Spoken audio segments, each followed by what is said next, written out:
Dun, da, da, da, da, da, da, da, da, da, da, da, da, ba, ba, ba, ba, ba, ba, bum. That would be the song I would play if, in fact, we had a League soundtrack, which we will have eventually. uh, yes, hello, everybody. Diggrok here. Welcome to the next day of our little race event thing.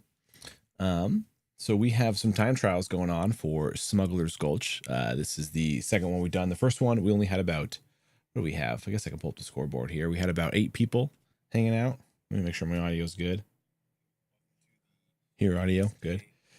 First event, we had about 8 people that partaked, but since then, we have had a lot of people join the Discord. Also, this camera is a little weird spot. Mike, I had to reconfigure all my camera stuff because, as with anything streaming, as soon as you set up, you realize something's not working.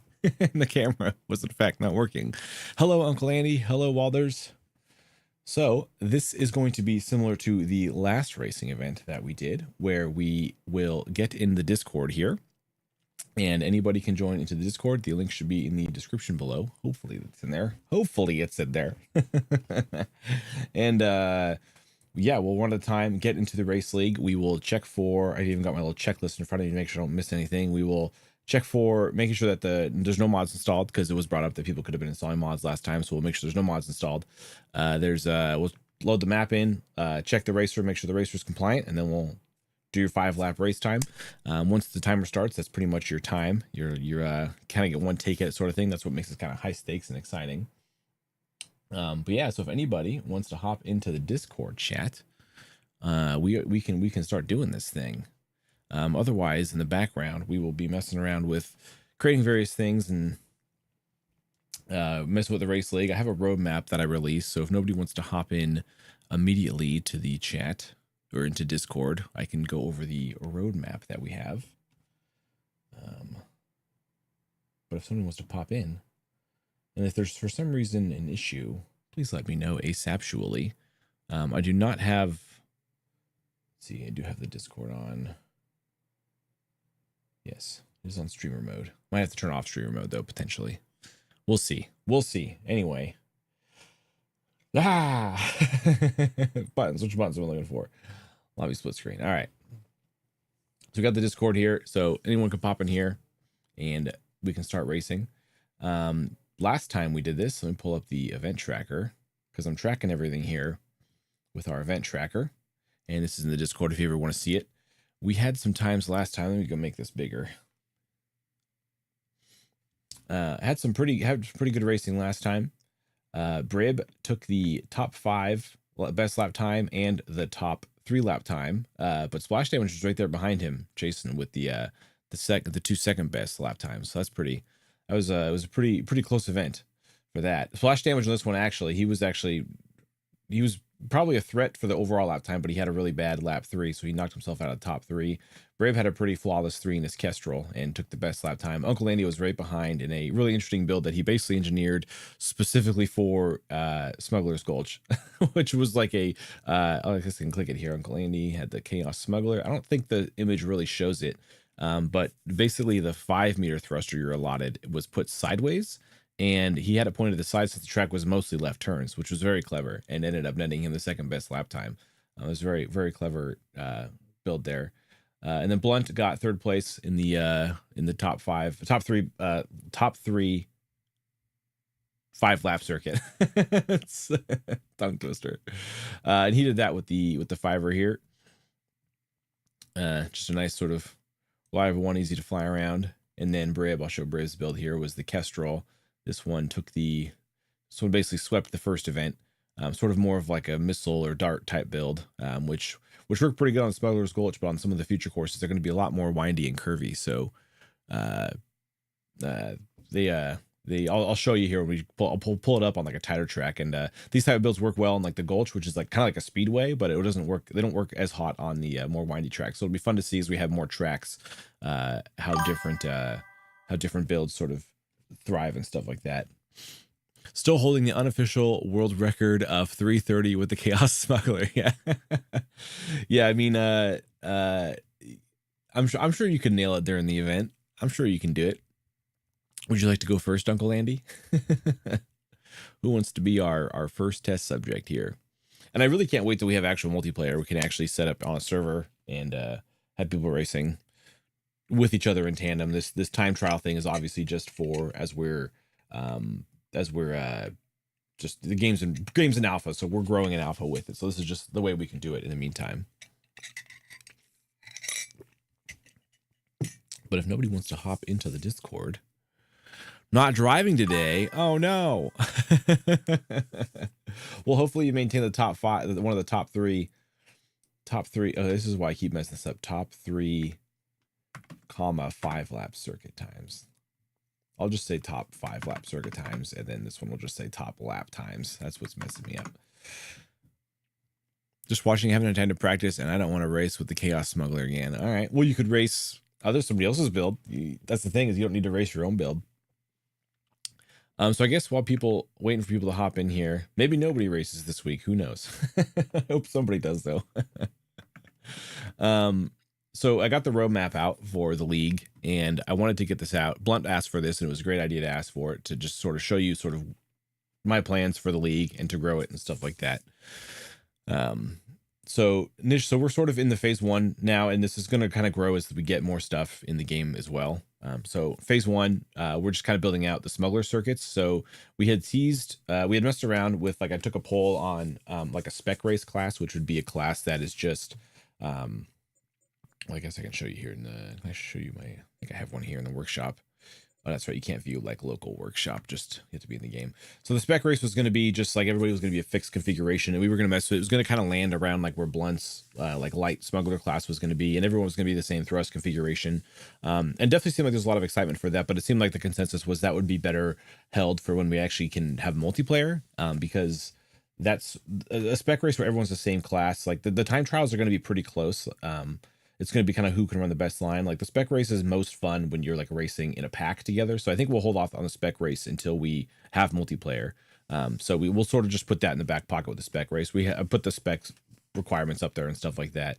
And we ran a poll. I actually have it in here. Racing forum, spec race class proposal. How do I open this bigger?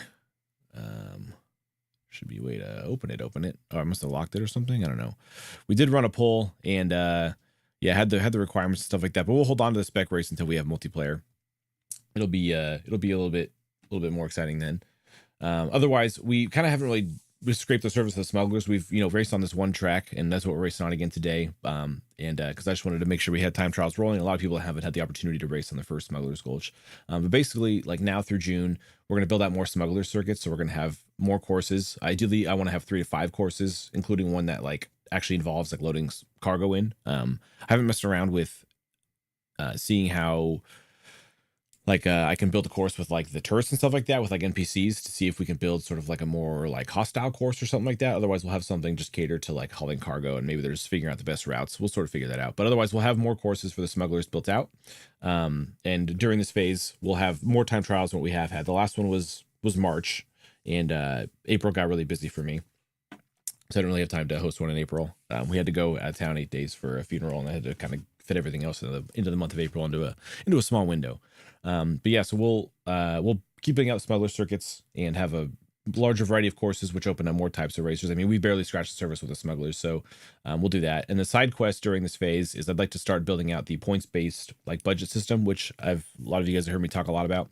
And basically that is like every component on your ship, whether it's a thruster or a gyroscope, even your weight will like have a certain amount of points allotted to it. So you have like a budget of like, hey, okay, everybody, the budget for this race is going to be like a 5,000 point budget or whatever, something like that.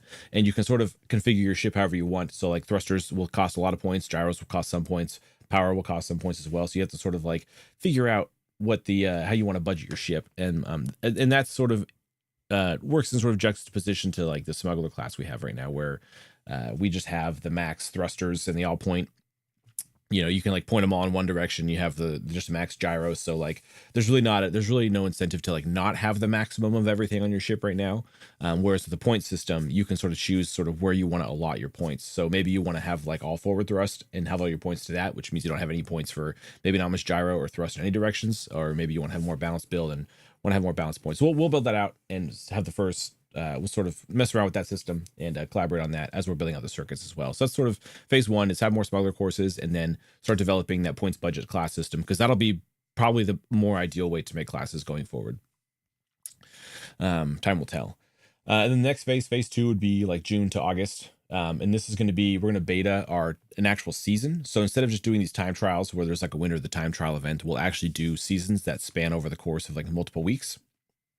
It'll be, we'll work out the exact scoring for it. I'm going to have like a forum discussion on the Discord for it. So we'll get into the exact scoring for it, but I have some various ideas, for how to do it. And then as the season runs, it'll be, I don't know, like, like 1 to 2 months or something. We'll figure it out, a couple weeks. And then at the end of that, whoever has the most points, is like the season champion, or there's some sort of champion events for like the top 4 people or something like that. They compete for like the championship, kind of similar to, I don't remember exactly how it works for the championship for F1, but I know like for NASCAR, they do like a playoff bracket thing. Like you have to get the top people that have points compete for like a playoff bracket kind of thing or whatever. But yes, we'll do actual seasons, and then we can sort of roll the prizes kind of into one better grand prize versus a bunch of smaller prizes spread out and stuff like that. And then that'll be something that's sort of just continuing. So it's just sort of fun to compete in and see what happens. And the side quest, as we're doing our time trial seasons, is do some more in-depth testing of that points budget system and try to like find exploits in the system to make sure that like our values are set right. And I think can't wait to watch the races. Thanks, Bailey. Welcome in. Yeah, we're waiting for anytime somebody's ready to jump in the Discord and start racing, we can start racing. It's Discord's open. If anybody wants to pop in there and start racing, I can start talking about this roadmap more later. But just talking about it now, we're waiting for somebody to come in. Yeah, why not race yourself? Exactly. So in the phase two, we'll test the budget system more and maybe even like introduce our first class and just kind of test it and see how it feels, make sure it's balanced. And then as we're working on the smuggler season, people can start building out that second class. I'm thinking the second class will kind of land again near where like Blunt's like lighter smuggler classes. He's working on that like 15 kilogram smuggler class. It feels good and it opens up smaller courses, and I'll show you his course here in a sec that he's working on. Yeah, if we have a smaller lighter ships, it allows for a little bit more nimble courses and stuff like that, and more like technical courses. So I would be aiming for that points budget system to sort of land around like where Blunt's ships are at, just for like a gauge of reference to sort of how I'm envisioning what the next class would be. In the meanwhile, maybe showcase some of the new racers. I can do that. Yeah, I can showcase some of the new racers for sure. Phase three is going to be, so that was phase two. Yeah, June to August. We'll kind of just see what the timeline is. Phase three is going to be dependent on what comes out for Space Engineers 2, what they release. If we have multiplayer, if there's wheels for rovers, that kind of thing. So we'll, but otherwise, if we have our season format and we have our budget system set and we're just going to be rolling out new classes, we'll sort of have an idea going forward. And then I have some philosophies down here of just, I want it to be like a top tier league. I want this to be like the premier race league. And I think it'll really start popping off more when we have multiplayer and we can actually get better recordings and different angles and stuff like that. Not have to rely on the Discord recordings. We'll really get there, but I want this to be like the best Space Engineers 2 league, and that's why we're kind of building it now while the game's in early access, because as the game grows, the league will grow, and we have a lot of innovations and stuff we want to introduce, and there's a lot of ideas in the Discord. So we're working within limitations now, but we'll obviously get there. Yeah, philosophy, just focusing on community. We've already had a lot of contributions. Like Stone Lords just has a new race mod for us. Blunt's been making tracks. Trinity has been making tracks. Everyone's been making racers and giving each other tips and stuff like that. Yeah, so community's big. Winning is earned. I want to racing super competitive. Like, when you're racing in a race league, you're going against the whole league at once, as opposed to like a soccer game or a football game where you're going, one team against the other and one wins. So, yeah, so like race winning should feel like a challenge, and it also should feel like a good trophy. So I want to make sure that as the league grows, we have better prizes and stuff. Like winning feels like it's important and not just like a fun casual thing. So, yeah. I want it to be a very competitive league. I think competitive would be great. And we're already seeing better builds even just from the first week because everyone's getting competitive with it. So that's definitely a lot of fun. And as we do seasons, people get busy, so we'll make sure that the seasons, when we do the seasons, that week to week, if you miss a week or something like that, like we have a lot of people that wanted to race this week, but they're busy doing stuff. Like UncleAndy is not going to be able to race this week, so we will make sure that however the league's up, the season's up, that if you miss a week, it doesn't like destroy your participation in the league, and that you can stay competitive even if you miss a week, because that just happens. People get busy, so it is what it is. Last thing is philosophy: don't make the game into something it's not. A lot of people have brute forced Space Engineers, the first one, into like F1 style racing and stuff like that, and ground racing, and it just doesn't look. It's just there's like limitations, like you're not really going that fast. There's like claying issues and stuff like that. So I don't really intend to try to force the game into something that it isn't, but rather lean into like the mechanics that make SE great. Like if you wanted to have an F1 league, like Space Engineers is not the place to have an F1 league. That would, there's games that do that much better. So yeah, those are sort of the core philosophies and the roadmap of what I envision going forward. So yeah, so to show you the new sort of courses that we've been messing with, let me actually just go load it from the workshop, because there's a couple different ones. Worlds. Blunt's been working on a tighter course, but to do Engineer's Gauntlet, and we're going to load in a mod here because there was an issue we had with this course initially. So this is race mod version 2. This is Stonelord's mod, and what this does, when will the next best build competition be hosted? Actually soon, because we're actually, I think we're at about the next, I want to do it in groups of 20, and I think we are at, I had opened up the collection. Biscuits. What am I doing here? Workshop. Collections. Also, be sure to like the collection. It only has 11 likes right now, despite being huge. So the cutoff for this first phase was Fang Mark II was the last one that made the cut for the last one. So everything from here down, Aero Smuggler down is new. So I want to do our polling is limited to 20 builds. So I want to do it like every 20 builds, do one. So I think we're close, and we're also only going to have people submit one this time. There won't be like, so if you have like 3 or 4 builds, you got to pick which one you want in here. So I think we're close to 20. So 1, 2, 3, 4, 5, 6, 7. Let's duplicate 8, 9, 10. I'm counting names here.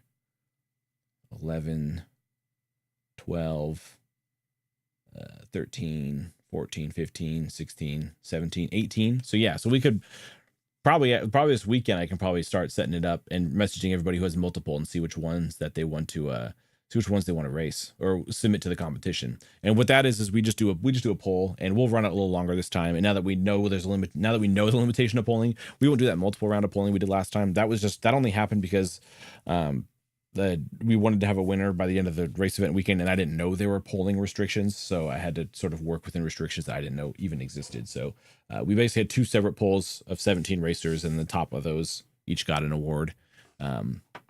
Yeah, of which I believe UncleAndy is one of them. I think you got one, didn't you, UncleAndy? Aren't you one of the Greeble Goblin? So you win the titles, and titles will grant various things in the league. So yeah, UncleAndy, Carnivore, and Bonk all won the Greeble Goblin for the first round of the racers. So let me subscribe to some of these. I need to like start unsubscribing to stuff because my workshop, my blueprints load super slow.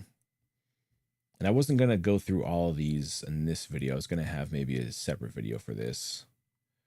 Do I just subscribe to all these? It's going to make my thing go so slow. We'll see what happens here. There's some pretty cool ones in here. And yeah, there's definitely multiple from some users and stuff too. And so as we do them, if you like start this game up. If you in this phase, if like somebody like UncleAndy, I think you have 2 in here.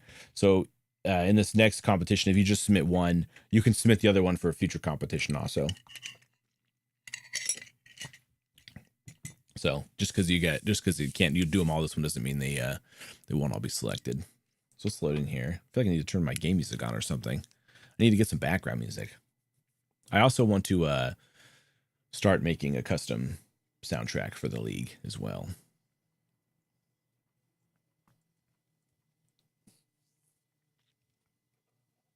So the race mod that Stonelords did, the main thing that it does, and it's sort of the first official mod of the league that you can use, is it turns off a lot of the debris. There's a lot of voxel debris. and boulders that are procedurally generated, and there's settings in the menu to turn off the procedural generation of the debug menu, but they don't turn off. And so like Blunt made this like really compact course, and I've been working on one also that's sort of like a you guys have seen it a couple times, a spec race course, and the issue was, especially on Chemic, is the Blunt crying with probably 8 different designs in Hanger, can't decide which of them is best yet. The problem was when you have these maps low to the ground, especially on Chemic, there's like these boulders that procedurally generate. They can appear in the middle of gates. Like they don't pay any attention to player grids. So you just like all of a sudden have a boulder like in the middle of one of your checkpoints and stuff like that. It was pretty whack. It was not groovy. So Stonelord's made a mod which actually just removes all the boulders and stones, which opens up a lot of potential for races and stuff like that, and also just removes a lot of the issues we were having. And it also enables disables destruction by default, and it turns off weather, because weather also was ignoring the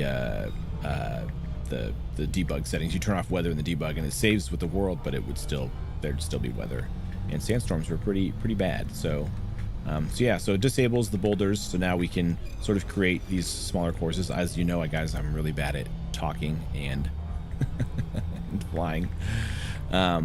Enables a more small course like this, and this course is pretty cool because it actually like circles back on itself, and you'll see here in a sec.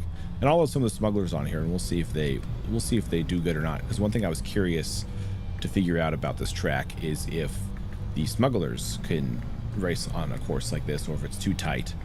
We did some initial testing, Blunt and I did, with the smugglers, and they felt maybe just a little too boaty for a track of this size. But you know, if people are, that's just using the builds that already existed. If people are engineering their own builds, we could probably engineer a build that flies in this course pretty well. We'll see. So circles back here, so now you're going through the same checkpoints again, and then you just like some nice wayfinding on top of the signs. He had sent this to me when he first was working on it, and that was one thing we kind of noticed right away. Maybe race the smugglers, load yourself, Diggrok. Surely you have practice too. Yeah, I can do that. Yeah, I'll switch over to smugglers, and I'll load the smugglers up over there instead. That'd be more fair, I suppose. And the Smuggler's Gulch has gotten an update as well. So now the line didn't change or anything like that, but there's now a this is fun here. You got this little tunnel in here. Oosh. Brake. Come around there. Yeah, so you race through there. So yeah, the Gulch did get a upgrade. Let me turn some music on. Music? Maybe? No music? I guess there's no music allowed. So Smuggler's Gulch now, there's sort of blocks over the race start finish line, and that's going to make it easier when I'm reviewing the times. Oh, there's the music. When I'm reviewing the times to make sure that I can time it as close as possible to when they're starting finish, so I can actually see when people cross the threshold of the start finish line. So that'll help a lot. But also on the top of it, I think this is probably the one. On top of the Smuggler's Gulch, there's now the fastest racers. So on the workshop page of the Smuggler's Gulch, you'll find the best times are there now. Suppose I can show you. Where's my window? Let's see. Top of this page. So on Smuggler's Gulch racetrack, you'll see I added this in here. Top 5 lap circuit times, top individual lap times, as well as the builds that are there. So this will always be like the rolling top 3. So if somebody knocks somebody out, then so be it. So this will sort of just be like the big thing to compete for, is seeing if you can get sort of the top lap times of the course. And I want to do this for all the courses. So whoever has the best lap times will be like the top ones of the circuit. Once we have seasons and stuff like that, it'll be probably more like champions and stuff like that, like season champions. And yeah, so that'll be fun. I'm just loading up in the background here. There is an issue with as you can see, every time you load in like a custom world, it is choppy for like a few minutes. So it is just something we're just gonna have to deal with. There's not really a way around that. It is what it is. Let me fly back over here, and we'll start pasting in some of the new smugglers here. This one's gonna be a doozy to land. The Kestrel does not, it lacks thrust, good thrust in a lot of directions, so it's sort of hard to, it's fine when you're going forward, but it's really hard to land a maneuver. Freaks me out. Like here, we're gonna run into all these other things. Nope, didn't run into anything. Come on. Come on. Get down there. All right. It must be landed perfectly. All right, let's load in. Oh, I guess you want me to do a lap time. I'll do a lap time. Wonder what I should do it in. Probably should just do it in the Renegade because I know the best. I like my balance builds, but it won't set a record time. I'll tell you that much. Maybe I'll try it in this one. It's not gonna go well. now that I just landed it, I'll try. I might as well try it in the fastest one. I actually haven't really practiced with this is so weird to fly for new people who aren't used to these racers. Yeah, exactly. I'm used to these racers and they're still weird for me. All right, I already am going to tell you I'm going to crash in the chicane because I have a really hard time pressing my button to start my timer and cross the finish line. So just know that that's going to happen. Whoosh. Yes, you saw the blocks there printed now. I probably should try to swap them out for windows. I wonder if windows will be a little more transparent. I initially put heavy blocks as the line, and you could not see anything past the heavy blocks. Don't use heavy blocks as projections because you can't see through them very well. Pro tip. Lost a little speed there. With missile builds, you really want to just try to never lose your top speed since that's sort of their huge advantage. They actually do decent in these corners here. Let's see if I can get cute with some dampening stuff. No. I shouldn't have gotten cute. This is the other problem with missile builds is when they crash like this, it is so hard to get them out from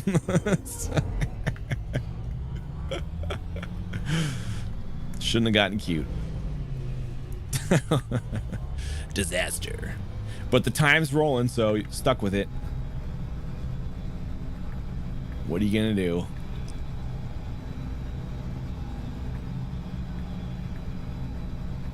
Gotta just try going for fastest lap now.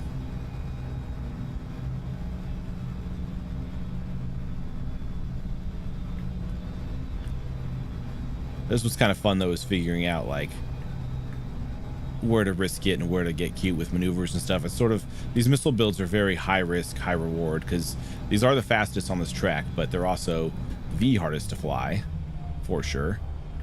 That's a little better. Fuck up, don't fuck up. Hey, 42. It's a pretty good lap.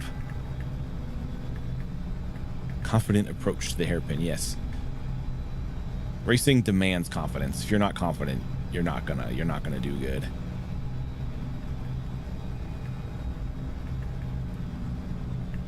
Still a little bit of speed there. Ooh, missed the wall.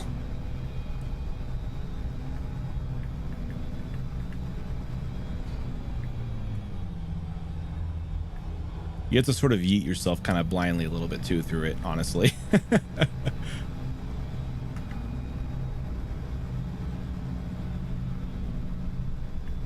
And with, oops, fuck, I was looking at my timer. Fuck, idiot. Shoot. And with these times too, like I was the way we did it last time is so I had the unofficial times here, and then all the best times I was going through and reviewing the footage afterwards and like getting the actual frame by frame best times. So you'll see in the standings it'll say like bold times or like the official times. Those are the times where I actually went and reviewed frame by frame. And I only did that with like the most competitive times because it takes a minute to do that. I didn't do that with every single time because, you know, if somebody was running like a 5-minute time, it wasn't really worth nickel and diming. And it actually was pretty close with my manual timing. Super close. I don't think I was ever more than like half a second off.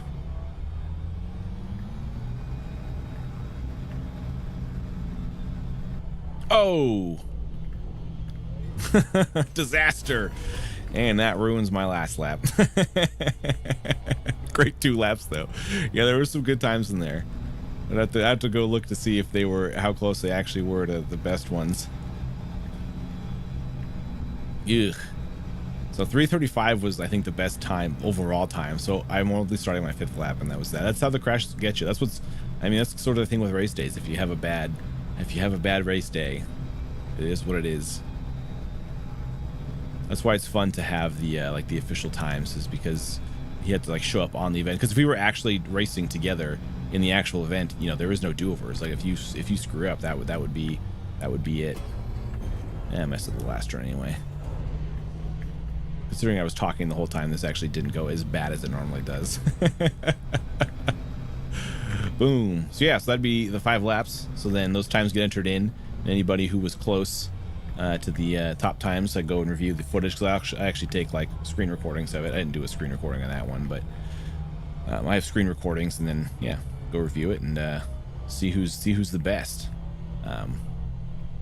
Pretty fun. I definitely can't wait to have more courses ready for this. Gotta focus on landing. Gotta focus on landing. Gotta focus on landing. You know what? Whatever. Let's just eat it. If I can even get it to stop, sort of. Okay. Good enough. All right, let's pull up some of the ones that you guys have been working on. Let's see. UncleAndy's here. Which ones are yours, UncleAndy? It takes so long for my blueprint screen to load. Actually, it was faster. I wonder if they made it a little faster. It's been really slow. I did unsubscribe to a bunch of stuff though recently. Let me go to the Steam Workshop here and just search for you. UncleAndy. Devil's Arrow, we know that one was an award winner. Zephyrus, I think that was entered into the last one also, I believe. Chaos Smuggler, that one. Okay, so here we go. Here's some of the newer ones. So the Menox. Search for the Menox.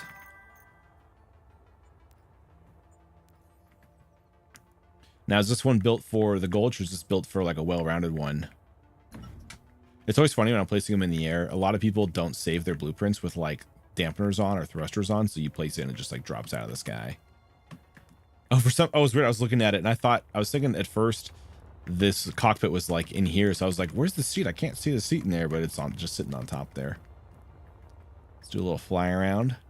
So we got 1 reverse, 4 bottom, 1 on the side, 1 on the back. Wait, does this have all the thrusters on it? I think you're missing one, right? You can have 1 more.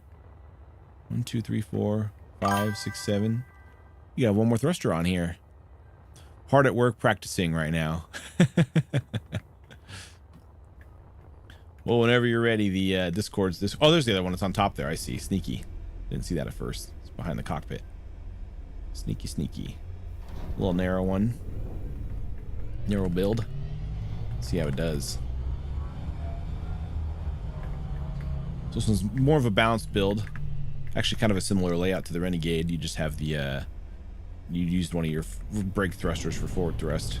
I think the next one I'll probably do either 6 vertical, or I'll do oh geez, or I'll do like the 1.5 meter in the back and then 2 or the 2.5 meters in the back. We'll see. I'm due for another racer here. This one actually probably races pretty good in first person. Inspired by a speed bike. It definitely gave speed bike vibes for sure. As soon as I started flying it, I was like, oh, it's like a speeder bike. 100%. I can't wait till we have like control seats that also give better speeder bike vibes too. Really like those ones from Space Engineers that were like like more like bike seat build ones. Those are pretty cool.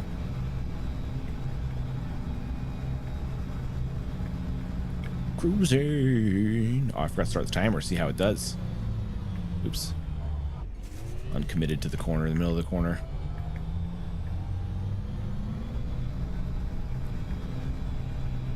Ooh. See, I've been flying bribs around so much, I forget you gotta actually prepare more. Also here to watch. Haven't had time to practice, unfortunately. That's all right. Also, spot on 30 kilograms. Yes, it is. Min-maxing. That's what racing's all about. Is this the one? What was the build that you were building for? It was the other one. What's it called? The Devil's. Looking back at the Devil's Spear. Is that the one you were saying that you have to have dampeners off because it otherwise you have too much power consumed from dampeners on?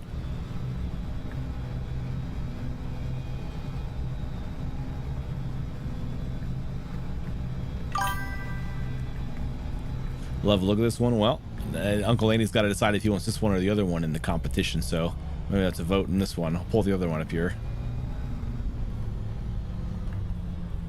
Yeah, it'll be fun once we have like the budget system and like specific cockpits like the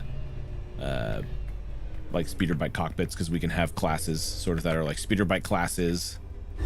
Get that guy there. Let's pull up the other one.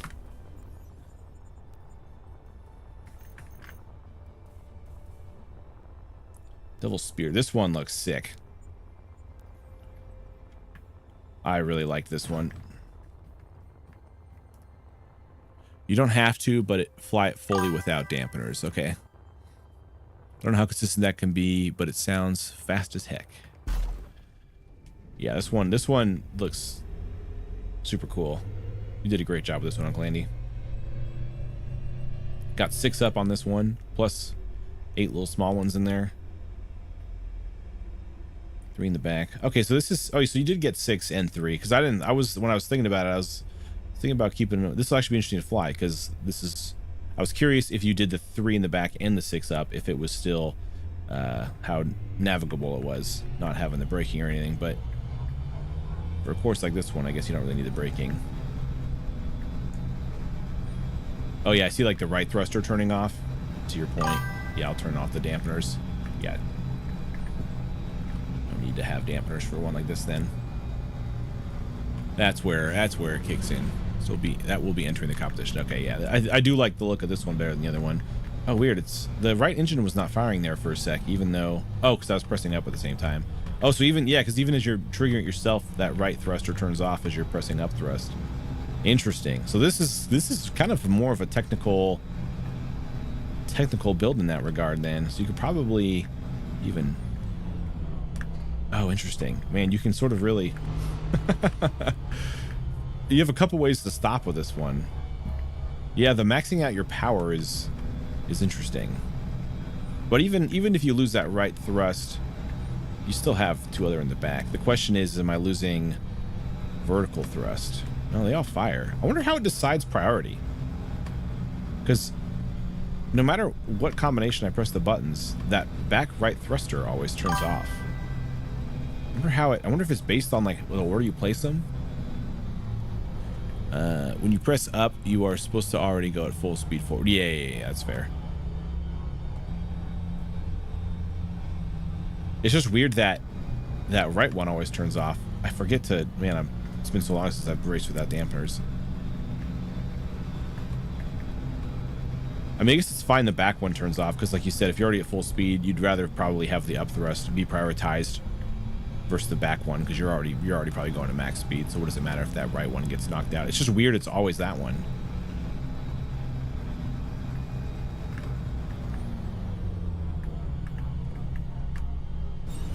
This is tricky. This is interesting. I'm like thinking about min-maxing my thrust more than anything.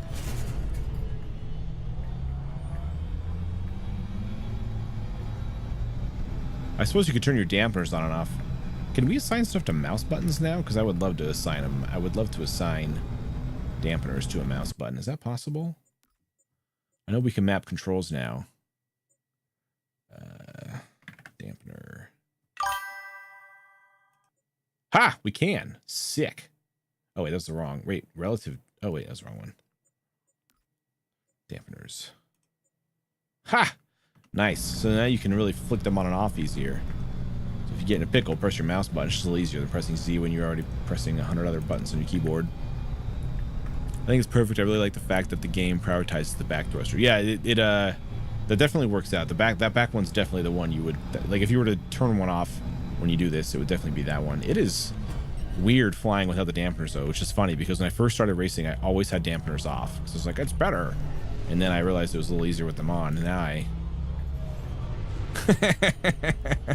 Also, if you crash, turn your dampeners on. You don't want to crash with dampeners off. If you're racing with dampeners off and you hit something, turn your dampeners on. It'll save you. Yeah, having the dampeners on mouse button is very useful. You know what I wish now was there was like a better like I wish the icon for dampeners off maybe shows up on near your crosshair, because you sort of get, okay, where am I lacking thrust? Because I clearly there's no down thrust, it looks like. No, there's down thrust somewhere. Where's the down thrust? It's going down. I'm pressing down. I don't see down thrust though. somewhere in there. Yeah, just the 2 on the left, 2 on the... Okay, so there's pretty much no side thrust. Very low brake. So this thing's meant to go. Yeah, I wish there was like a closer display for the dampeners, closer to the center of the screen, because I can't... You get out of sync with it, and it's sort of distracting to look down in the corner all the time.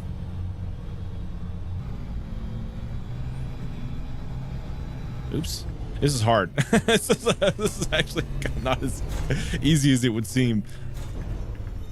And that's also with the lack of other thrusters. That's why it tumbles so hard when it crashes. Nope, there is no down thrust. Oh, well then okay, so they updated the game then. Because you used to not be able to go down without down thrust. You had to turn off your dampeners, I believe. I don't think you could just press C and it just goes down.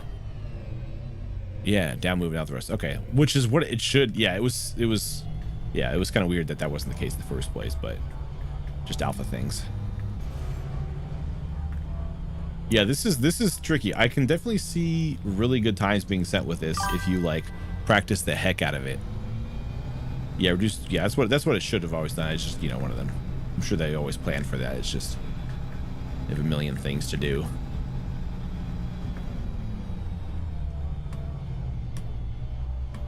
Yeah, if you really planned out... Oh, it's got an ore detector on it. The ore detector actually is a super cool greeble element.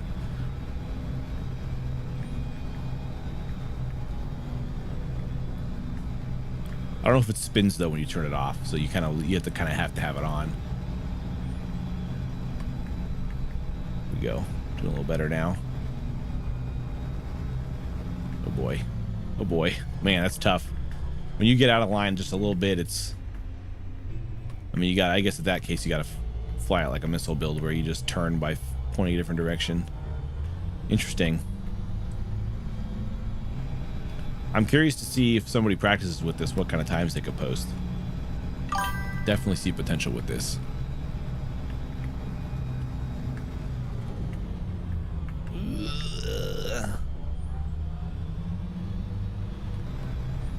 Interesting. Looks pretty cool though too. Interesting. Wish I could see your... Is this what you would race in today if you were to race today, or would you race the Chaos Smuggler again?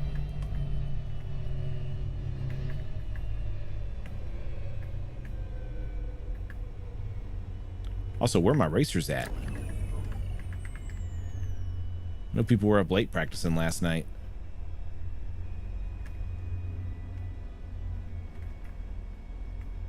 Makes me feel like something's wrong.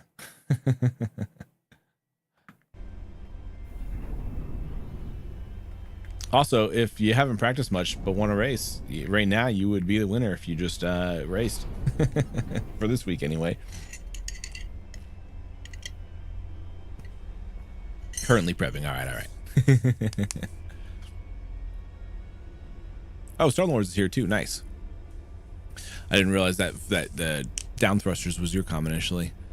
If I'm at ore detector just for greeble, I have to turn on the filter and remove options. Oh, that's good. Yeah, I was wondering if you could just turn the range down, but yeah, you could also just turn the filter on to turn everything off. But you could also just turn the radius down to 0, and I think that would do it also, right? Like, I think if you have this to 0, I don't think all that ore pops up. There's some back here. Check out that cobalt back here. Also, there's a cave that has appeared. Yeah, you can just turn the range to 0, it looks like. That's even easier. I'm noticing all these, like, there's like a cave that popped up down here. You get a better ship that's a little more... has a little bit better balanced thrust layout here. Doing like 10 to 15 lap practice runs, nice. And you also can do a... once you get into, you can do a practice run also. So you can like do a few warm-up laps once you get in. You don't have to just go from a cold. You can run a couple laps. Coming in, don't mind me. Let me grab this one. We'll go explore this cave. Renegade Smuggler seen its fair share of caves. Yeah, this popped up. Yeah, you can practice laps on stream. Yeah, exactly.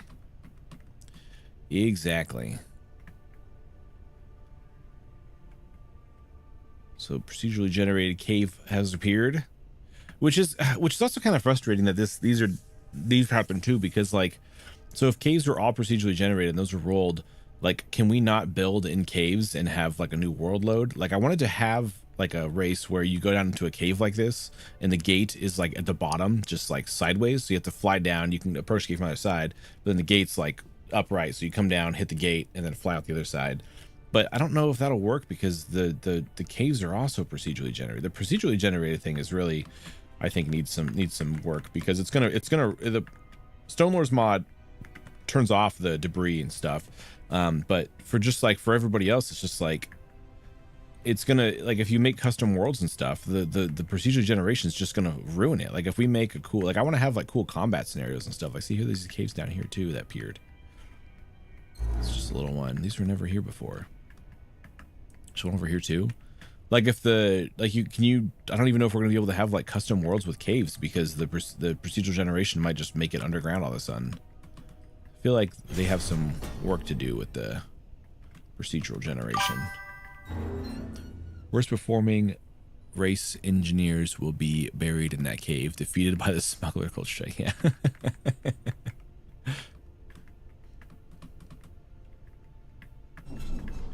Let's down this one. It's weird they all kind of popped up in the same spot too, and they wonder if they like increase the roll percentage on caves or something.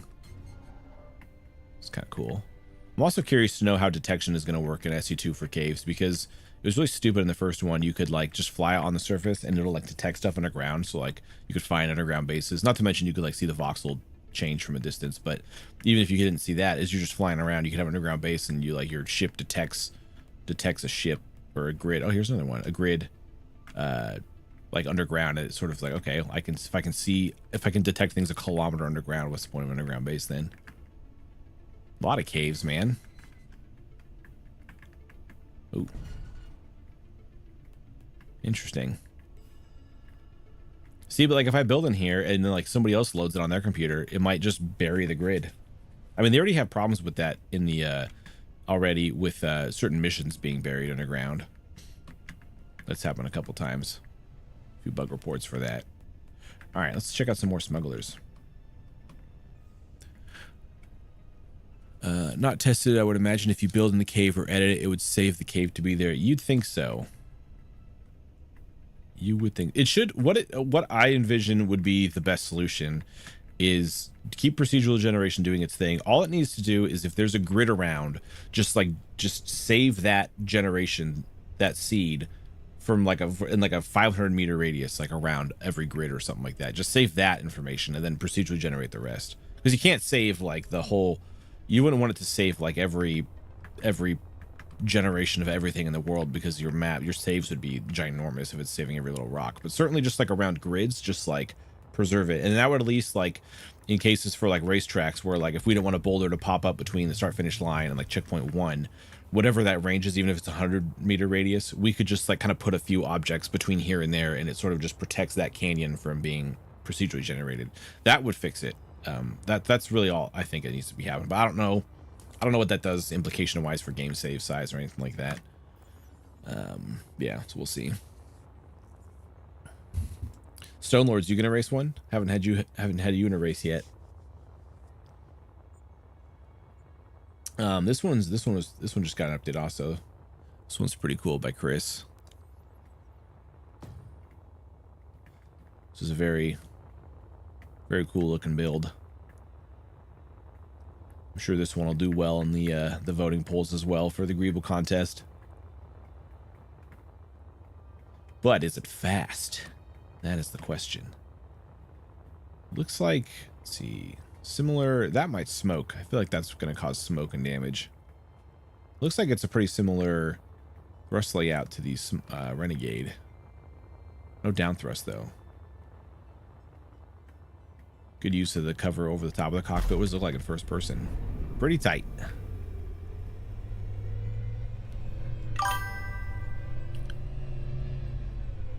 Oh, is this one yours, Ascension?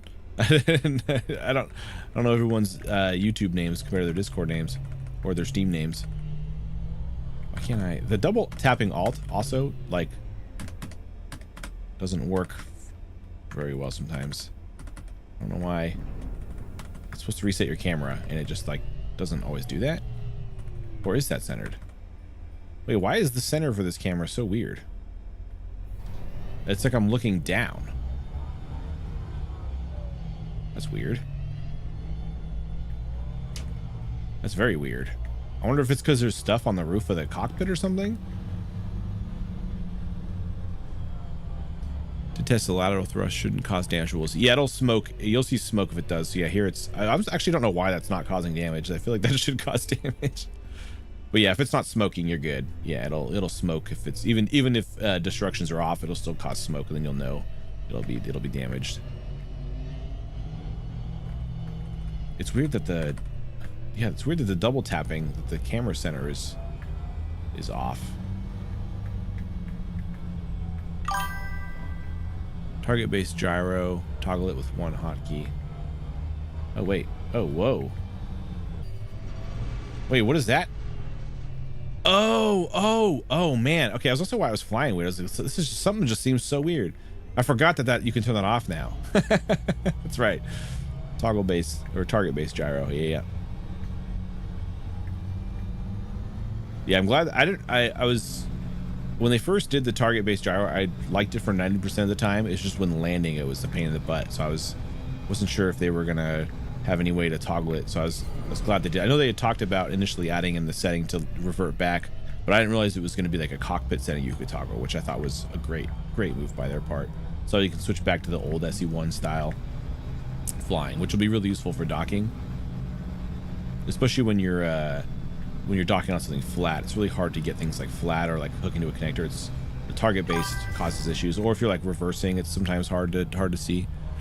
I use Steam input with a controller, so I have it off by default. Oh, okay, gotcha. Oh yeah, I guess the target base wouldn't work very well with a controller, would it? I mean, I guess it could. I guess they use it in War Thunder and stuff, I suppose. Although when I played War Thunder on controller, I wasn't using it. I was just using the joysticks. I think I might have an old Xbox controller. I should try to mess around with flying with controller. I'm curious, Ascension, are you going to have a race version that like you cut down a little bit of weight just for the sake of just for racing? Like I see it's at 32,126. I know like on the Renegade, I can like mine's, I think it's at about 31.5. I take out it has 2 control seats though, so I take out a control seat and like a crate in the cockpit, and it pretty much gets it to 30,000. And I know Splash Damage with the Fang, because he got the two of the best lap times. His workshop Fang is like 35,000 kilograms, I think, and he has a stripped down one he uses for racing that gets closer to 30,000. Sort of like you have sort of like the commercial full vanity build, then you have kind of like a more stripped down racing one, just to really get the edge.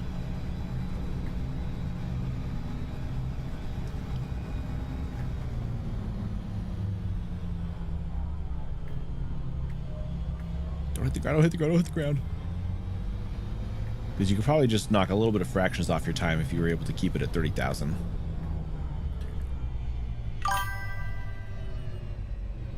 Whenever you finish up the showcase, I'll hop. Oh, you can hop in whenever. I literally will flip. I have the Discord ready to go. It's just sitting here, so whenever someone wants to pop in, you can pop in. And you can still run we can watch you do a few practice laps.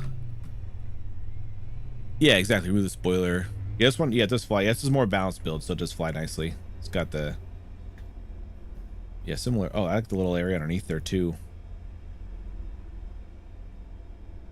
Yeah, this is a cool one.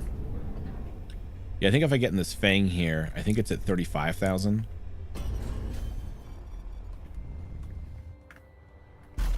Yeah, 34,644. Oh, was that a join sound? Yes, that was. I always forget about that. I was like, what the heck was that? Yes, I have the bonk as my join noise. Cool. So yeah, if you want to welcome in. Hello. If you want to share your screen and then just like load up the. Do you want the entire screen or just the Space Engineers? Just Space Engineers is fine. Although sometimes it's buggy. It might make you share your whole screen because it. No, if this. Well, let me know if it's broken. Oh, there it is. It's working. Okay. So new game. Yep. Worlds. Yep. Smuggler's And if you Gulch, want to add in the race mod, you manage can. It's your mods. call. Yeah. Yep. All right, we're good. Yes, sir. Okay. And I always get that warning that, oh, hey, it'll be unstable because there was debug. I'm like, okay. Yeah. Well, now that Stonelord's made the mod, because the most of the reasons I turn on debug is to turn off destructions and turn off weather. Exactly. So now I can start building tracks with a mod, and I don't have to turn debug on anymore, which is nice. Yeah. All right. We are here. All right. I don't know if this is a consistent thing where like you get these like freezes when you first load in. That's just the game. Yeah. Yeah. Whenever this happens, I just keep moving my mouse back and forth, and as soon as it stops freezing, then I'll actually load my stuff in. Yeah. It takes about a minute. It's one of the most frustrating things. I don't know what it is. I'm assuming it's like asset load, like Windows, but I'm not sure. Yeah, it's got to do with the grids. So there's all the checkpoints and stuff. Because if you load into an empty world, it doesn't do it. So it's got to just do with each each entity or something like that. I got you. Like it's like scaling through the list of things it has to put in. Yeah. Okay, that's fair. Are we good? Cool. Looks like it. Looks like you got it. So all right. Load your build up. Let's make sure my graphic settings are correct so I don't lag. All right, there we go. All right. Let's go here. I did subscribe to everything on the page, so I have all of them. But it goes faster now. It used to be really bad if you had a bunch of subscribed stuff. Yeah, it would take forever to load. Oh, shoot. Hold on. I'm going to drag these into my toolbar because I have fun stuff where I added custom icons for them. Oh, what? How'd you do that? You can go into the file structure on your computer when you have them as a blueprint and update the icon.jpg or the icon.png with a 200 by 200 PNG. Does that save to this workshop? When you publish to workshop, it publishes that as well. Oh, that's so you can cool. You can get custom icons. So I made little silhouette icons for my both the military and civilian variant. Guys, he's hacking. He's hacking, guys. All right. But I'll paste both of them in quickly, but I'm probably just gonna erase the civilian variant. Okay. Because I think it looks cooler. Let's see. Yeah, these ones are cool too. Okay, so these are geez. Okay, so this is the military and civilian variant of the Nyx. So I've been designing these over the past like 3-4 days ish. Both of them have the same generic thruster layout. It's 5 meter backwards, 6 downwards thrusters, 1 2 meter side, 6 2 meter down thrusters, 2 2 meter side thrusters, 1 in each direction, and then there's also 4 1 meter thrusters on each side, and then on the bottom there is the other 16.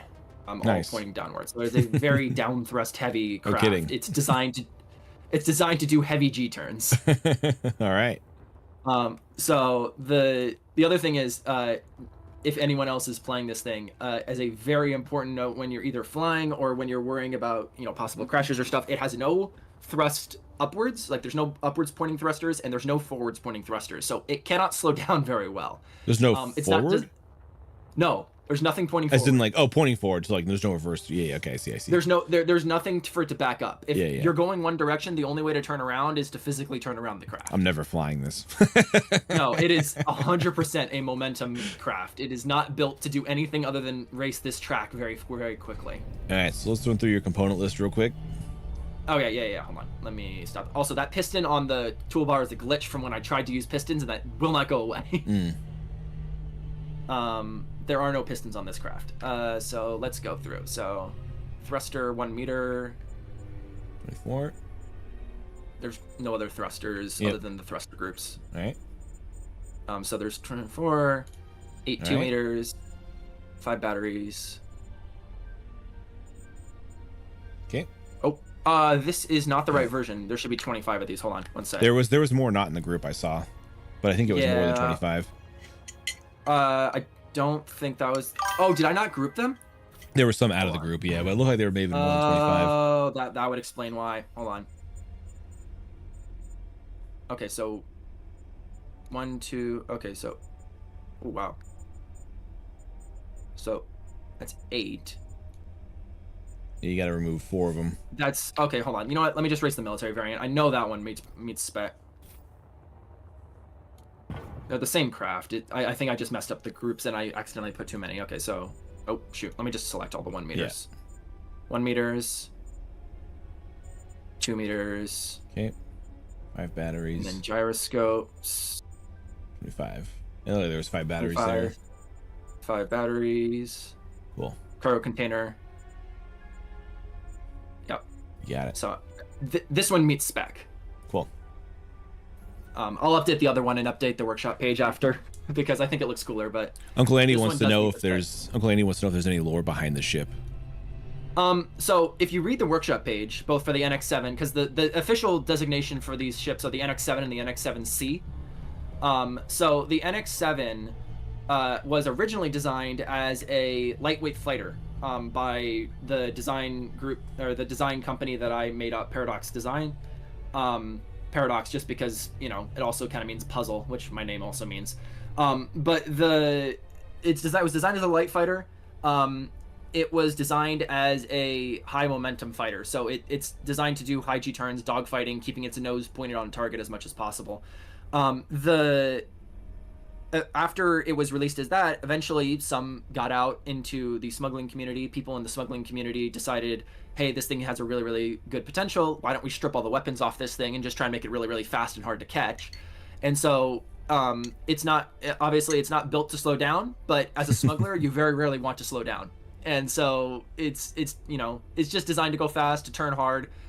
And the civilian variant was basically what Paradox Design wanted to make after they saw that people were using these things more conventionally, like not just military. And so they're like, why don't we get some money there? And so they made the civilian variant. But at its heart, this thing is basically just an atmospheric fighter without any guns. Nice.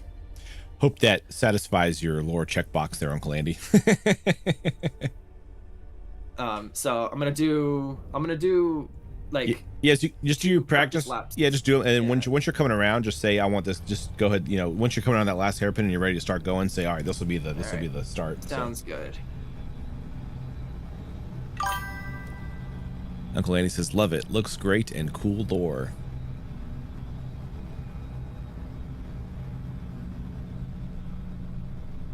Do you want color commentary while you're racing, or do you want me to mute my mic so I can give color commentary without you hearing me? You can give color commentary. It'd also be useful if you could update me on the lap count every time I pass. So yeah, I was going to do that for everybody now. Yeah. See how it does in the practice hairpin here. Oh, that's pretty good. Oh, baby, pretty good. Let you might hit the ground there. Yeah, that's a G. That's how this thing turns. It's heavy G turns. You just gotta trust it. That actually wasn't the best I've gotten G turns where my minimum speed throughout the turn is like 800 kilometers an hour. You were posting I think you filmed. Was this one you filmed like a time that beat the previous best time? Yeah. This is the one that I filmed the 328 for. 328.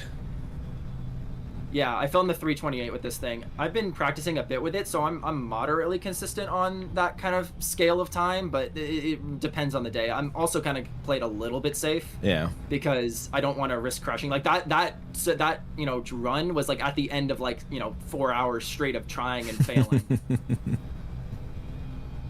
So there's a little bit of consistency with just practice involved, but for the most part, there was also just a little bit of just sending it at the right time and getting lucky.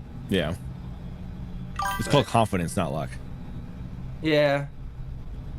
You got with any of these, like you said, missile type builds, it is entirely in trusting your own timing and trusting the craft to handle the turn. Yeah. You want me to start it after this one, or when do you want to start? Yeah, let's go. Okay.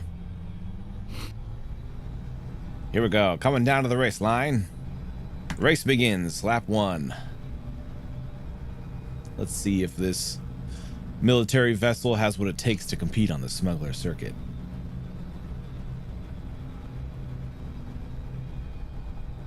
Holding speed all the way through. It's good.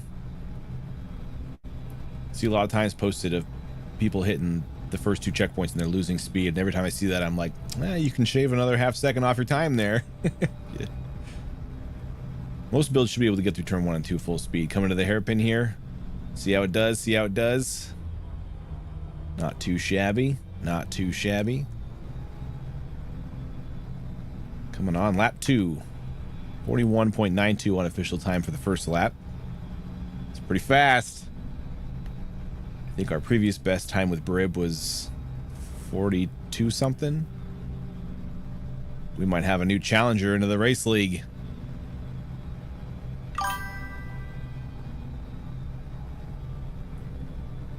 And the race engineer prize too, if it can beat out the if it can take the grand prize and beat out Brib, it's a new configuration, so it would take home the race engineer prize as well, which only gets awarded if the ship that wins is, oh baby.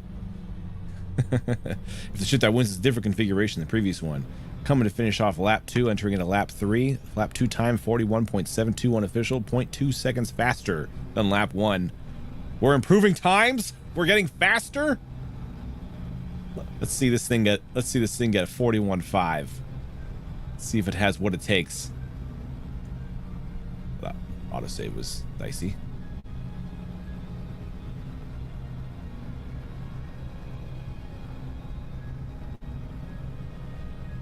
Coming down into the lap 3 hairpin here. Low approach.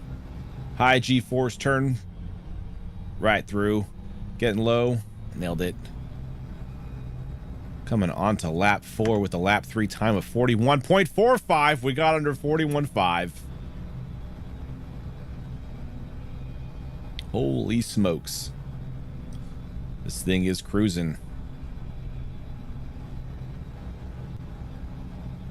Keeping it flawless will surely set a new top 5 lap circuit. No mistakes must be made. No mistakes.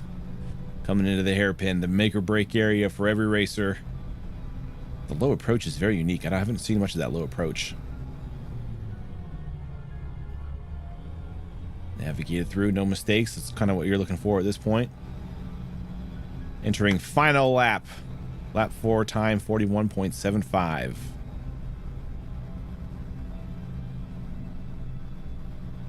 On pace to break records here. Redefying gravity here at Smuggler's Gulch.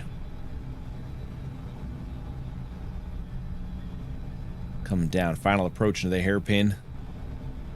Signature low approach. Last hairpin, just make it good. Coming around the corner, great turn into the finish line. Soaring through, bammo blammo, 41.15 on the final lap. Hot damn. Total race time unofficially 3:28. Oh damn. Woo. Baby. Oh, dude, I am shaking. I am shaking. I am so like, please do not screw up. Please. I know this ship is good enough. Yeah, you were talking at the beginning and then you got quiet. You got going. I was like, oh, the stakes are high. I got so locked in. I was like, oh my god, please, please. That was fantastic. The challenger has approached. Ah! I hit everything. All right, there we go. I think we should probably make sure people are turning off their autosave also. Yeah, it did stutter for a second. It did, and I think it pauses sim time. So I think technically you're probably like a very fraction of a second even faster than that. So we'll make sure people are turning off autosave. Yeah, I've run into that in trials. I didn't know if it was actually affecting what was going on because I didn't know if it was like pausing and then skipping frames or if it was pausing everything and then starting you where you left off. Yeah, I'm not sure. We'll just turn it off. I think that's the first time their autosave is actually hit in the middle of a race. Yeah. So lap 1, 41.92. Lap 2, 41.72. Lap 3, 41.45. Lap 4, 41.75. Lap 5, 41.15. For a total time of 3:28.02. Bonkers. Yeah. I mean, there was a couple of the G turns in there where I could have gone a little bit faster, but I would rather play it safe. Yeah, I mean, you already beat the one on lap 2 where I almost clipped the inside corner.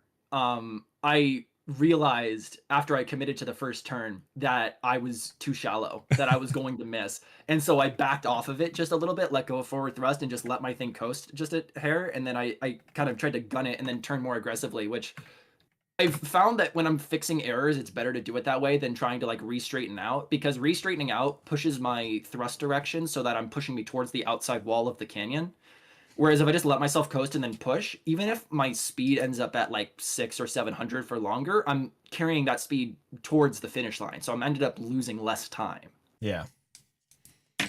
Interesting. Wow. I didn't think somebody would just blow. I mean, I'll get the exact times, but I mean that was see, 334 was the previous best, so that was 6 seconds faster. There's not going to be 6 seconds of error in that time, so you definitely have you're definitely going to have the best circuit time. And the previous best lap time was 42.28. Your best was 41.15. There's not a 1 second margin of error there, so I'll obviously get the actual times and stuff. But yeah, congrats. The Challenger has approached, and the Challenger has dominated. Yeah. The new guy on the block has some shots. I like it. No, it was no, interesting. So when I posted the 328 onto the server, I did the 328. I posted it. I was like, oh great, and then I kept practicing. And like the next day, I set a personal record that I purposefully didn't post because I wanted it to be a bit of a surprise. I managed to get a 3-minute 26.1. Yeah. Like full circuit time, and my best laps during that, I got 2 laps that were under 41 seconds. That was entirely, I think, just because I got the last turn perfect twice, because there is a like perfect line for that turn where you can both A, get pointing the right direction quickly, and B, go to like 800 meters per second, or not meters per second, sorry, 800 kilometers per hour, which is roughly like 250. Yeah. Nice. But it's a high risk, high reward, but even the medium risk is reasonably quick. Yeah, that's racing though. Racing's all about high risk, high reward. Yeah. It'll be so exciting to see all these builds on the track at the same time. It's going to be bananas. Sorry. Just quick. Am I allowed to? Can I stop streaming now? Is there anything wrong with that, or am I? No, you're good. You're good. Okay. Nice. That was awesome.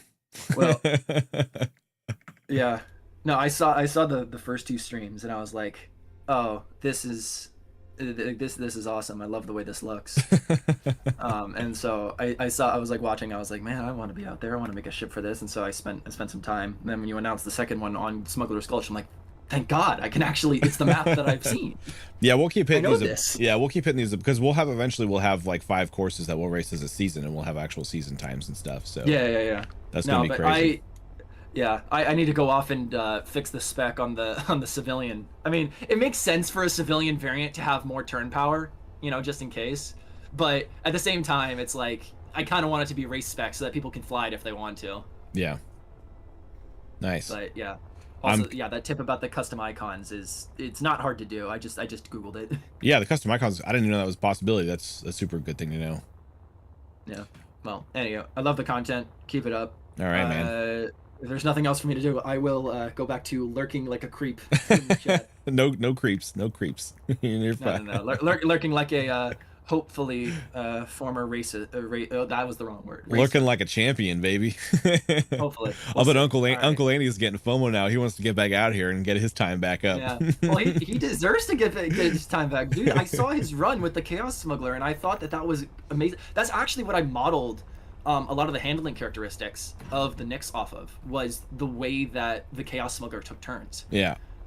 Like just the smoothness of it, of like the ability for like it had like overwhelming thrust in one side direction, and because of that, when it turned in the right direction, it basically just turned the corner. Like it didn't slow down at all. It just went straight. There was no drifting or anything, and I was like, that looks fast. Like that looks like exactly what you want. And so I chose bottom instead of right. Yeah. For the thrust, the thrust side, but like that was what I modeled the handling characteristics off of.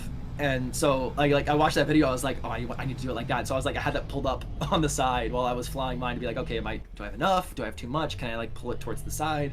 Like what should I do? And so I would entirely give the credit for like trying to find the best way of doing it to Andy. I just kind of spent a lot of unnecessary time trying to optimize. Well, I wouldn't say it was unnecessary. It seemed pretty necessary now because you set the time. So that's what's gonna be fun as the league progresses and people like enhance to figure out how people find the most optimal layouts and stuff like that. I'm curious about layout. Like I have multiple bricks of just various layouts. They're just 30k bricks with thrusters pointing everywhere. Like I figured out the exact amount of added weight I need with the thrusters to be exactly 30k. And so I just have a block saved in my blueprints that I'll just put all the thrusters in. I'll throw the block on. It'll be around 30k, and I'll just try it, and I'll move the thrusters around. I'm seeing what I can do compared to your time.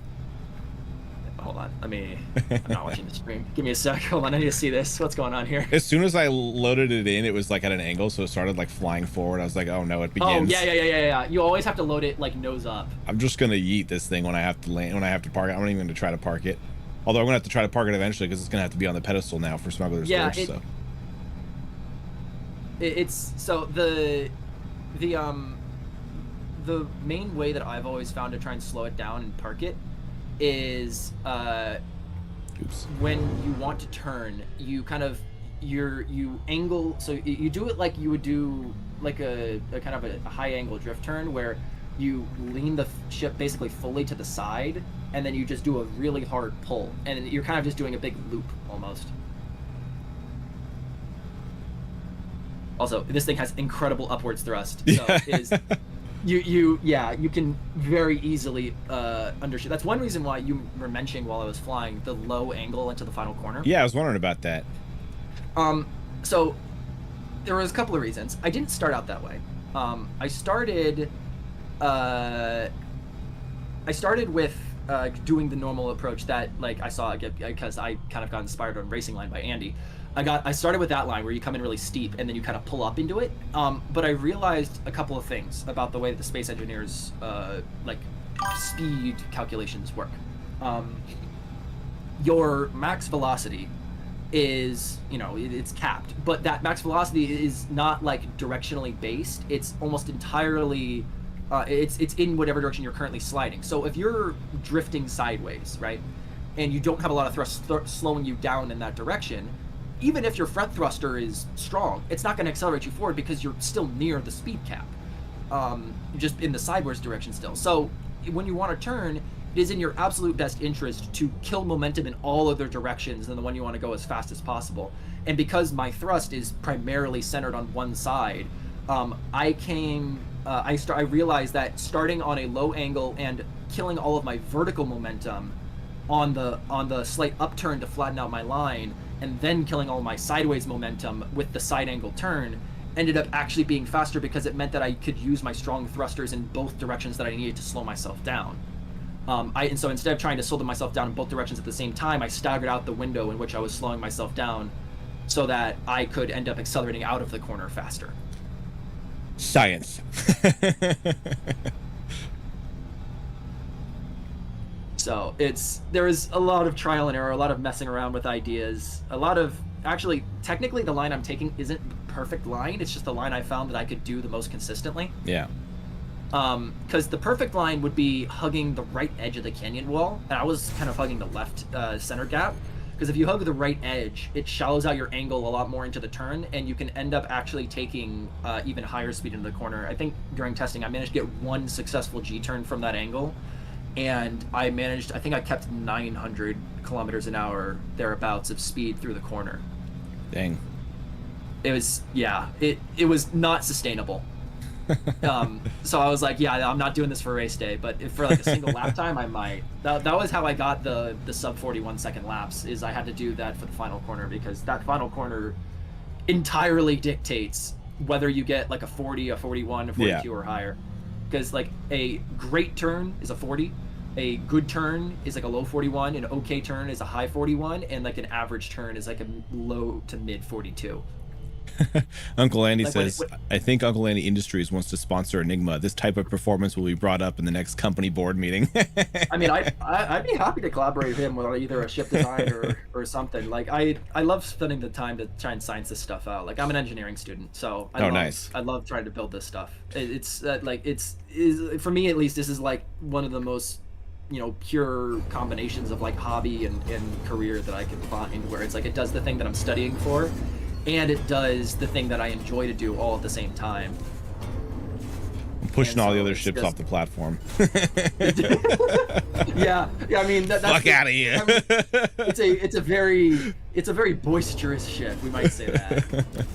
No, it's not designed to be landed very easily. Like the civilian variant, it has landing gear, but it's not really saying much. I was more pushing them off just for a point of symbolism. Yeah, well, I mean that too. Yeah. I mean, yeah. It's a military ship at heart. I mean, it's brash. It's supposed to be loud. Honestly, I was really having fun last night because I kind of realized I got myself into a situation where, I was like, I had been just flying the Nyx so much that I didn't really have objectivity anymore about whether or not I was doing the right thing, like on like the different flying lines and stuff. So I was like, you know what, I need to refresh my palette here. So I went through, and that's why I downloaded all the ships. I flew, I think, every single ship on the page, just because I needed to refresh myself on like, okay, what options do I have for how to fly a ship? Because some of them are heavy drifters, some of them are more focused on braking. I was like just messing around, trying to figure out, okay, is there anything that I'm missing? And then eventually I was like, I feel pretty good about my design. Went back to the next, and then it felt good again. But like all the ships that people have made are so fun, both to look at and to fly. Like it's so much fun. Like Yeah. I love these contests. Yeah, should be great. I can't wait to get multiplayer and be able to bring all these out at one time. It's gonna be bananas.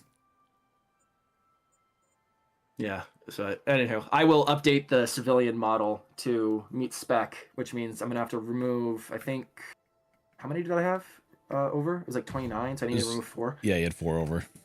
Yeah, I need to remove 4 gyros, and then I would need to add back the weight that those gyros possessed. I don't know exactly how much mass. That's one thing I wish that they would release, is the mass values for every single block. They do have that so now, actually, on the wiki. They do? Oh, yeah. Thank God. Okay. Yeah. Oh my God, the trial and error was absolutely ridiculous. Holy cow! Like, okay, if you look in the front cockpit of the Nyx, there's 2 little angles. There's 2 little angles on the front inside the kind of front nose cone. 2 little nodes, or not nodes, slants of detailing blocks that are literally just there for counterbalance to get me to 30K. Yeah, the other issue too is like when you place stuff in creative, it doesn't always update the weight, so you have to like copy and paste it. No. Yeah, I was doing that constantly. However, I found out that armor blocks don't update it, but function blocks do. So if you place a control seat, if you place a thruster, if you place any of that stuff, it will update the mass of your ship. So Gotcha. as a workaround for people who don't want to do the whole copy paste shenanigans, just find one of your thrusters and delete it and place it again. That'll do the same thing. That'll refresh the whole thing. It'll refresh, yeah, because whenever you do that, because the thruster needs to accelerate the ship properly, I think it redoes the mass calculation. Okay. Yeah, so the wiki will show, I'm just making sure it shows it all for slopes. It looks like it has all the slopes also. So yeah, half armor slopes, yeah, mass 9.68 kilogram. Yeah. Yeah. Of course, they're not even weights either. It's like 9.68 kilograms. Like, cool, that's super fun to figure out a calculation for. Yeah. Well, I mean, I'm curious how it rounds it, because there were some times where I would like make a change on the ship between 2 blocks that I had thought were the same mass. And then it would go from like 30,001 to 30,000. And I'm assuming that just means I passed like the rounding threshold. But I don't know. Like it feels like one of those things where it's like, technically you might be able to get away in this category with like a 29999.5. But at the same time, yeah, because it rounds up. But at the same time, it's like, I mean, does that really matter? It's not an appreciable, percentage to as long as the number shows what it's supposed to show, it's exactly. It's half yeah, because I kilogram. mean, if you do half kilogram out of 30,000, like 0.5 out of 30K, right? That's, yeah, I mean, times 100 to get percentage. It's literally like 1,000th of a percent. Yeah. It genuinely like means nothing. So I don't think it's actually an issue. I'm just curious how they decided to do it. Yeah, and well, it's like when you look at the weights, like like a light armor cube is 33.1 kilograms. So it's like, why did they choose that number? Yeah, I mean, it might be like physically based, where like if they're actually defining it based on like material properties. Yeah. Like, because I could imagine they may make it like light armor is aluminum, or heavy armor is steel, or like maybe these are like physically based numbers. Yeah. Like, I'm not sure. Like, it's just a guess. I mean, I'm not a developer. I don't work on Space Engineers 2. I would love to. Keen, please contact. No, sorry.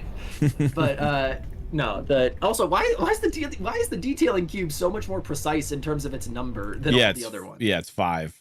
That's what I'm saying. I think I could probably just put together like a table that has all this in there. So if you're like building your ship, you just pull up the Feels like that'd be table and useful. it'll be like the feels chart useful. of saying how heavy things are, and then like how heavy you're 5 or whatever. It'll just do math. So if you just like need like, yeah, I know I need to add 500 kilograms or whatever, you can just refer to that chart and it'll give you an idea. Yeah. Oh, one block that I was messing with that seemed to mess with rounding, so I don't think it's exactly close, is the the detailing angle is just, it's like it's a 0.25 by 0.25 by 0.25, slope block. Mm-hmm. The half slope also has a version which is like the double wide version of that, right? Yeah.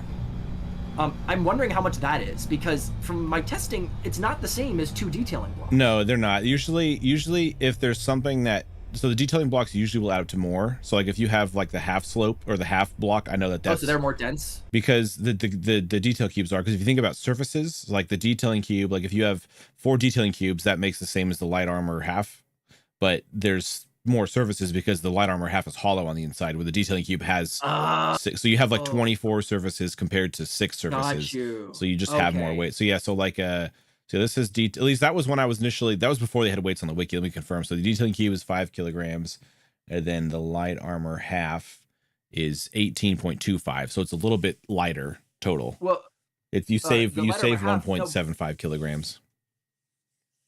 For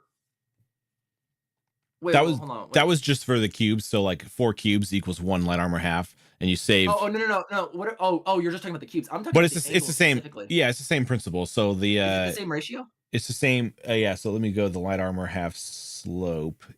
Light armor half slope is 33.1, and the detailing cube slope. Wait, sorry, that was the No. That was the wrong one. That was the wrong one. The half, like the half, but like the shallow half. Yep. Hang on. But fuck, what is that one called? Light armor half slope, maybe. Half slope. Half. Light armor half tall slope. No, that's the big one. Stonelord says, well, you've got to remember as well the detail cube not made from steel plates like armor, which is why different weights. Yeah, but it's heavier though. So even though it's made construction components, the detail cubes are always heavier. Fuck, what is the name of that piece? I'm in the game. Let me just pull it up. Yeah. The game will tell.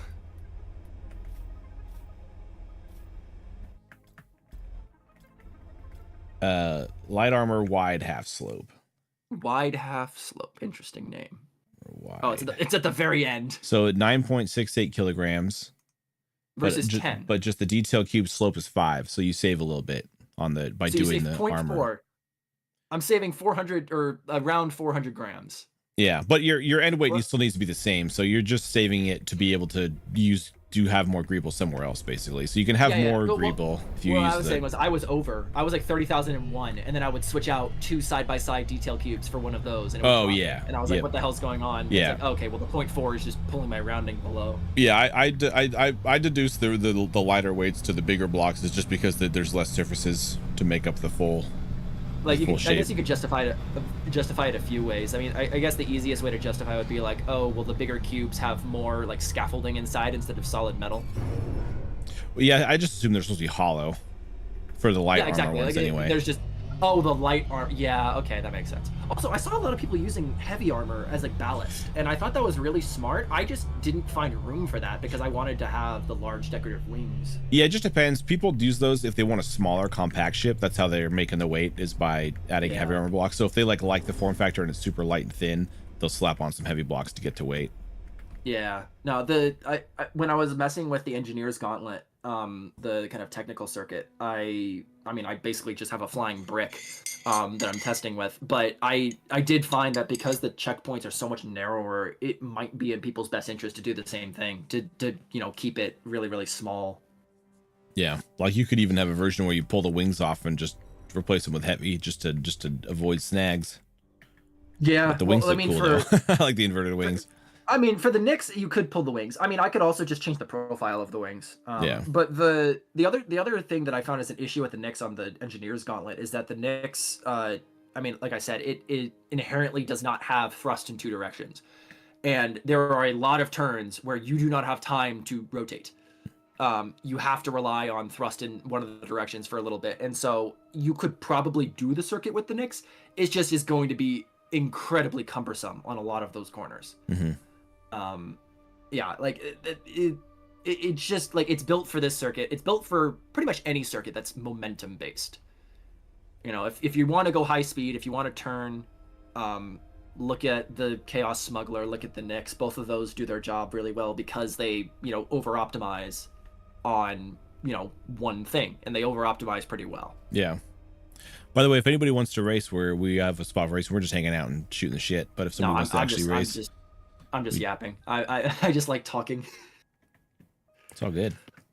Also, can I just say, as a secondary thing, some of the people in this community are unbelievable at detailing and greebling. Like, holy cow, some of these ships would look unbelievable. I mean, I commented on it earlier with Andy's ships, but also, I mean, even yours, the Renegade. Like, some of the details on the sides of the Renegade are just, I look at it and I'm like, oh, I'm stealing that. That looks awesome. Like, yeah, there's some pretty cool ones. No, I mean, some of the ones by Blunt looked really nice. Like, they were much more form factor, or they were much more like, you know, kind of, you know, stronger, rugged. But I just, they felt really real. Like, they felt lived it. I just really love that feeling. This one's a pretty chunky one. I've just pasted in a big one. I think it's like 80,000 kilograms. It's which one, the Arrow? This one by, I forget. I'm watching the stream. Some behind. Should have pulled the name up. Yeah, the Arrow. I'm Fools. That's right. I'm Fools did this one. This one will be probably useful when we have more combat ones. Where's the cockpit of this thing? Oh, it pasted upside down. Ha! Shoot. Okay, so it does not have. I can't get it up right. It doesn't have thrusters. Well, it could have thrusters. It just might not be enough. Someone's getting knocked off.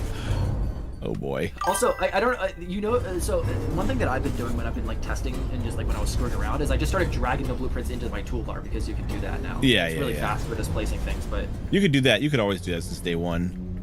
Oh yeah, boy. Well, I mean, I didn't realize I could do it until like 2 days ago, and then I remembered. Wait a minute, I watched the demo videos for this game. You said you could do this.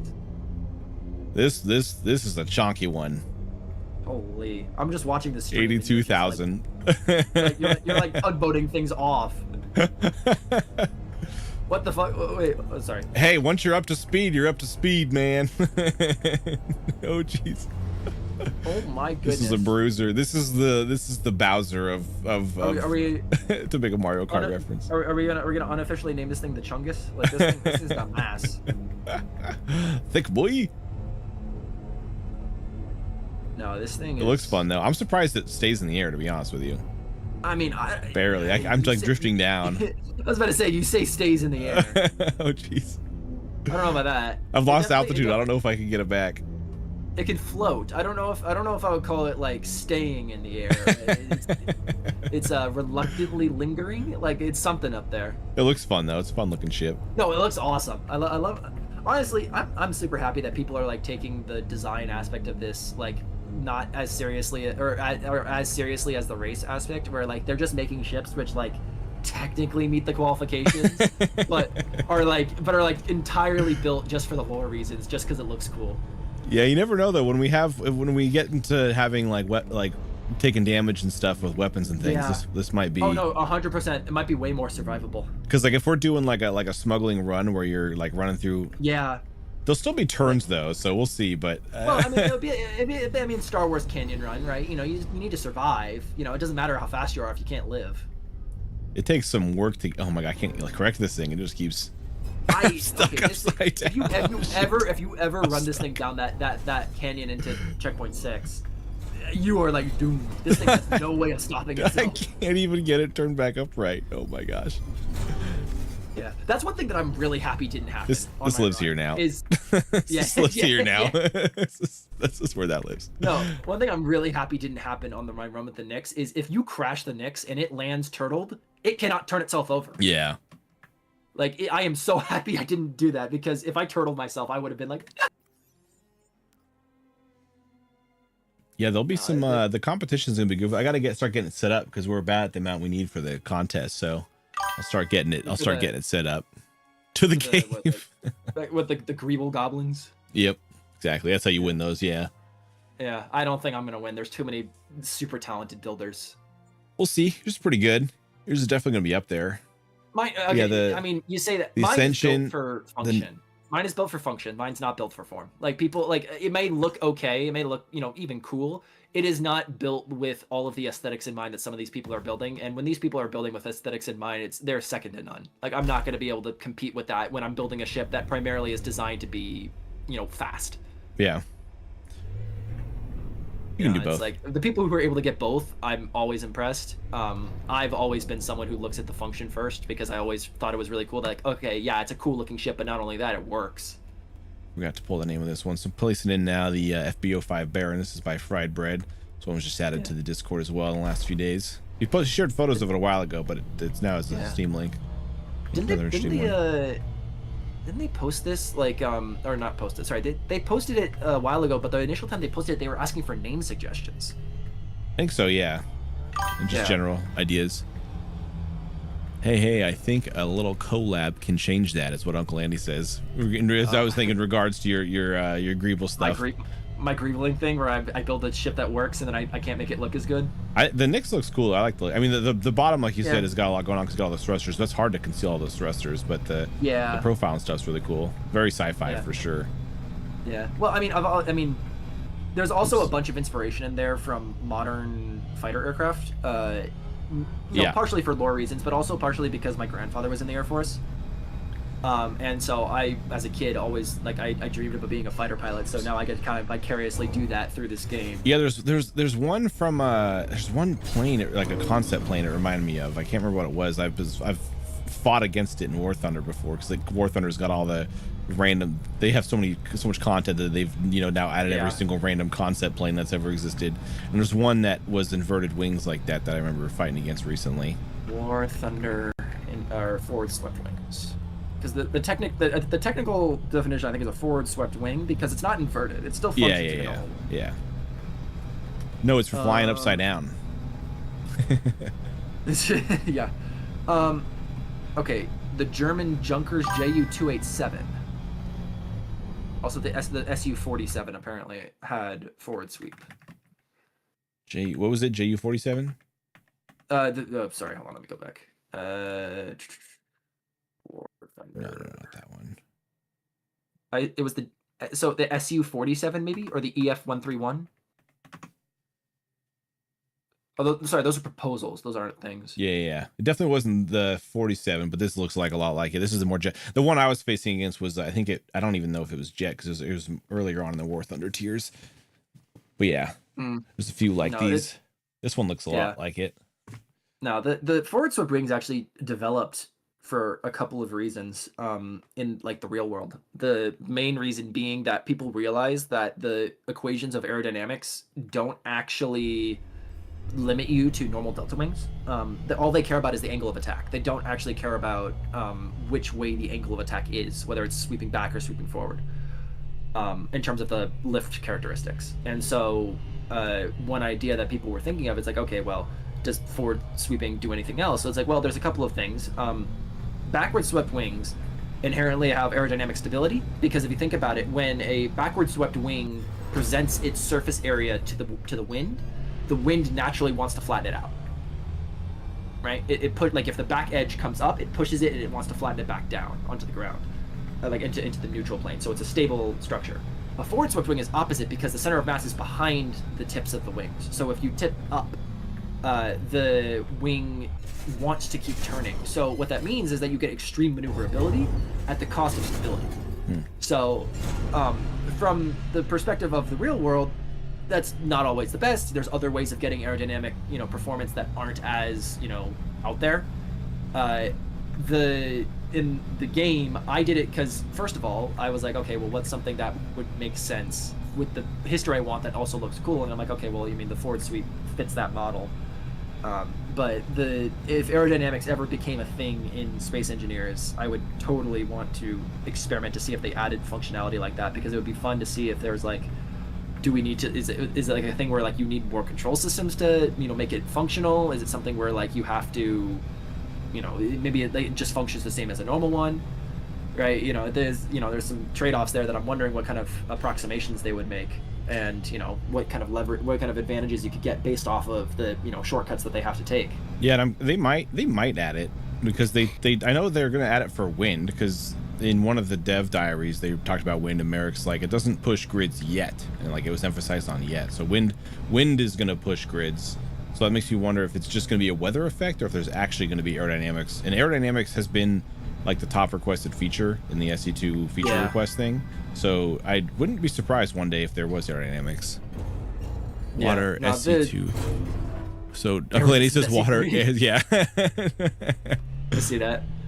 No, it would be fun to have, like, I mean, obviously, I think with any feature like that, there's probably going to be an option for people to turn it off if they don't want it for like legacy feel or whatever.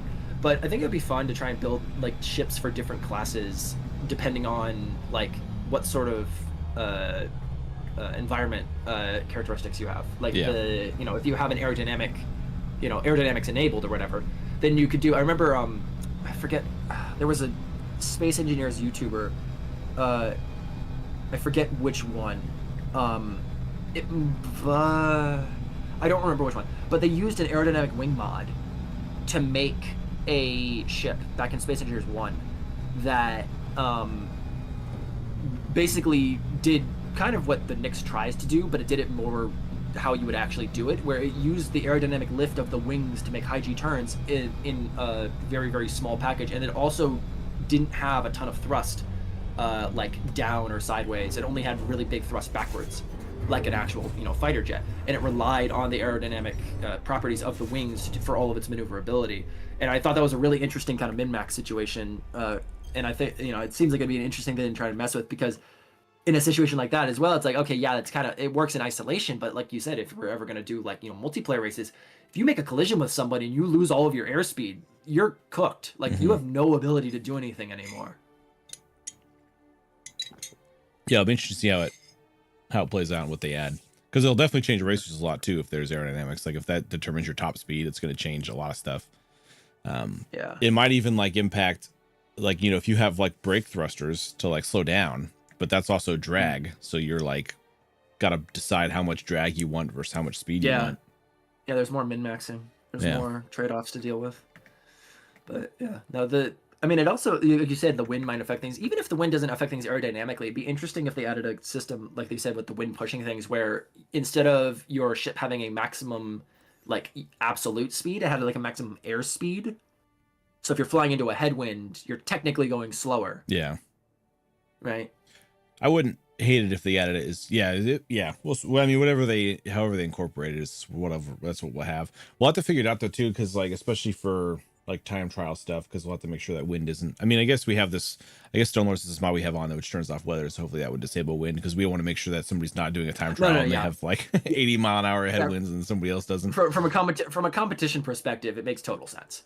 Like to like turn it all off. It's just like from an engineering perspective, it'd be interesting to mess with the problem. Yeah. I'm surprised we don't have more racers today. Where are my racers at? I don't know, man. Everyone decided that they were busy. I mean, it is final season for a lot of universities. Yeah, but you need to. It's Saturday. Procrastinate. I have finals in like a week and a half, so I have time to study. That's why I was able to dedicate the last like 3 days to just playing a video game instead of actually doing real things like responsibilities. But yeah.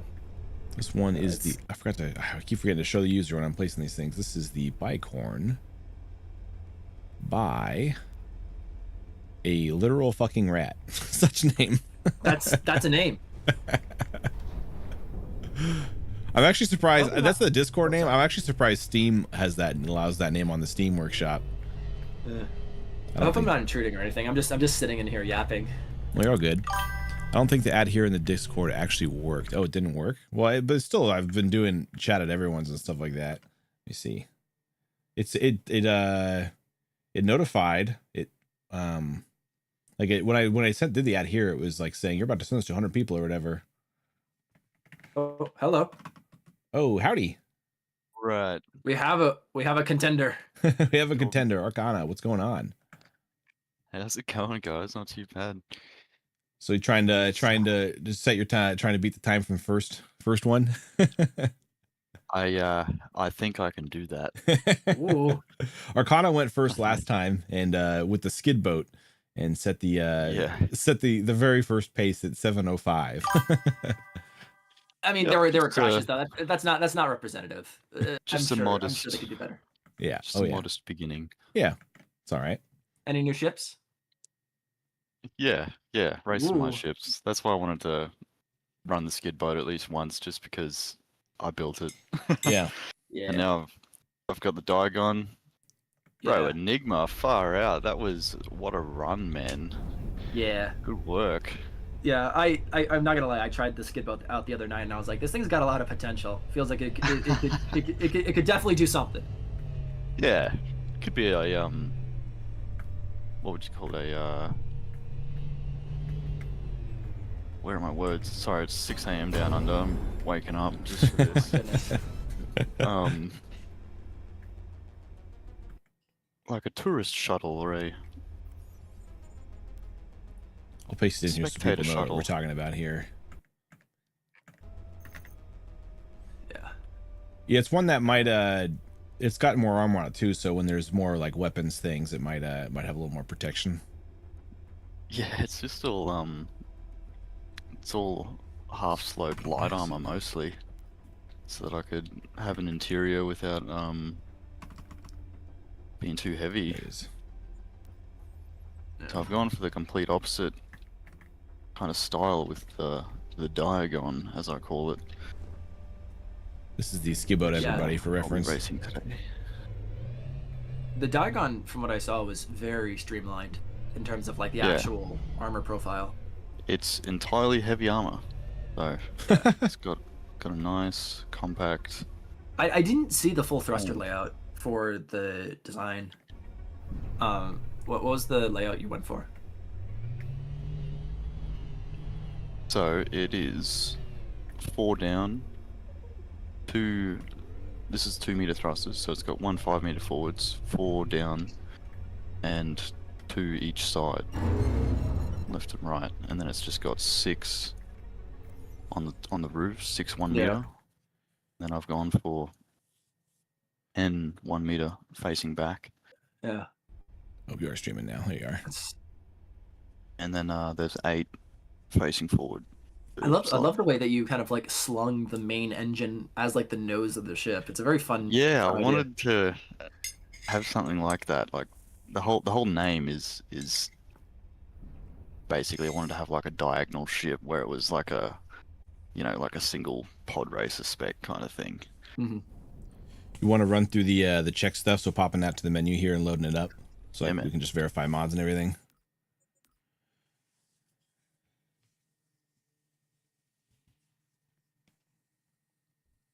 Did the I was looking at the skid boat. Did it change? The just load it from the workshop. Did the skid boat right. Greeble change? I thought the skid boat was like way heavier. It looked like there was less armor on it now from the original one. Yeah, not too sure. I don't think I've changed it. Bottom right.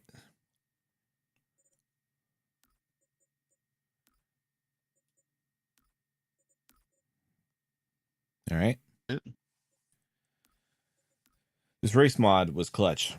Stone Lords, I'm glad you're able to figure out something with these boulders, because the boulder situation was not like, because Blunt made that sick track, but like, and there was like some voxel changes, but there were also like floating rocks where it was loading rock where like the original voxel material was. It was like, it was an issue.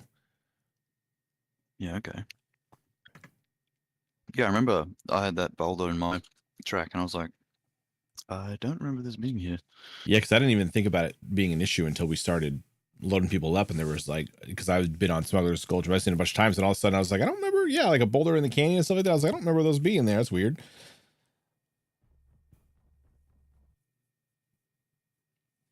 Yeah, man.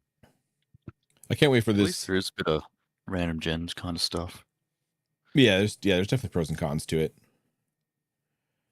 It just needs like to be safe around grids. It just needs to like ignore it when there's grids nearby when it's loading.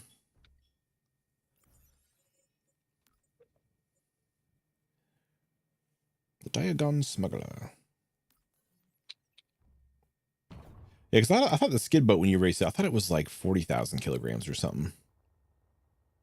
You know what? It does feel like it. But I think it was like 31. Hopefully we get a setting for New Worlds that keeps the original seed. Yeah, or something like that. Yeah, if it keeps the original seed, that'd be good. I just don't know if I wonder if it can generate that on its own or if it has to save it as its own thing. I imagine they could just have a sequence and it might save it, but I know that's what like Starship Evo does. But yeah, so we've got 21 meters. yeah, apparently I do only have 21 They meters. they might not all be grouped off, so you might find some lower as you keep scrolling down, but 20 so far. Yeah, there's your other. You are There they right. are. There's the other 4. Yep. I was like, there's no way. 5 batteries. 24 Got gyros. the 24. And then what are the you got the 2 meters, you got 8 2 meters. Meter. Yes, they must be up here. Yep. All right. And your weight's good. Weight's at 30,000. All right.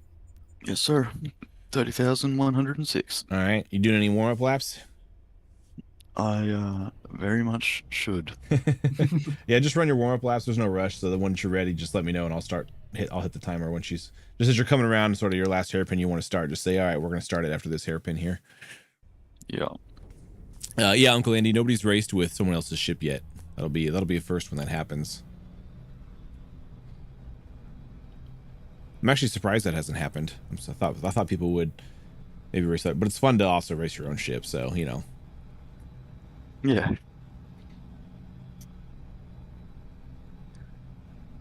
This one's a more balanced configuration, if I remember correctly. Yeah, definitely. Definitely. I feel like this one will be decent for I don't know, different tracks. Yeah. You're already doing cruising much faster than the skid boat was doing. Yeah. Yeah, I've been running laps. I can do 44 seconds in this thing. And I was like, yeah, that's like half my time from last time, so No, I believe in you. I believe you can do a Sweet. 43. Do a 43. Sweet. Make the chat go wild.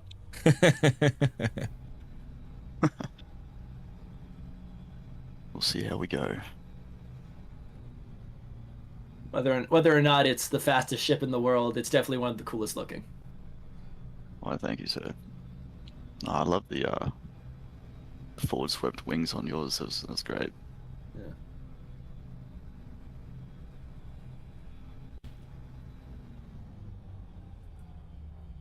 Yeah, I'm excited to see on the once we have a more tighter course how people are building their ships and stuff. When they I'm Yeah, almost like- certain it's gonna look more like this, like the Diagon.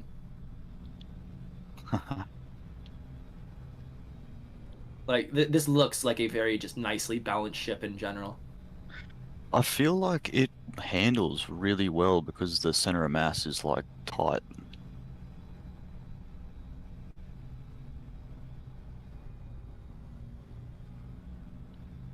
I haven't done much testing with gyros and center of mass to see if that matters or not really too much.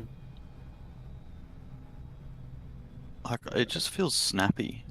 Like Yeah, I'm kind of noticing that. Like your nose in rate is really high.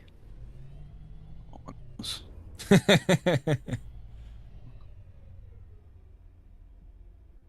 Yeah, I don't know. Yeah, you can nose around really quickly.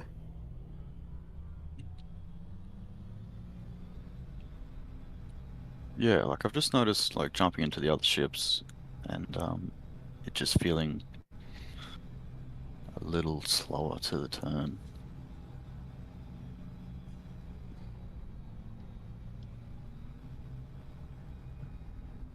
Alright, I reckon when we come back around. All right. Oh, that's great. Good Autosave guy. just happened, so it won't happen again during the Oh yeah, I forgot to do that as part of the check, turning that off. Yeah, no fuss. No, we're chilling. Alright, I think I'm ready. All right. I think I'm about as good as it's gonna get. Coming into the start line, lap 1 now. Here we go. Let's see what the Diagon has. to juice or not to juice.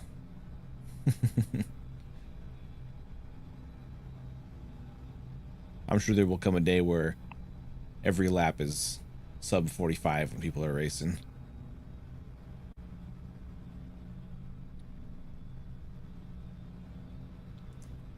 See how it does on the hairpin here. First lap for all the marbles. Nice. Nice. Nice. That'll work. Coming into lap 2, lap 1 time 43.3. Hey. Happy with that.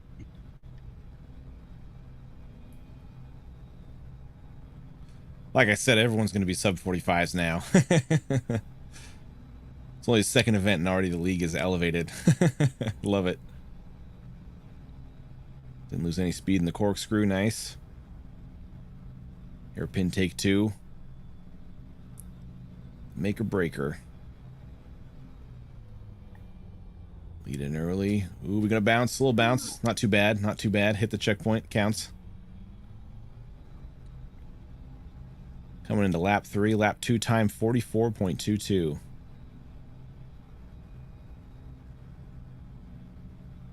Yeah, the checkpoints being a hollow grate like that, sometimes bouncing off of them is dicey. You don't know if you're going to snag something.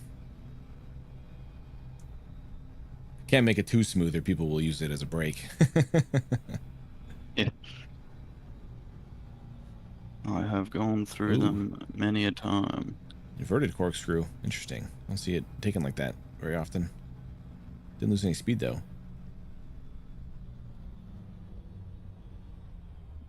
Oop, oop, oop. Came back for seconds on that hairpin there. That was close. That was close. That was close. All right, finishing up lap 3 here, coming into lap 4. Lap 3 time 44.3. Still under 45 for all of them. All I'm looking for. You can get under 43. It's capable. Yeah, I feel like with the appropriate race line. That was a better corkscrew than It's last just- lap. I think you gained a little bit of time there. If you can nail this hairpin, that'll be it. Not too bad. Not too bad. Coming into the final lap here, onto your last lap. Lap 2 time 43.72. Last lap, make it count. On it, boss.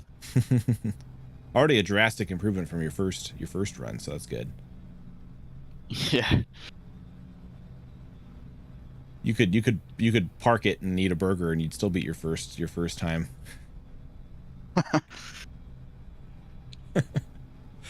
All right, final hairpin. Make it good. Make it good. No whammies. Oh baby. Whoo! Coming in to the final time here. Pow. All right. 44.09 on lap 5. A 3:39 for your overall time. Hey, happy with that. It's like half of the first time. I told you you could get 43. Yeah, there wasn't a lap time over 45. Happy with that.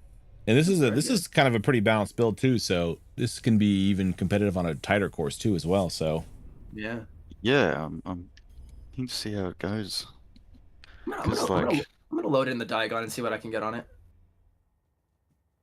all right, let me record This your times in here. UncleAndy's 5-meter side thrust threw me for an absolute loop. Like, I did not take that seriously when I first saw that. I was like, that's cool, you know. It's like I was thinking it was a bit like the Sphinx where it had like the 5-meter facing forward, and I was like, and then I saw him run it. I was like, oh my god, like that actually is like course built. Oh wait a minute, something just happened with my timer here. It just goofed. It's okay. That's why we got the stream for. And I got the recording. Something with my timer is displaying incorrect. It's showing not the right times. It's showing like a minute and 33-second time. That's why I have the recordings also. to back up, let me just pull up the stream and I'll just see what the timer said before it got all wonky. 14. Let's see. If you want me to, Arcana, I can stream. I'm gonna see what I can get with the dagger. Yeah, I got it here. Show me.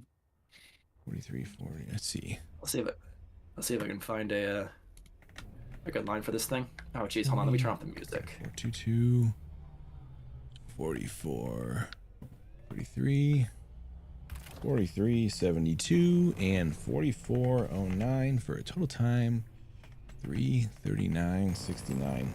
Haven't had any penalties today either. And that was the Diagon. Yet.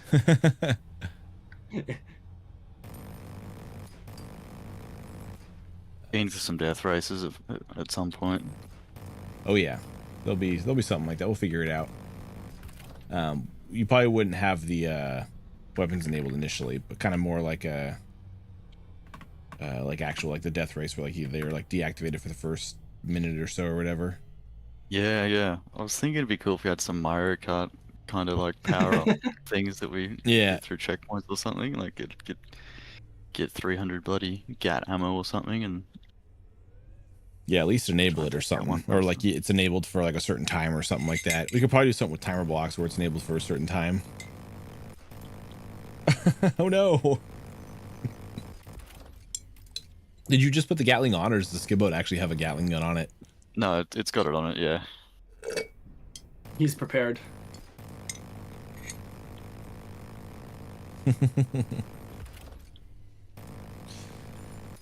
Take that.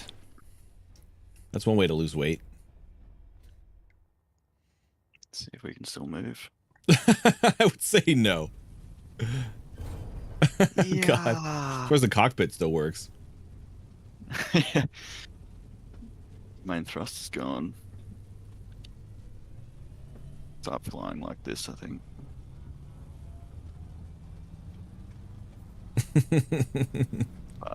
have a scrap race where there's a bunch of busted up blueprint ships like this, and you gotta hop in one and try to race.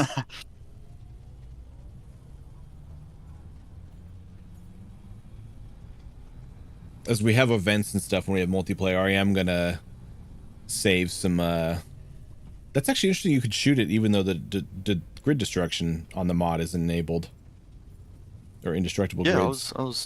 I was surprised about that as well. That's interesting. I wonder how that works then. If you're able to run into things and it doesn't do damage, and you're able to fight things that doesn't do damage, you're able to run into other ships, but you can shoot ships and it doesn't do damage. Maybe it's just maybe it's a collision thing. Yeah. Not a weapons thing, which would actually be interesting because then you could have a combat race where collisions don't deal damage, only weapons deal damage. Yeah, it'd be a good balance. The new Gatling sound effect is much better than the first one. The first one sounded good, but it didn't sound like a Gatling gun. So Stone Lord says the mod just removes collisions. Interesting. So it could be used for stuff like this. I hadn't even considered something like that.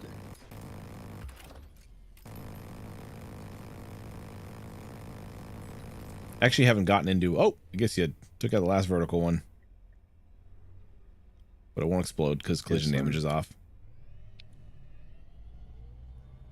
You can actually pick which collisions as well? Interesting. What does it let you pick, Stone Lords? Like grid to grid or grid to voxel? Or what do you mean? That's interesting that you can choose.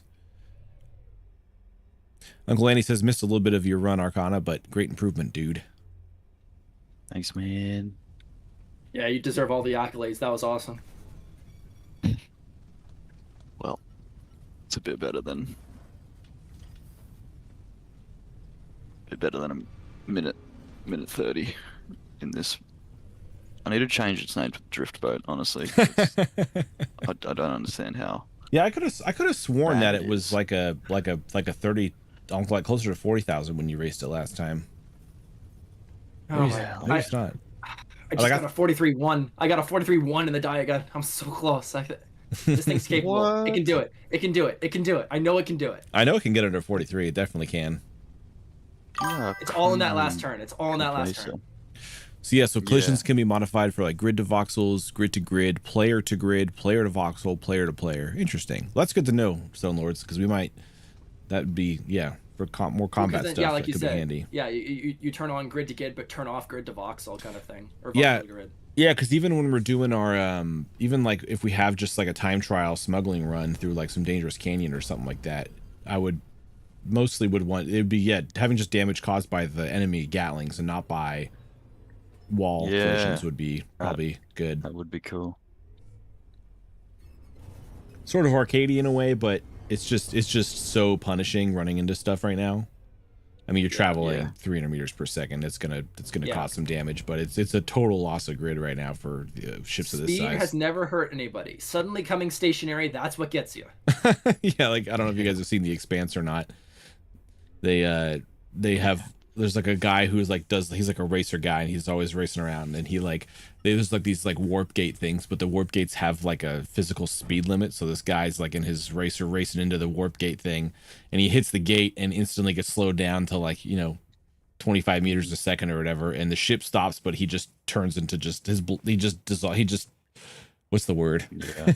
He just turns to the liquid bag and just liquefies. Yeah.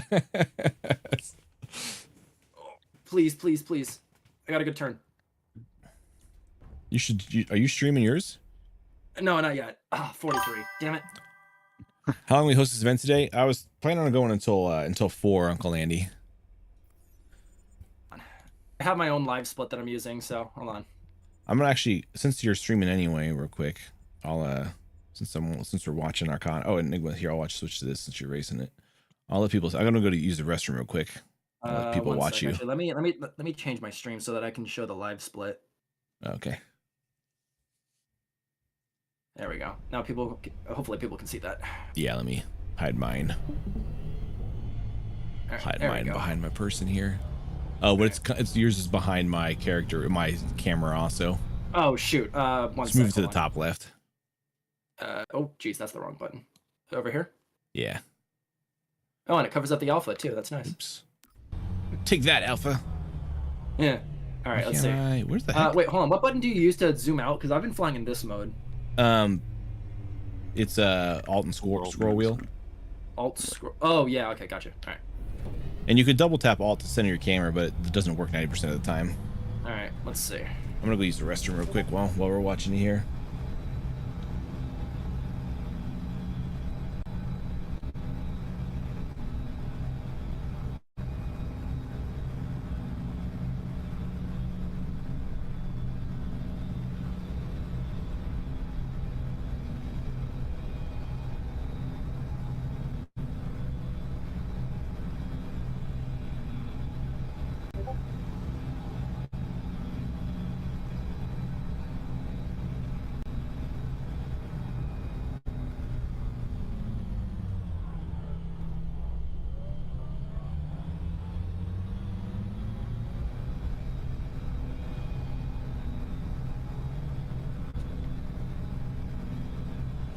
My bathroom is occupied, so I will try again later. I almost got it. First time. 43.0 it says. You don't have your hundredths set though, only your tenths. No, I only go tens. I don't trust my accuracy for hundredths. Yeah.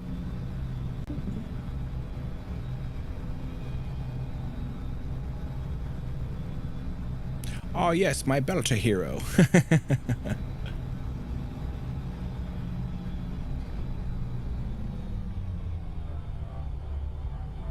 It's figuring out how to take those hairpins in the balance builds. That's the art. Oh my gosh. You can do it. It's possible. This thing's capable of it. Well, if you want to win me in engineers. Yeah. I mean, it's definitely ahead. one of the best I've felt for this thruster configuration. Sweet. Yeah. Like most of the ships that are different. Most of the ones that I've felt, I've been kind of gummy almost, where it's like you kind of feel like. All right, I'll be right back. I'm gonna use the restroom real quick, guys. Oh shoot! No. It's sort of funny how it seems to vary on the downwards inertia. Yeah, 45.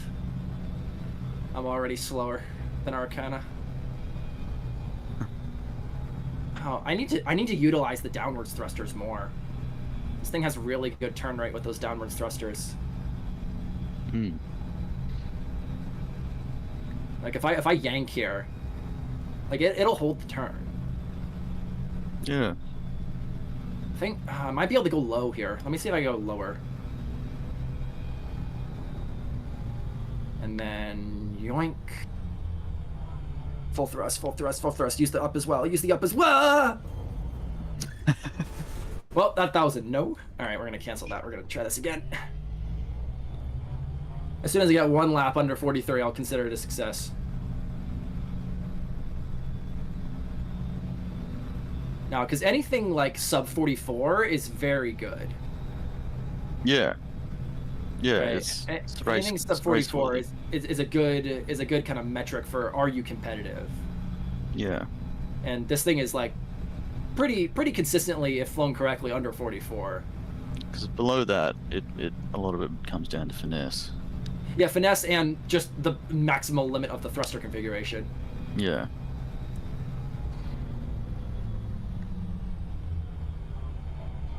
Oh, that was better. Come on, come on, come on, come on, come on. All right, I'm back. Did you set your time? Nah, I'm like just over it. I'm like consistently 2 to 3 tenths over it. Yeah, this is gonna be something where it's like if you can practice this 100 times and get that one perfect run. Maybe I go wider here, and then I'm also trying to see if I go steeper into the canyon. If I can like make myself more level at the turn, because gravity is your enemy here. Yeah, I never thought about the lower approach to make yourself level. That's interesting. And then we turn, use gravity to your advantage.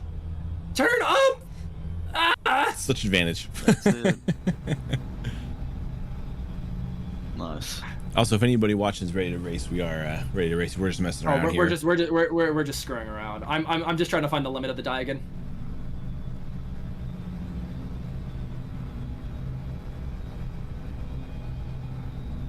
I feel like you could really be more aggressive with this thing. I just feel like the slowdown is what's getting me right now. Yeah. Like on the hairpin. What if I go wider? Like a drift. Yeah. Yeah. Try lower. Up, and I've messed it up entirely. Oh. Hello, wall. Yeah, that's why I have that gate down there. Oh, I went to the checkpoint. Oh, is your game crashing? Oh, stream just cut out bad for a sec. It's back now though. No, stream. Yeah, sometimes my internet. I'm gonna reset my times and try again. Here we go. Also, UncleAndy, I think I told you a time when I said how long I'm going. It was going to be 4 hours, so there's 2 more hours of the event to answer more. I realized, I think I said 4 o'clock before, but you're in a different time zone, so probably. Maybe you're not. I actually don't know what time zone anybody's in, really.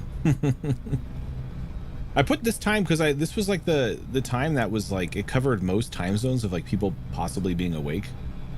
I don't know if people just... I mean, hey, you caught Arcana, and they're from all the way around the world. Yeah, because I set me alarm. Yeah, because I wanted to make sure the Aussies could at least, if anything, sleep in and catch the tail end of the event. Oh, no. Yeah. Like, I don't know if Eternity is going to pop on near the end of the end of it or not.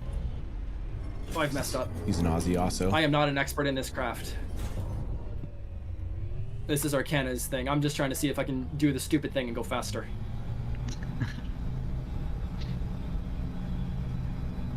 Trying to figure out how to take that last turn. Like, how do you take it, Arcana?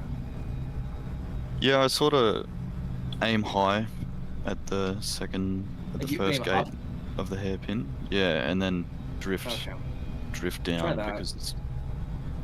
Yeah, a lot of time for the bounced ones, you sort of have to like anticipate it and sort of almost enter the first checkpoint in like backwards. Oh, yeah. Reverse entry. Okay. Well, let me give that a go. Like start early and turn sideways early. As soon as you, yeah. And you don't always have to get off the forward throttle either. A lot of times you can rely on your vertical to brake. I don't remember how many does this have vertical? Is it just 4? 4. Yep. Yeah. 43. Yeah, I actually did a small adjustment with the thrust package and I took 4 of the 1 meters that were facing forwards and put them facing back. Yeah. To give it that little bit of, saved acceleration, but yeah. Yeah. Gives you like 0.2 second Does it? acceleration. Wow, that's a lot. Yeah, the Yeah, well, when it takes 5 seconds, it was Okay, like let me see if I 560. don't let go of forward thrust, how it happens here. It was like 5.6 seconds. Oh, there's no back. Oh. Down to like 5.4, 5.3 something with that change and adding 4 1-meter thrusters. Wow. I think if you hit your flat approach like you do, and then My issue is my and flat then approach requires a lot of up thrust to counter the gravity on the upturn, and I don't know if this ship has that. yeah, because if you're able to level out with some, let me just cut out to checkpoint 5 and see if it's possible. because if you're able to level out, then you can stay on the forward thrust and just bank sideways and just Yeah. use your vertical to just So, break right, around the corner. Let me make sure I don't. Okay, let's get low here. So I'm coming in, and then yank. Yeah, I'm just still going down. Yeah, Yeah. it just doesn't stop. Yeah, so I tend to aim at the top corner Yeah. of that first bit, and then you drift down Yeah, enough yeah, to yeah. scoot into the next. One thing that's going to be sweet is Also- being able to, Yeah. with like multiplayer, is being able to have like a actual spectator camera set up and watch these ships fly. Yeah, around yeah, some of yeah. these So you can corners. like have like a stationary corner cam that Yeah. like watches them drift. Because some of Yeah. these ships really send it hard on the drift. Like, it's Yes. like rally cars. Yeah. Yeah, it'll be interesting to Actually, see. it's not a bad description for this ship. It kind of feels like a rally car. Yeah, this kind of class in general is a bit of a drifty class, the smugglers. Some of that's too just because the atmospheric thrusters aren't as strong as the hydrogen thrusters are. I have undershot. When we were putting together the initial stuff for the point system, like Okay, that was a 42.6 when I missed the checkpoint, so it's possible. yeah, Eternal and Stone Lords pulled out some of the data from the game files for the thrust, and I think it's 17 1-meter thrusters is equivalent to 1 2-meter thruster. Mm-hmm. Oh. Okay. Uh-oh. Because that'll probably factor when we do our point system. It'll probably be based on the point, like the value of thrusters will be based on the newtons or whatever their unit is. Yeah, well, cool. newtons make sense, but I think a more reasonable metric for points would be thrust to weight. Well, so weight will be like weight. I think will dictate the budget. So like if you have, so like let's say you're racing around the smuggler class or whatever. Like if you have a 25,000 kilogram class versus 30,000, you have a huge advantage there. So like a 25,000 weight would have a smaller budget to work with than a 30,000 weight budget. Oh, got you. Okay, so like your weight would give you a number of points that you can then use for a component. Either that or it just is part of your budget. So however, every time you, like if you're within a certain weight period, that is within a certain weight range, that's like, you know, that many points or whatever towards your budget. So if we have like a it'd So, like, probably the lower the weight, the more expensive it would be.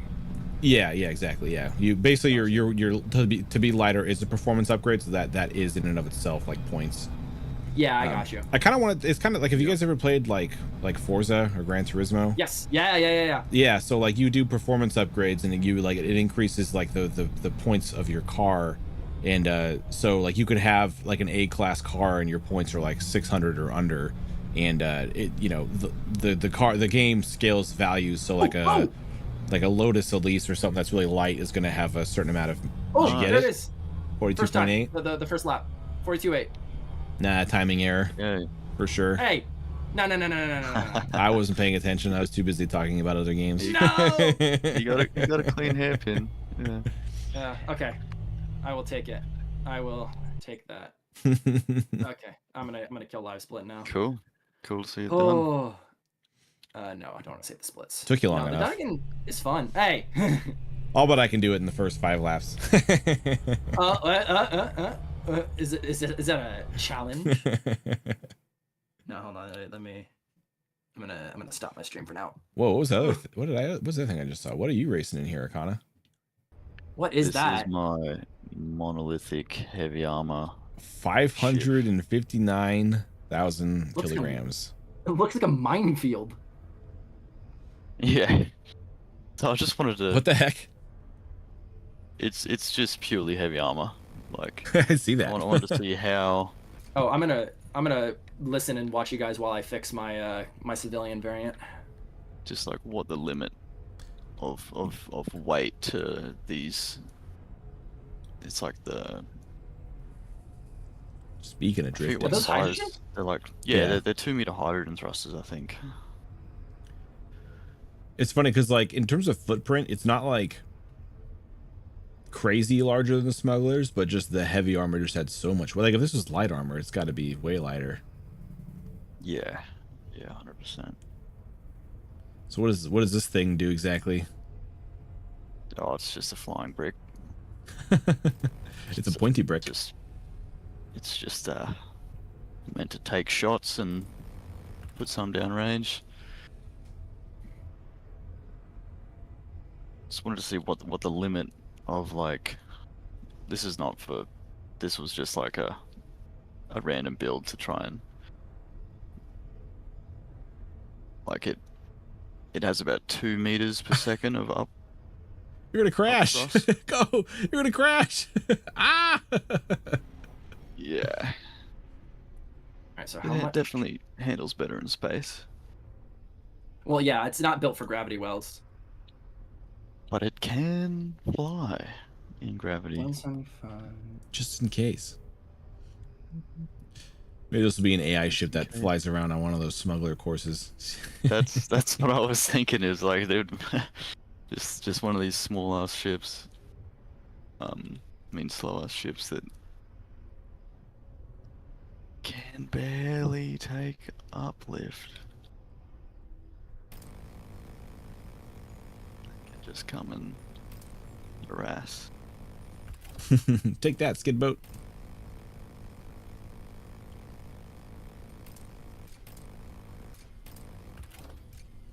Took a fair amount of hits before Yeah. things started catching on fire. Yeah. Can I even?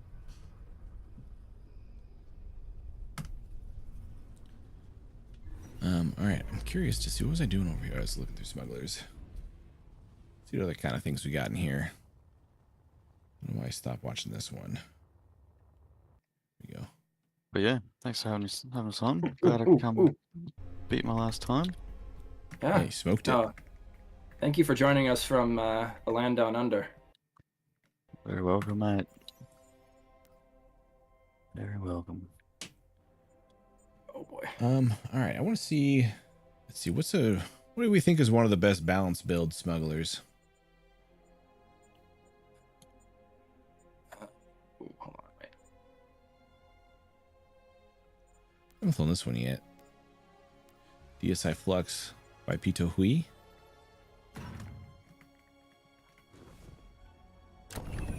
It was kind of a cool one.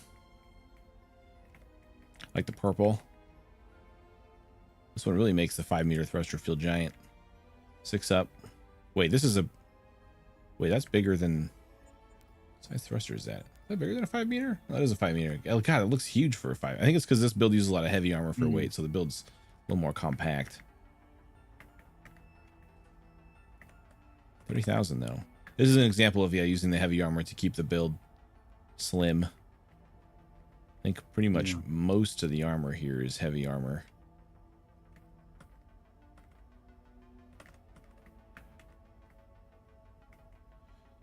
All right, I really wanted to actually test if I really want to see how a smuggler can do on Blunt's course. Really want to know if that's viable, or if we have to, if that one will be better for when we have our like our lighter weight.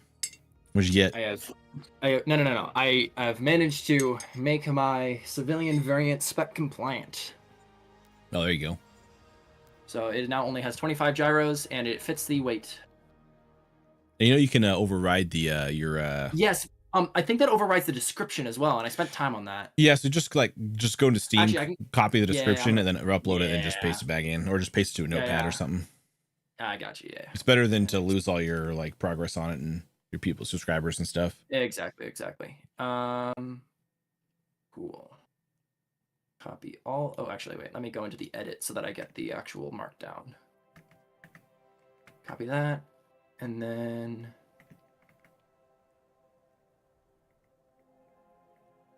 If anyone's ready to race, feel free to hop on the Discord into the voice channel here and share your screen and get your times. We only got 2 times in right now, which I thought we'd have a lot more. I don't know if it's just like a bad time for people or what. I Thought Saturday would be good. Maybe weekdays are better for people. I'm not sure.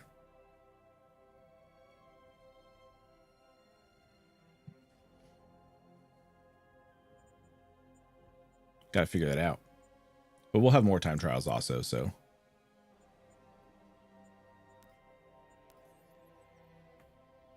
Let's try this DSI one on this track, see how well it handles.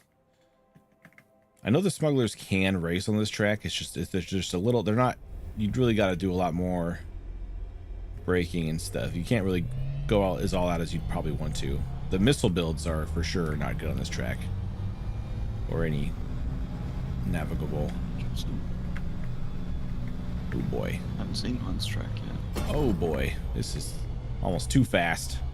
Holy smokes. Holy smokes. Too much speed. UncleAndy can confirm that he is practicing. Nice. Hey. Gotta go work. Wish I could join. Maybe next time we can get you.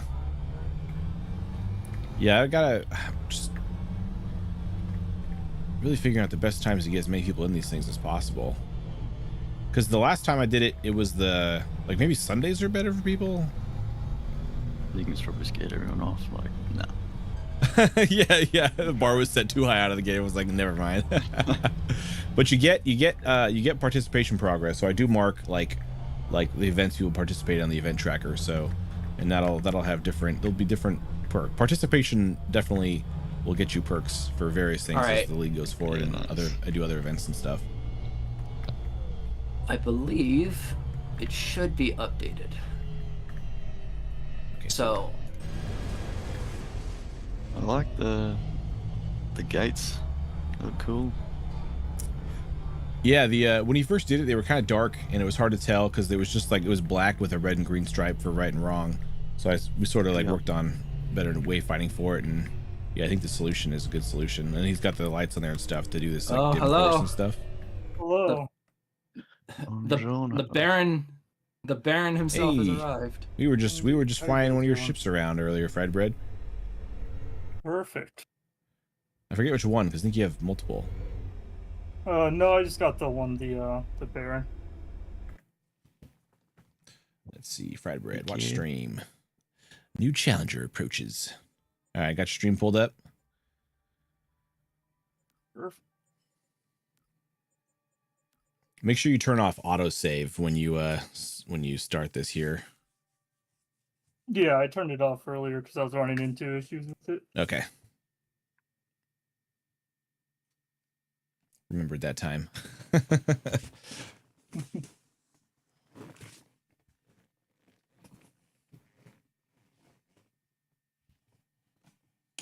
How's your day going? It's going good so far. You've done a lot of practice runs? Yeah, I did a few. I have a pretty cute way to get through the hairpin, but I only pull it off like one every 10 times. So. Hey, we take those. Now you just gotta beat the odds 5 times in a row. That's true. I mean, even if you can just set the best lap once, there's it's still there's sets you best lap. something. If I get a good run going, I'll give it a shot. Yeah. All right, so hopefully it's all published to the Steam page now, but the civilian version should be all spec compliant now for anybody who wants to use it in any future events. Nice. This was fun. I was flying this one around earlier. Yeah, the Baron is awesome. Thank you. As long as you don't crash. If you crash, there's kind of no getting back up on his feet.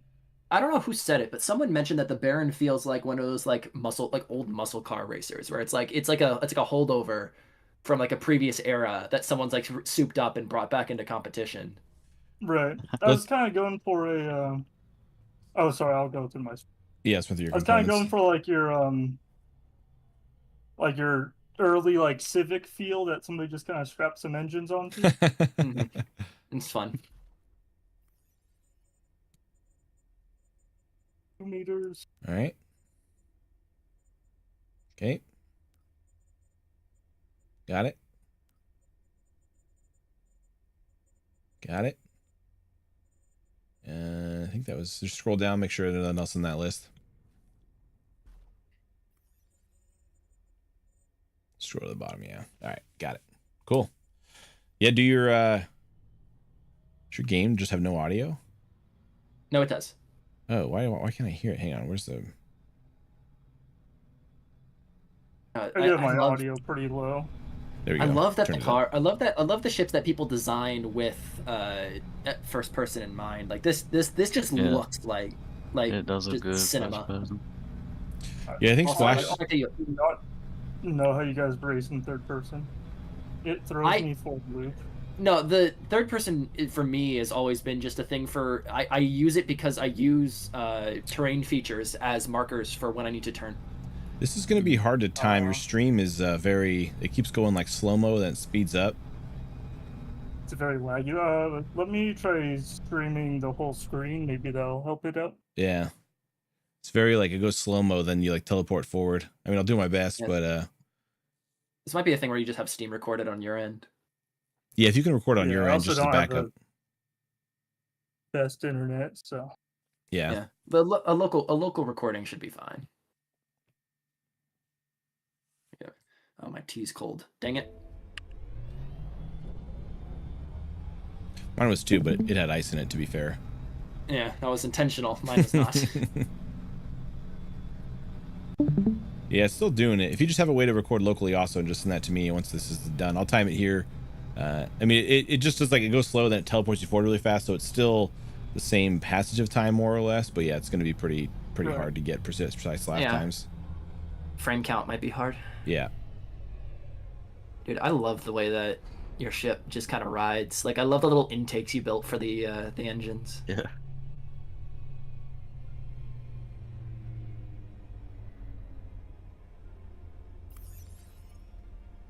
Actually, this is a question I'm curious for you two. Is there anything that you guys feel about the preference between the cockpit and the control seat as your control mechanism? Like, is there any like preference you guys have between the two when doing design? I don't. It just depends what fits in the design better. The control seats are heavier than the cockpits are. By quite a bit. I think the cockpits are like 800 and the control seats are like almost close to 1100. I guess from like a detailing perspective, then it makes more sense to do the cockpit. Yeah, it just depends. The cockpit has good visibility, so if you want to do first person, the cockpit usually grants a little bit better visibility. Yeah, the first person on the Nix with the control seat with the kind of custom cockpit is abysmal. And just let me know when you want me to start the timer, FriedBread. Just as you kind of come around onto your laps where you're ready to go. No rush on doing these. yeah. You were saying that. Like I said, Going once back you, to get flipped. Get up! Yeah. Yeah, I think Splash Damage was the only one last time that raced first person. Was Splash Damage the one who he set the two really good laps? Yeah, he had the did. He had the one G turn at the end on like his last lap that was like 800 or something like that kilometers an hour. Yeah, his turns on the hairpin were crazy. He got collected into the chicane here on one of his laps, and it killed his overall circuit time. I thought he also took a penalty at one point because it was just like it just screwed up his line. Yeah, I think he did. Maybe that's what it was. A good individual laps. Yeah. Yeah, he was racing. His were scary. He was cutting the corners as close as he could and hitting that hairpin like a madman. That was it was no. Didn't he almost clip checkpoint 2 like 3 times? Yeah, it freaked me out every time. But that's what you got to do to just anywhere you can shave off like a fraction of a second. Oh my gosh, It what a was hairpin! super fun to watch. Nice. Yeah, it was a good turn there. It's fast as heck.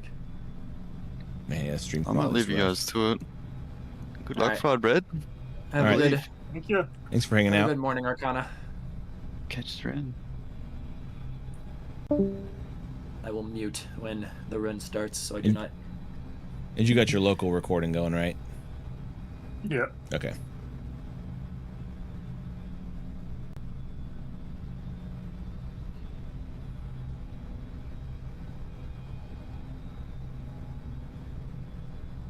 It's looking pretty quick out of the gate here, though. When the stream's not lagging. Yeah. Oh wow, I why think is I'm already on this one. Do it this one, you said? Yep. Okay. And go. See how it holds up. It's funny, the stream goes really slow, then it just speeds up to make up for all the lost progress.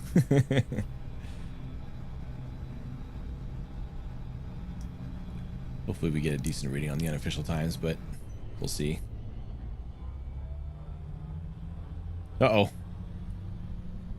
We entered the lag bit and you were flying, and then we came out of it and you were spinning and out of control. Well, you nicked something, so now you might as well try to do your cute stuff. Oh, I just don't have I didn't have a bad angle on it for there. So yeah.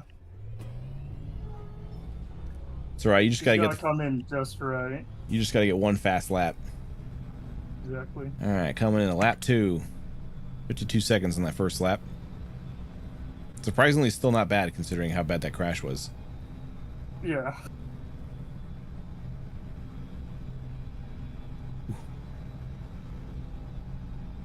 I like to see you cutting it close in these checkpoints.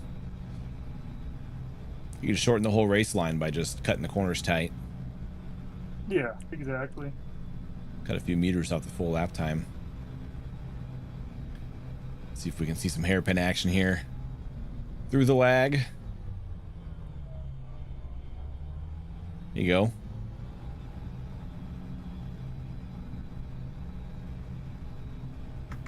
Yeah, like there, it totally lagged through the entire checkpoint thing. It was around a 43.5 second lap in that lap.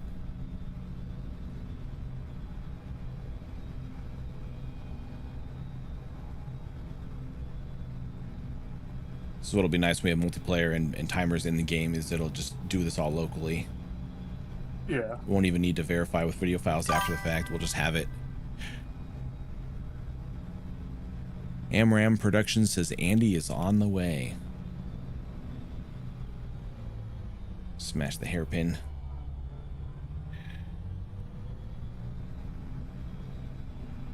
Much like the Knicks, I have to come in pretty low to pull off decent hairpin with this one, because it's just got too much upward thrust.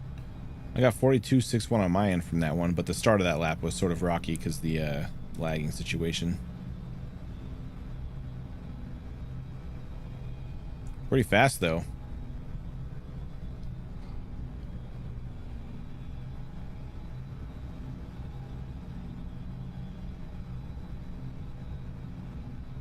Felt pretty quick when I was just flying it around. Ooh, big lags coming to the hairpin. Ooh, swinging it wide. Got through though. All right, lap 4 complete here. Coming in a final lap. Make it a good one. 43.95 on that lap. More or less.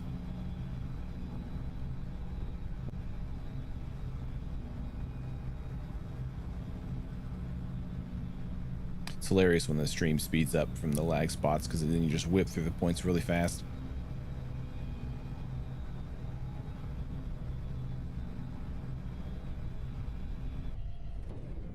Uh-oh. We got the slow-mo into the crash there. Not a bad one. Oh, you got a lot of ground to make up. Oh, you got a lot of ground to make up. Oh. That's going to be the first penalty of the yeah, stream right there. Yeah.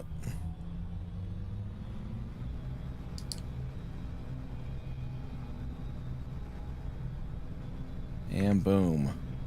48.36 on that lap plus a 5-second penalty. 351 lap time. 351 overall plus the 5 seconds. 356. 5 seconds. It's pretty quick shit. Just got to get those clean laps in there.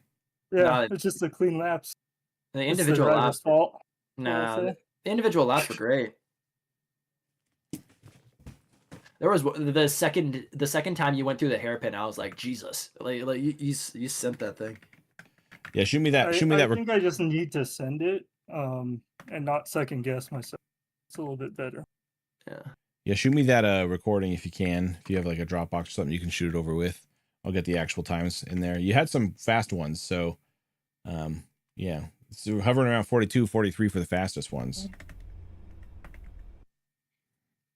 48, 36, 3. Yeah, I was. Oops, plus penalty. That was fun. That was fun to watch, dude. I was trying that thing out last night just for fun. It was. I felt like there was like so much like just raw like potential, and it was just like it just glides so much side to side. Yeah, it doesn't have any side-to-side thrust, so you really have to rely on rolling to get Yeah. through some of those turns. Yeah.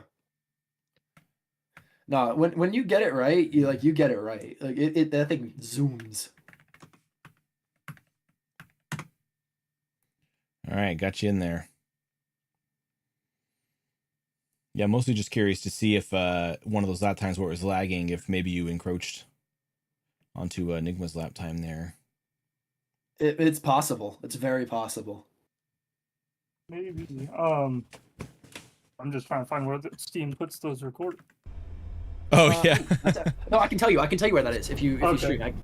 I had to do this the other night when I was testing. I was frame counting some of my runs to make sure that my my live split was accurate. Oh wow. So hold on. If you stream, I can tell you where to go. All right, while you guys are doing that, I'm going to see if I can still engineer a balanced build here for this course. Yeah, I already like the way it looks. Bring the Renegade in because I know this one is more balanced overall. See how it feels. Actually, haven't raced All right, the Renegade since we made its so changes. go back to Steam. Go back to Steam.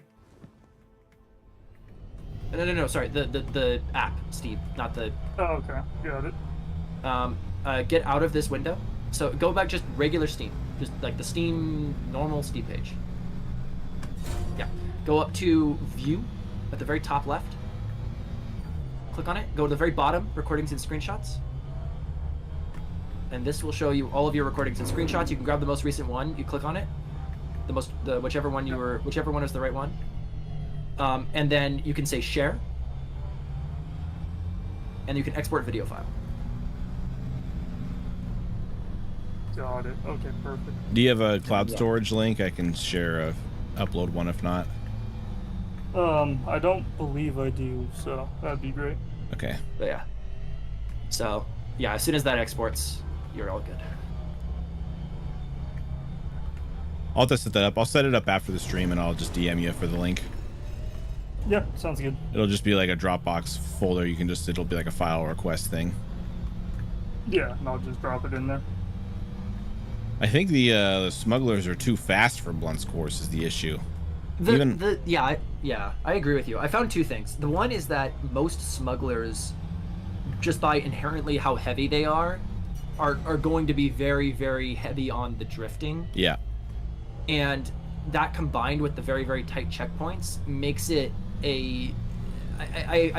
for a clean lap, I feel like you would have to play so safe. Right. That you're just going to be like feathering the throttle the entire time, and that could be an interesting challenge. It just feels a bit technical for what I think the smuggler class was intended for. Yeah, which is fine because he built this for a lighter class, and that's what'll be. That'll kind of be like when we have the point system. Is this for the spec? It can be for spec. We'll probably hold off on spec until we have full multiplayer. Okay. Just because the whole point of spec is everyone sort of that usually just works better when you have a pack racing versus time trials. But the so he didn't build his ships for this to be spec compliant. He just built like a sort of like a light Atmos smuggler class that was like a 15,000. It's similar to like the smugglers, but it's a 15,000 kilogram pound limit instead.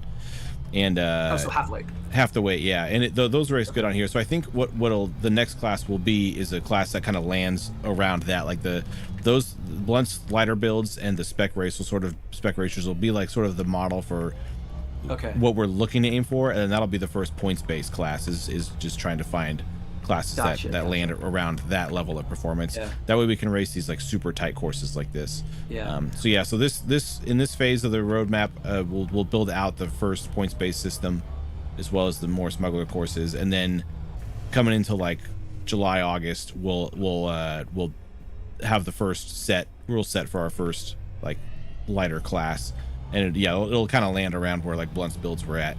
And then that's where we'll incorporate this tracks and other tighter courses, because the other course I was working on that was the course for the spec racers also is a little too tight for smugglers. The one with like the warehouse and the tunnel. Exactly. Yeah.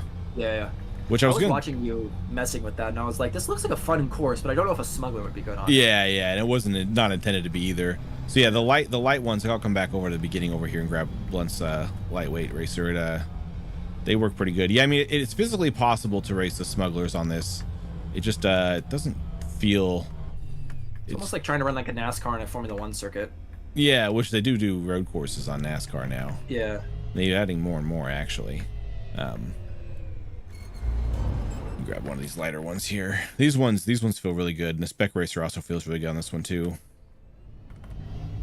The Spec Racer specs pretty much land at where these are at as well. It's very similar. I'm curious what a good Smuggler course would look like. For like actual cargo? No, well, either cargo and then just like, I mean, I think Smuggler's Gulch is a really good metric for like a high speed version. I still think there is a way to favor more balanced Smuggler. Oh yeah, so that's what the next courses will be. Like for all intents and purposes, the Gulch is basically a speedway. Yeah, it's like the Daytona. This is Brill for SE. What's Brill? BBR. I don't know what Brill is. This is Brill for SE. Oh wow.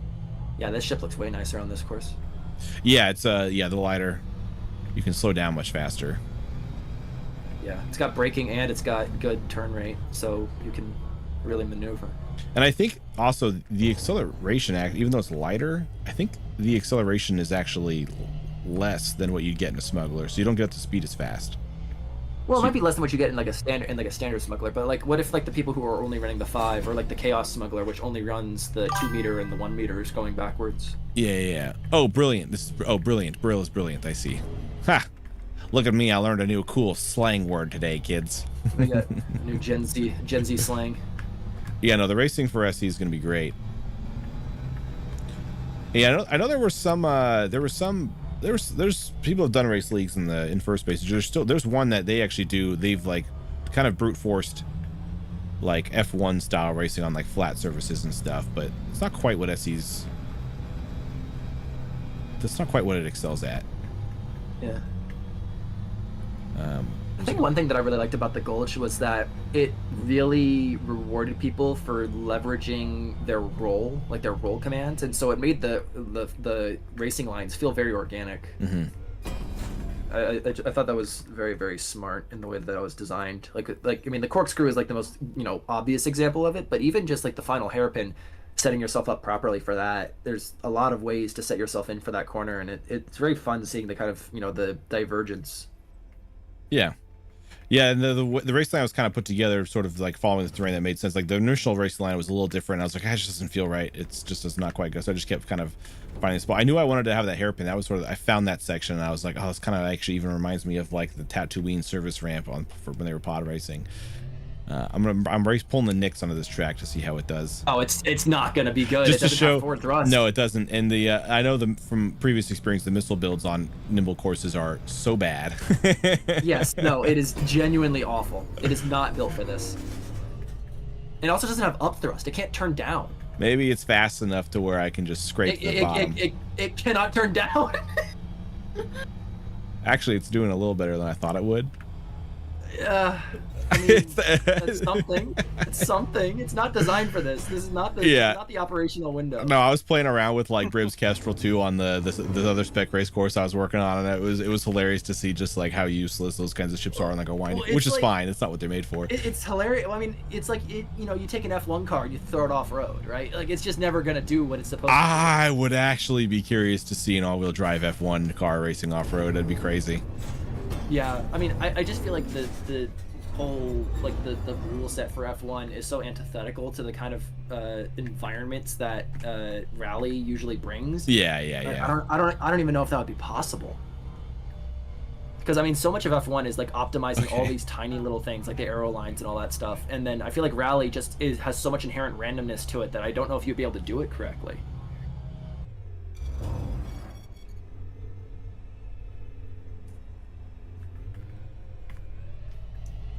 Sorry, I was talking to my lady about wasp nest there while you were finishing that last thought. No, you're chilling. I don't need a response. I was basically just making a comment. I must say though, actually, even if I think the checkpoints are a bit narrow on this course for at least the Smuggler class, I love the way that they've been detailed. Like I love the arrows and all that stuff. Yeah, especially for one that goes backwards. I think something that's been requested a couple of times just for the regular checkpoints is to have like a color for the. Oh, you want to know the funnest thing too about this course? Watch this. What is this? So you go over this ridge down here. And there's the Smuggler's Gulch right below it. He built it above the Smuggler's Gulch, so the Smuggler's Gulch is like active still. Like there's no antennas on the checkpoints, but all the checkpoints are still below it. I'm a bit delayed here. Yeah. Oh, that's very pretty. Oh, that's smart. Like I thought it'd be kind of fun to be like, I wonder if there's a way to like when we're cohesive world. Yeah, so like when we're doing the lighter course, the lighter ones, I'm wondering if there's a way to like bridge the gap to where you can at least get the hairpin involved and then fly back up again or something. Yeah, like alternate layouts almost. Yeah, it's kind of just funny that he found this like really raceable ridge though right above the gulch. It's fun. That's fun. I might be interesting if this is the thing that people like doing, of like building multiple kinds of courses on the same map, of like making it so it's like one map download. Mm-hmm. It makes the load time though annoying. Increases the load time a little bit. It increases load time, and it's gonna also mess with checkpoints. But oh yeah, if you have well with this one, like this with that's the thing with tighter courses, they don't actually need the antennas for the checkpoints. You only need that when you like don't know where you're going because it's really far ahead. When it's a tight course like this course doesn't need checkpoints because all the gates are close enough. You can see the next gate, so there's no need for them. Not the with the antennas anyway. Obviously, once we have better modding, I want there to be actual like checkpoints, kind of like the map Stone Lords is working on, that has the like uses the mission objectives to do it. But you know, actually have some way in game to have just a personal overlay of where the next checkpoint is or something like that. An overlay, and then maybe like some sort of gate to indicate when you've caught it, like when you touch it, it like triggers or something like that to be like, hey, you've hit the checkpoint. But I don't know how that would work, because if you miss a checkpoint, you don't want it to be like failing to load the next one.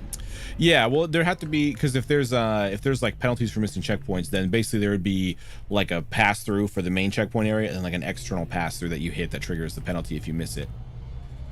I mean, but also I've seen some people who will miss a checkpoint and then decide, okay, I'd rather go back and not take the penalty, and so they'll do like a loop around. Yeah, we only have a 5-second penalty. It'd be pretty. You'd have to be pretty cute with turning around and hitting it to make it fast, to make the turning around faster than taking the penalty. That's fair. So like it'd be a thing where it's like you kind of inform people of like, okay, if you miss the checkpoint and you have momentum, it's not worth it. Go back. The Nyx just like coasts like crazy, so it doesn't have forward thrust. You just like point down and coast. I don't know if you noticed. I just coasted like half that track.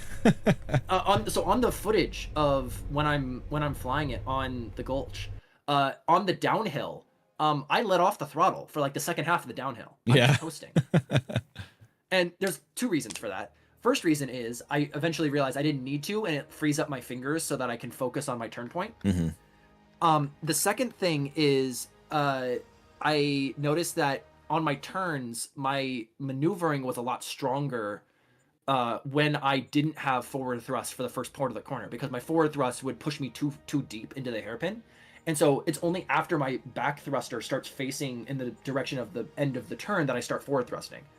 So it makes the turn a lot tighter. Yeah. And because I'm not losing speed by letting off the throttle, it doesn't actually affect my entry time at all.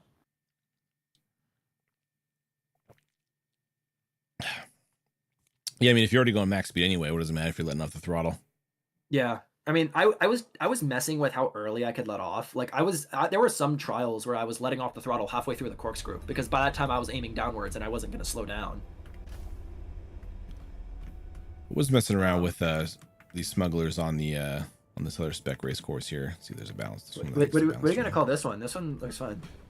So this probably, if since it won't really work with the smugglers, I don't believe it'll be safer spec, but it's gonna be, I'm gonna theme it to where it's like some sort of like research center thing. So like you're hitting this warehouse, which is some kind of hangar thing. Wait, I don't know if this is the most updated one that I'm flying in it. Yeah, because it's supposed to be a spot you go flying up high. So there'll be a spot where you race up top, and that's going to be like a launch pad or like a rocket. Then you'll race to the top, or like a large antenna or something like that. You race to the top of the pole. But yeah, the main feature will be this like 3-bay garage, sort of like researcher production facility or something like that. It'll be some kind of factory or something. It'll be depending on how much I can greeble it before the game starts to crash. Like internal detailing? Yeah, just the full building. Yeah, yeah, fuck, I don't think smugglers are gonna work for this one either. I feel like smugglers are just such a very suited kind of for one thing class. Like just I think that the spec just kind of inherently favors missile builds. in terms of like the just handling characteristics? No, the balance one's definitely. I mean, it definitely is drifty. It's just you just gotta have a course designed for it. It'll be fine once I actually make one for the smugglers, which will be coming. Like I'll pocket this one until we're ready for a tighter course. It'll be there's a lot we can still explore for more maneuverable courses. It's just this wasn't made. I developed this flying around literally a spec racer that's like a 10,000 kilogram spec racer. Okay, that makes sense. Because I fly through and hit the lines, and I'm like, all right, where logically would the next spot? Where would it feel interesting to take the next checkpoint? What's the next cool turn I could do? Yeah, or like, hey, we haven't gone up in a while. Is there a way I can add verticality since these are spaceships? Yeah, I mean the corkscrew is a great example of that. You've talked about that a lot. Yeah, I like the corkscrew. I was gonna add a checkpoint between those two checkpoints. Actually, I think there was initially, but it kind of ruined it was like I was like. Oh my! Oh, sorry. The G turn you almost made into the tunnel was awesome. Oh yeah, I was like, it's actually turning out pretty good. Yeah, like, this is raceable with the smugglers. It just feels you have to make the checkpoints way bigger, but yeah, I'm not gonna force it. So basically the visioning is there'll be like certain courses that might work for multiple classes, but there probably will be some courses that just work for one class. Yeah. Like for our lighter points budget class, I don't think we'll probably be racing the Gulch on it unless there's like a compelling reason to. I mean, yeah, you've talked about this. It's just a max speed simulator at that point. Yeah, but you know, there's like Daytona and all those courses. They have internal road courses, so I could take the Gulch and build like an internal track area so you sort of still are racing thematically in the same area, but it's just like a different layout of the course. I mean, it could just be like it hugs the mountain closer on different angles. Yeah, and it can cut up. Basically, you can bypass like. I would bypass turns 1, 2, and 3, and go straight onto the canyon, up the hill, and there's a lot of stuff that can be added in the center. There's a big center area of the track that's not utilized that could be used for an internal course, and then just bring back in the hairpin or something like that. But yeah. I'm not gonna force it if it doesn't feel right. It's easy enough just to make another track. It's not a big deal. It's not like we're actually a racetrack where like we're just being economical by using all of our grounds that we have purchased. Yeah. This isn't a golf course. Yeah. Yeah. What smuggler are you running right now on the thing? This looks really nice. This is the Red Line A1. This was one of the top voted ones from the last time. The Greeble. Yeah. I like the exposed cockpit. Like it's smart that they didn't try and go for something kind of overdone. Yeah, who did this one? This was Let me look. I'll look at the creators. Collection. Cassetta. Sorry, who? Cassetta? Ah, gotcha. Because this was the one, because I didn't realize the polling was that we had limitations to polling the first time I played, or first time I did the thing. So that's why I had to do the split polling. So I think we did the split polling, and the top two of each one, or the top of each one, I just gave them an award because I didn't anticipate having to do 2 rounds of voting thing. And then we also voted on the top 4, and I think Cassetta is the one that won the top 4. Yeah, but now I know the limitations for that. So. Oh, hello. Oh, it's not telling me when people are joining. Someone joined. Oh, it's UncleAndy. It is the resident expert Greebler, according to me at least. Does have the Greeble Goblin. Does have a Greeble Goblin award. Does have a Greeble Goblin title. Okay, great. Discord had changed my input device once again. Well, anyways, hello. Welcome. You going for that top spot now? I think No, I won't achieve that. But not with that attitude. I said that. I said that I wouldn't drive the Chaos Smuggler, but I will because I didn't have that much time to practice. That's fair. What was the other one you were going to race? Sorry, Diggrok? What was the other one you were going to race? I was going to race the Devil's Spear. Oh yeah. That's right. That's right. The new guy, the new UAI flagship. But that needs more practice. That is a practicey one for sure. Let me know when you're ready to start screen sharing. Yes, I will start right now.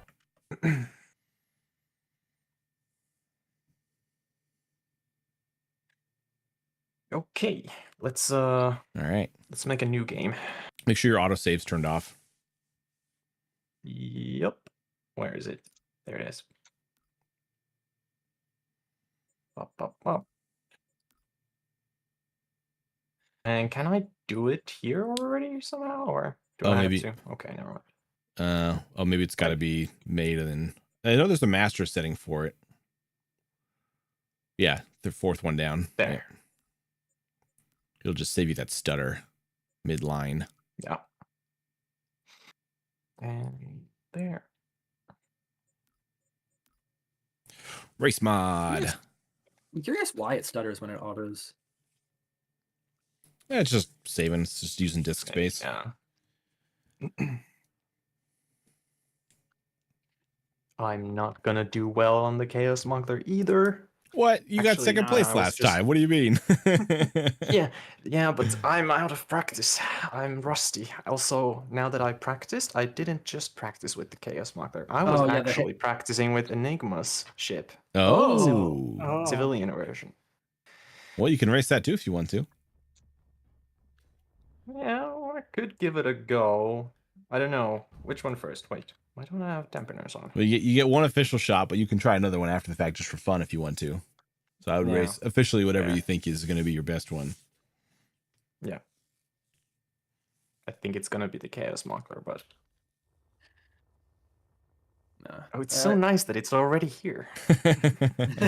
As long as it holds its record. The wonders of being a good ship. You get to be shown in front of everybody. No more stuttery, I guess. We'll still verify the components and stuff, though. Should be fine. Let me just do this. Just to I'm gonna verify. get out of here. That's part of the mod Yeah, now. no. Good luck, Andy. Thank you, thank you. Have a good evening, Mr. FriedBread. Your Baron was very fun to watch. Yeah, you too. Thank you. All right, take it easy. All right, 24 of those. Got it. 8 of those. Got it. 25 of those. Like you also named the group with the number as if like trying to convince us that trust me, bro, it's actually that much. Yeah. 5 batteries. Actually haven't done batteries. All and right, connector and cockpit. got it. Let me take a few practices. Yeah, here. go for it. Take your time. Probably a good idea. It keeps defaulting the volume to like nothing whenever I join these. Yeah. Yeah, the race mod though has destructions disabled for collisions, so you don't have to hit that debug menu anymore. Oh, great. Good And job. it turns weather off, so it means we don't have to like even enter. I don't have to enter debug menu at all now when I'm building, which is it's great. still a little choppy. I loved when I was trying the Chaos Smuggler last night, just out of curiosity, and I was like, I didn't really understand the lines because I mean it's such a weird ship. Oh gosh, it's such an odd ship to think about because it's designed to turn left. Yes. All right, Ascension. Thanks for And so, hanging out. I mean, it makes sense conceptually for why it would be good for this We'll, race course. It's just something that I would just Get the need to Greeble watch a lot on before I contest feel set up here comfortable soon. For sure. I'll probably do that this weekend. I'll get it announced and everything, get everybody ready to go for that. More to come, but thanks for hanging out, Ascension. with. Yeah, it's just a very interesting idea. I like when people like use asymmetry to their advantage. When I was messing around with this, and to me, it almost felt like if I were to build this, I would put the 5-meter thruster pointing the other direction, just because I would want to bank the turns more. Because you like do like you kind of bank backwards how I would want to bank. It's sort of counterintuitive for me. You'd be like upside down almost coming into some of these corners. Yeah, I would flip the 5-meter thruster facing left instead of right, and then It's an interesting idea. I don't know. I probably just wouldn't do this though. I like my simple things. Nah, you have no idea how much I was ending trying to maximize my power usage on the Nyx. It literally, when using its forward and upwards thruster, so in full turn mode, it peaks at 99% battery usage. Like I was like, please don't max out. When I was building it, I was like, please. Well, sometimes it'll say 99%, but it doesn't go to 100 because it actually disables engines before it gets to 100%. So it might have something turn off on. Some of the thrusters might actually be turning off. It might be. That might be another reason why I don't use the forward thrust for the first part of the turn, is because the down thrusters, I need them all on. And that might be like just an incidental thing that it just happened to perform better, so I noticed it as better and I didn't really realize why. But it's possible. Oh yeah, blame the graphic settings, What is this? What is this, Whiplash? It's like, so now you got it. That was the problem. That was the problem. Yeah. Hey, it's engineering. It's min-maxing. Min-maxing. I mean, if you know where the next checkpoint is, you don't need to be able to see it. We don't have tuning setups. All we have the ability to do is adjust our graphic settings. Yeah, that is our tuning setup. I don't remember my lines anymore that well. I don't know. Just go back and watch your 330 video, man. Yeah, I should. I saw that. Like I told you that. I went that was like the inspiration. super this corner, I think. What? Oh yeah. Yeah, something like that. Maybe you need the Knicks. Still, I slowed too much. Yeah. Okay. After this, we go. All right. All right. I'll mute. I'll mute when you get near the end. No, you're good. You can talk. Yeah, double color commentary. There's always two my God, commentators. Yeah, we got a color and a play-by-play. Is that how Exactly. that works? Exactly. All right. I mean, I do actually do broadcasting for a Valorant competitive. You league, want color or play-by-play for this one? Nah, you go play-by-play. I'll do color. You give the live. All right, prepping in here to do our official run here, coming around the final hairpin to get a good start here in our start finish, taking it easy through there to make sure we get our maximum speed. And this race is underway here in Smuggler's Gulch. Temperatures outside are temperatures. Now that could be very easy to tell. Fully enclosed cockpit. Fully climate controlled, ready to lock in and fully focused for this run. Coming over the top. See how we do here coming into our first hairpin. Taking those unique bank angled lines here for the Chaos Smuggler, utilizing that right side 5-meter thruster. Oh, he's absolutely nailed it. What hairpin? That was just a regular turn. Coming in here to get our official lap one time. 42.37. We are sub 43 racing right now. Sounds pretty normal for Chaos Smuggler. In spite of the name. I've only gotten 2 sub 42 laps with this. In spite of the name Chaos Smuggler, this ship is actually extremely smooth to watch. Definitely stable. It's definitely It's the Chaos Smuggler because of the thruster pointing in an odd way. Oh my gosh! Ooh. Wow. a little scary there. I thought we were going to nick the front of that ship there. The space awareness, the spatial awareness is off the charts right now. Into lap 3, unofficial time 41.95 on that lap 2. The recordings will verify. It's very possible that was the 3rd ever sub 42 lap set by this ship. If there's a place to set them, it's right here, right now. Oh, bump off the gate. Oh, That's the recovery. The recovery. It's not too bad. We can still get a decent circuit time out of it. Still, yeah. But now we're really going to be relying on those best lap times. Still one through the gates, no penalty. Hitting the hairpin here. Swinging it wide. Oh, a little straight. That's all right. This lap was already messed up anyway.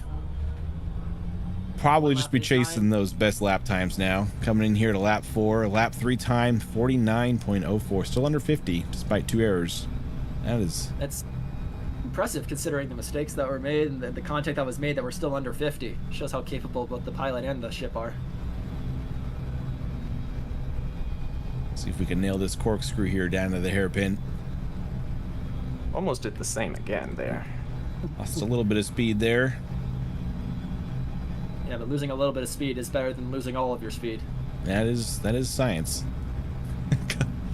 Hairpin here for lap 4. Ooh, baby, man, we're gonna lose the front end of this ship. We're gonna lose a front bumper by the time this race is done. All right, final lap. Lap 4 time, 42.77. Back to high speed winning.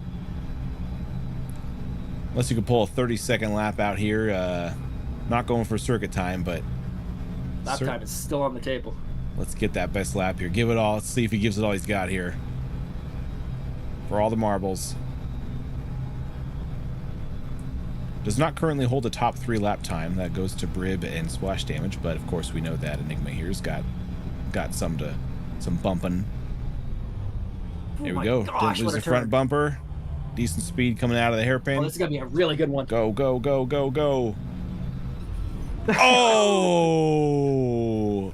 That could have been amazing. Even with the bump, 42.03 crossing the line on the last one. 3:38 I'm not gonna. All right. unofficial time. I kind of preemptively hit my timer, not expecting him to contact. If that contact hadn't happened, it would have been in the ballpark of 41.6. Yeah, it would have been close. Yeah. All right. Still pretty good laps, but I'm not as consistent as I used to be. It's all right. Practice thing. Still getting in there. All right, let me record Okay, these times let's, down here. Let's go with Giving it a this go. now. Yep. Hang on, don't run an actual. Well, actually, yeah, just start practicing. I guess I'll pull back over the stream here. I'm just recording your time down. I actually 45, love flying this because it's very similar to the spear in a way. 18. It's very pointy. Why does it keep saying? Yeah, my lap 3. I don't know why it keeps. My timer keeps goofing on me. I have to keep pulling up the stream to get the times. I don't know what is going on. My timer. I guess I just need to reset it cleanly every time because it keeps like defaulting to these like times that are not what the times are. The high up thrust, Andy, you can yank reasonably hard on it and it won't slow down. Mm-hmm. It's a little bit of, So if some of these corners, you can send them a lot tighter.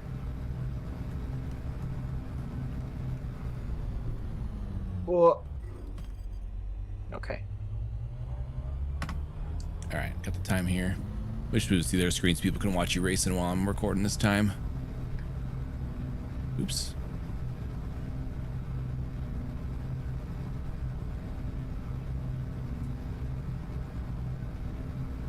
So the last one, he got 42.37 on the first lap, 41.95 on the second lap, 49.04 on the third, little whoopsie poopsies, 42.77 on the fourth, and 42.03 on the last. Gonna try what you did. I pulled up way later. I put it up way earlier than that. Okay, gotcha. So if you want me to, I can quickly explain how that line works. If you want me to. Yeah, go ahead. So I start going downwards until I am roughly 1.2 kilometers out. And then at, right around 1.2, I start to flatten out, and I'm aiming for the point on the right side of the checkpoint that is one rung above the middle rung, like the white rung.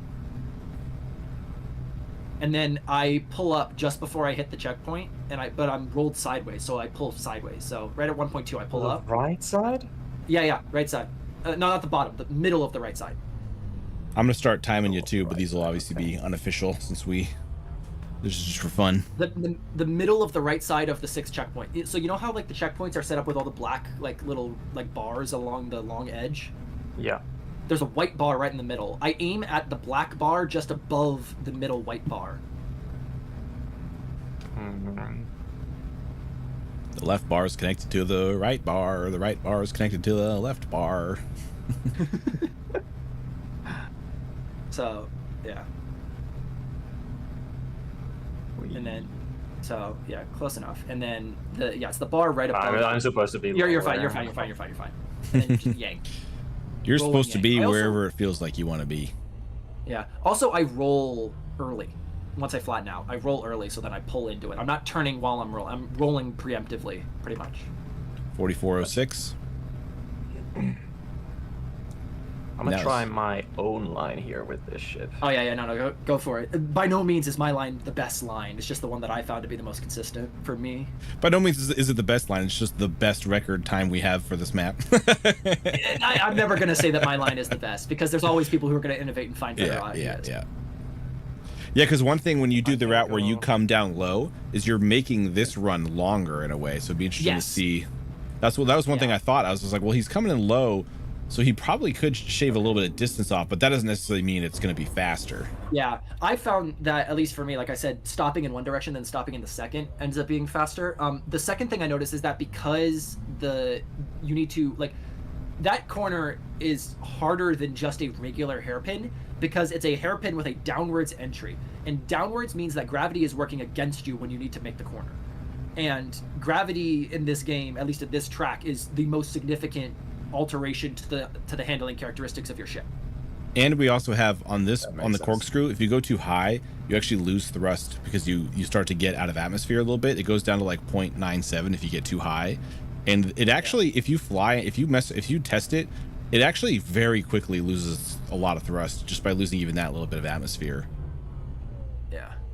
No, It's weird. It's like there's like this balancing act. It's kind of hard to describe the last corner.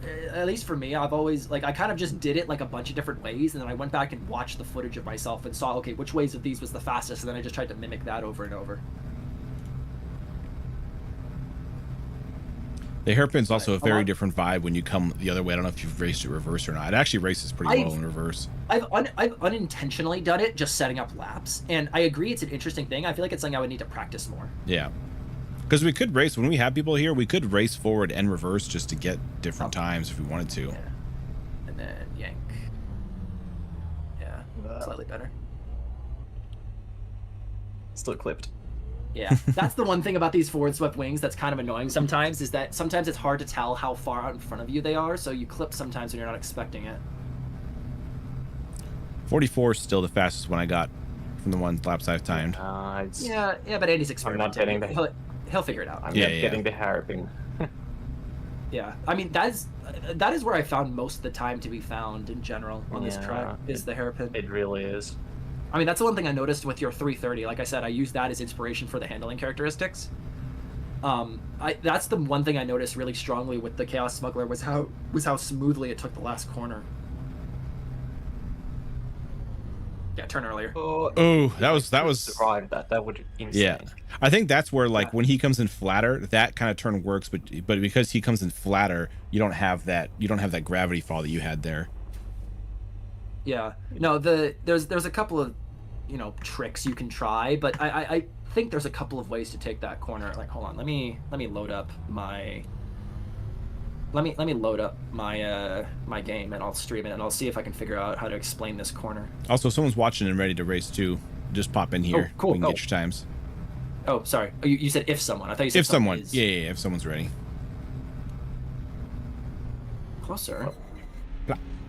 All right, so I'm streaming. Hold on.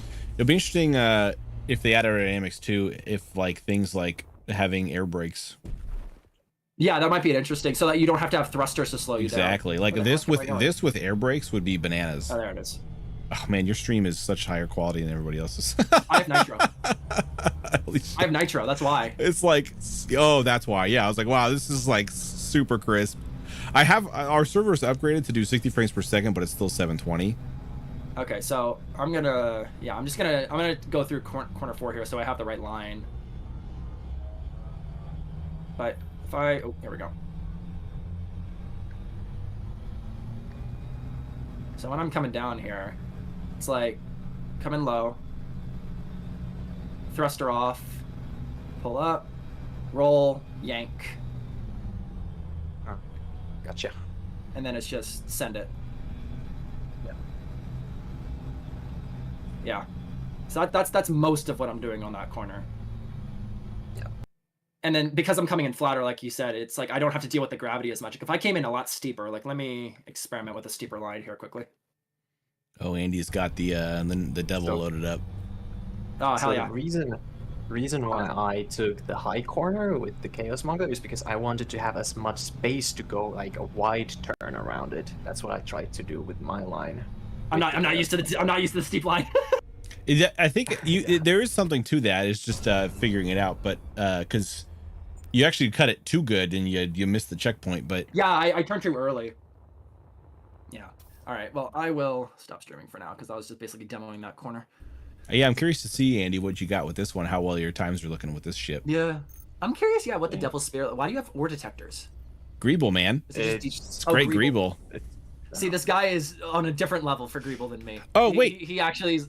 Andy, turn those off because you're already having power issues. He did, Those he did, no, he he did. turned the range down, but turn them actually off because they look cool when they're spinning, but like that's consuming power that you could be using for you're already having power issues. I don't that's 96. remember where they are. It just being off should be fine. Yeah, if they're not even Where visible, are then they? what's the point? Are they on the bottom? I don't remember where I put them. Oh, I know. Remember. It's there. Okay, Oh little my tube. gosh. What a detail. It's all about the micro details. Dude, this is why I need this man. I need to contract out all of the Paradox design aircraft to UncleAndy UAI design like detailing. Well, it would be fun. So like I've been ideating for different ways to run seasons.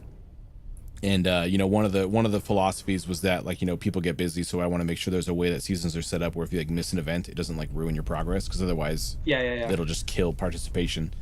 And there's a few ideas I've had. Like some of them could be like you're just racing against your own, like for the time trials anyway, you're just racing against your own like best times or whatever.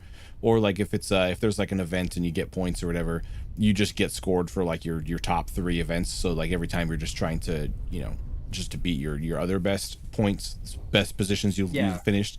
But one of them too can be like team events where you can have like teams of 4, and the way the scoring works is whoever finished in the best position on your team, that's like the team score. So like you That's just need whoever just does cross country.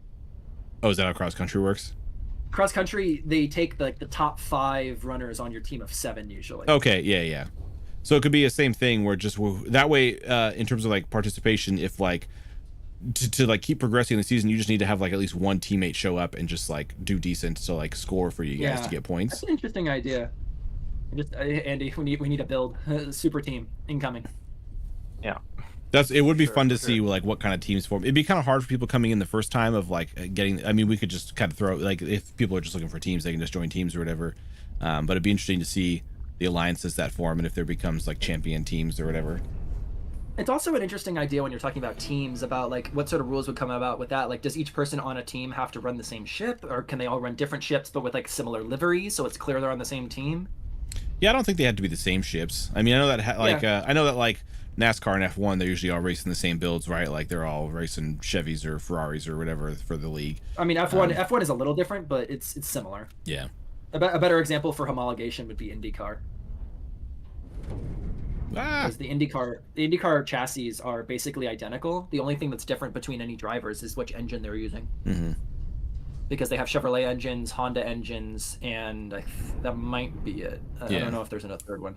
But I don't think that requiring everyone to be the same is fully necessary. No. I think they could be different. I like the idea of like the liveries being the same just for the sake of team. But well, it also might be if you have like custom team logos, some way to import those into the game and stick that on the ship somewhere. Yeah, we can use LCDs for that. Yeah, it'd be fun also if you're doing LCDs to have like race numbers. Yeah, and I want to have like billboards on the racetrack. Advertising just like random like fake things. Yeah, I actually want to get actual sponsors too, though. Shit, that'd be awesome. Yeah, that'd be. I have a couple because I do like freelance marketing and graphic design and stuff. I have hell yeah, man. one client who I know would be down for it. There's another one that's down, but they're like Delta 9 THC mints, so like YouTube has strict advertising policies. Like even though like they're not paying YouTube, like if you have paid promotion in your video, you have to like check the box like does this contain paid promotion, and if so, it must comply with the YouTube advertising policies, and they don't allow people to like advertise that kind of thing, even though it's like legal in the US. So they want to get into gaming, but they it's just hard because there's YouTube. Even if it's not a YouTube ad, it's still like restricted. It's like what does it matter if like it's in my video? Who cares? Yeah. Why does it have to follow advertising guidelines if it's in my video? They're gonna make arguments like, well, it reflects badly on our platform, and it's like, well, no. I guess, but you can like say just completely asinine stuff in your stream, so that's on the platform. Yeah, exactly. You could just like talk like an idiot on stream. They probably just would prefer people to advertise through them, I guess, but they don't allow it either. So yeah. But yeah, I'd like to find actual like sponsors, and then there can actually some of that can go to like prize pool money and stuff. Fun. But we'll see what happens. I always thought this kind of stuff is fun. Like, I mean, I've done other competitive like events, like leagues for video games before, and I've always enjoyed it. But I feel like this has that interesting aspect that I love about, because I'm a Formula One fan. It has that thing I love about Formula One, where it's like you have the engineering half of it as well. It's not just the piloting. I just watched the Miami Sprint before this stream. Yeah, I wasn't watching. I'm kind of checked out of Formula One for this season specifically, because I feel like it's just so chaotic. Like there's I have no clue what's happening. Like it's like one team and then everybody else is just like crazy.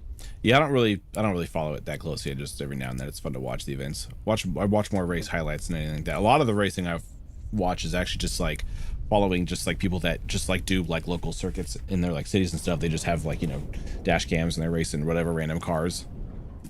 That's awesome. Keep seeing a lot for the Miata Spec Race League. Yeah. That's like a pretty. There's never seems to be anybody watching, but they're in like big speedways, so there's just so many seats. I don't know if they just close off a certain area. But yeah, I keep seeing a lot of videos for the Miata Spec Race. That's fun.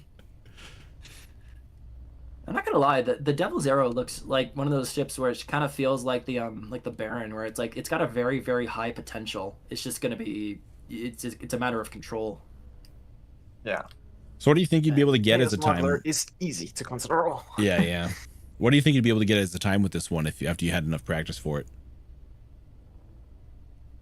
I don't think I'm gonna.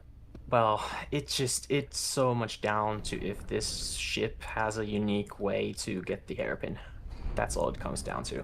And if it finds a better way to get a hairpin than I have found yet, then I guess sub 42s are possible. But with the current setup that I've practiced, it does not work. I'm gonna load up the Devil's Arrow and see if I can find anything. Because it's not what's it called? Consistent. All right, hold on. I'll stream so that I can show my progress. Me and Andy at the same time, multi-stream. The drifting is hard to control the most, I think. This is the Devil's Arrow testing session. Group testing session. Devil's Spear, Devil's Arrow was the first one. Oh shoot, my bad. I was like, this is a spear or the arrow?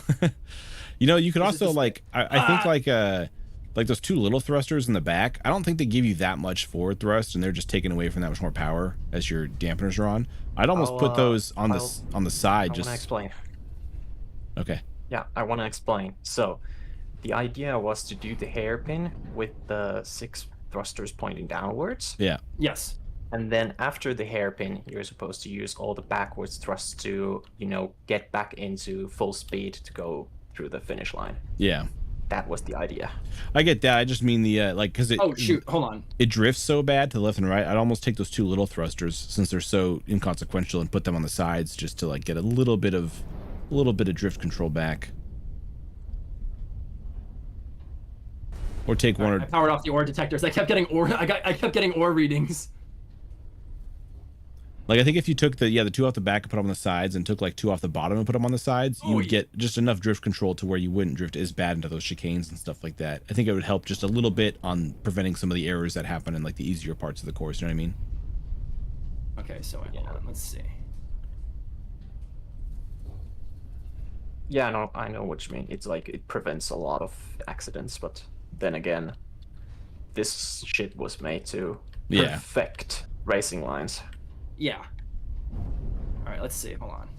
Because if you get out of your racing line, then you have to adapt and adapt. Okay, yeah. This is difficult. Yeah. Oh my gosh. We'll flip to Enigma's here and see what he's got going for the line. Well, currently I've got a wall. Oh boy, Enigma is covered in voxel. All right, there we go. All right, let's see. I'm trying to see how the drifting works on this thing. Oh gosh, it slides a ton. Yeah, you got to really use those. Oh my god! Oh. And there's no down, so you got to So he intended for like dampeners off for the most part. Oh goodness. Okay, well I can try that, but oh my goodness. Okay, Z space. Yeah, I had to put it onto a mouse. I mapped a mouse button to this specifically. Oh my gosh, I forgot. Hold on. There we go. Okay, so we go here, space, go up. Oh my god. Yeah, it's pretty hard. Oh my goodness. This is not like fitting my piloting style. Oh my gosh. Okay, all right. We're going backwards somehow. No. Yeah. Oh, I forgot this thing doesn't have a lot of side thrust. Yeah, I think there's like 2 little ones. Yeah, it's like 2 on each side. This thing is really designed to just do heavy, like, vertical pulls. It's designed to go fast and forward. Okay, so. Yeah, you're turning Oh with my your God! vertical thrust. Wait, I want to see. Hold on. Well, currently just it's one hairpin. not. Oh my. Nothing to see here, Uncle Andy. Okay, hold on. I'm just gonna try and figure out this G turn. Hold on. Let me just figure out this hairpin.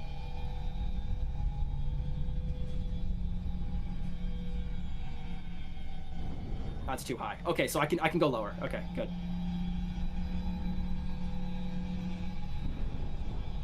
Thrusters like sound different than mine.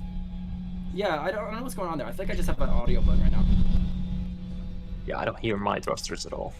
Okay, so we're going in and turn up. So I go wide so that I can make the corkscrew. Turn. Go over. What's your mouse DPI? You're like not doing a smooth. It's high, very high. Yeah. Okay. And then turn. Here you go. You're gonna hit the don't hit the inside wall. Yeah, it almost pushed you too far around. That was actually then- very nice. Yeah. That was fairly good. Hold on, if one of you guys has a live split, I'm too focused on flying right Yeah, now. I didn't trigger it for that lap. I was like, I should time it now that you've figured it out. No. We'll do it. We'll do it the next lap. We'll do it the next lap. Didn't No, do it initially. I play FPS games, so my mouse DPI is very high. Very high. That's flipped. If I play FPS, it's very low. No. I'm a very high sensitivity player. Like I flick everything. Ah, gotcha. All right, I'll start timing you here. Yeah. What FPS games do you play? Valorant mostly. I've also played a bit of Call of Duty and Counter-Strike. Mostly just been playing Battle Royale on Battlefield 6 with the buddies whenever I'm doing an FPS.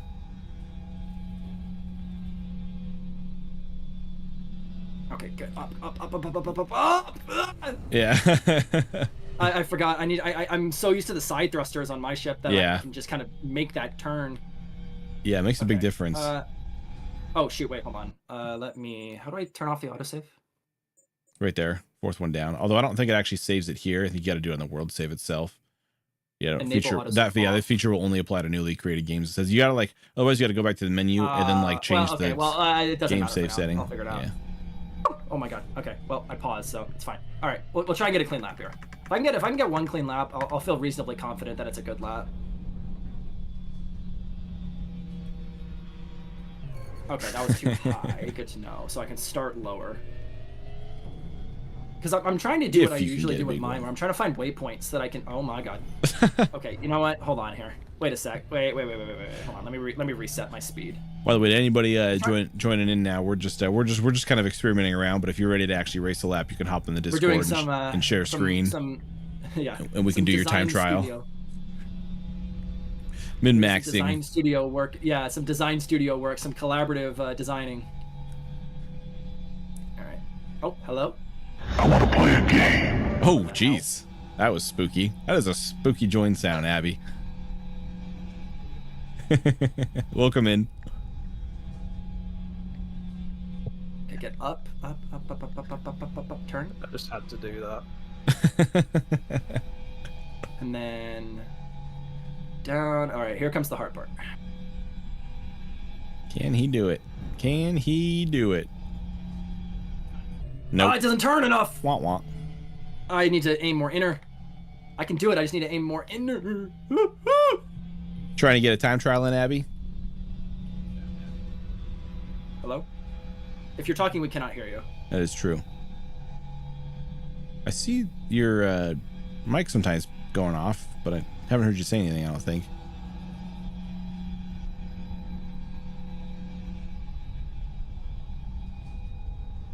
Are you there? Microphone acts a bit strange sometimes. Oh my Okay. gosh. Okay. Yeah, no, I'll continue to work on this. If you have a time trial, you should go ahead. I'll just do this off stream. Well, if you have a time trial. Oh, I'm trying to see what other people's races are like at the moment as well. Okay. okay, so let me see if I can figure out this hairpin on a lap that doesn't matter. Yeah, I have some times posted in that event tracker for ones today. They're all unofficial until I can verify them all. But That was pretty good. yeah, Enigma beat all the previous Maybe not. records with the Knicks. Oh, is it a mod that gives us invulnerability? Yeah. You can also do it in the debug menu, but yeah, Stonelords has a mod for us for race mod version. It's race mod V2 is what it's called. And it also, more importantly, it turns off all the boulders and the stones that appear, because it would procedurally generate like boulders in the middle of checkpoints and stuff. But since we're racing with invulnerability, he put on he made it also remove collision damage, Right. and it removes weather also, which is nice because the weather makes it impossible to see. I'll have to have a look at that mod then. That's okay. Am I still getting I time haven't- here, I or are haven't you done working with Any? Yeah, I haven't done any practice at all. Like I built my ship, managed to get it to about 3,300 maybe in terms of weight. But Okay. the game would sometimes crash on me as well, and it was like, oh, well, this is fun. So I did manage to save it at least. That's good. Yeah, I I always like the blueprint stuff. I always blueprint all the time, just 'cause I'm worried about a game save corrupting and losing the blueprint. I did too much. This thing has so much potential, though. I think. Hold on, I'm gonna pull up my own live split, just see. Oh, I actually have my own input volume down to 60% as well. Is my microphone a bit quiet at the moment? Yeah, Not I had to talking. turn you up to max. Yeah.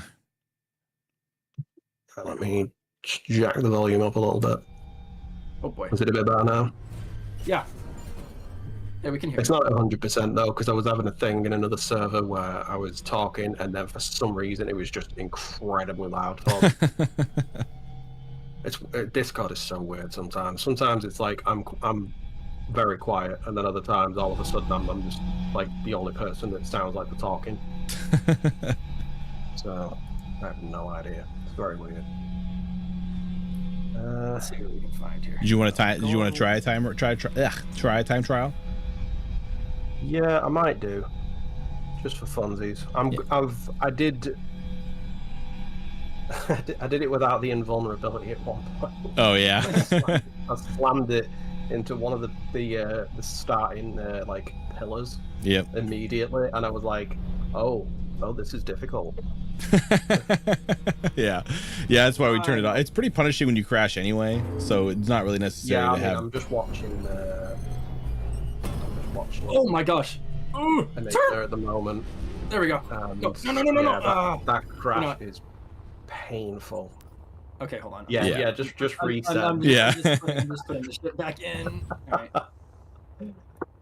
Okay. Wow. Whenever you're ready on your end too, we can switch over to your time trial. He's just No, he's just whenever messing you're around. ready, you just switch off mine. Like I'm irrelevant right now. Oh shoot! Wait. Oh, I'd actually have to run it at least like a couple of times because I. Oh no, you genuinely- get practice runs. You get practice. Yeah. Let me turn off the order. There we go. Do a little bit of power back. Yeah. All right. Let's do this warm up. What was the race mod called again? Race mod V2 by Stonelords. There it is. Happy days. All right. Let's see if I can figure out. Get that installed and have a little gander. When Space Engineers 2 decides to not validate everything. And yeah, when you're ready, we'll Oh my gosh! I need to go way lower. and the way we're doing it too is to start, basically you just start screen sharing, and then I'll pop in there, and then we'll just make sure you load the game from the workshop and add the mod and stuff, just make sure everyone's in the same current version and got no mods installed, and then just paste in your ship, and then we'll just run through the components list of the ship, and then you can run through however many practice laps you need, and then we can start going. I think I'd Currently probably flying in move to- first person. I was thinking in this game though, actually, there's no sort of center of gravity though, really, is Yeah. there? Like you can really just put like the thrusters anywhere you want on the ship, and it doesn't matter, does it? Yeah, it's always which is always kind of strange they've never added that, because like it does impact if you have like subgrids and stuff like that. Like if you're like carrying a ship, it matters. So like the game is able to do it, it just doesn't do it for grids. I don't know if they're just trying to make it just so the game's easier or something like that. It is quite strange, because I was putting the thrusters down, and I was thinking to myself, wait, hang on, do I need to put them a bit more?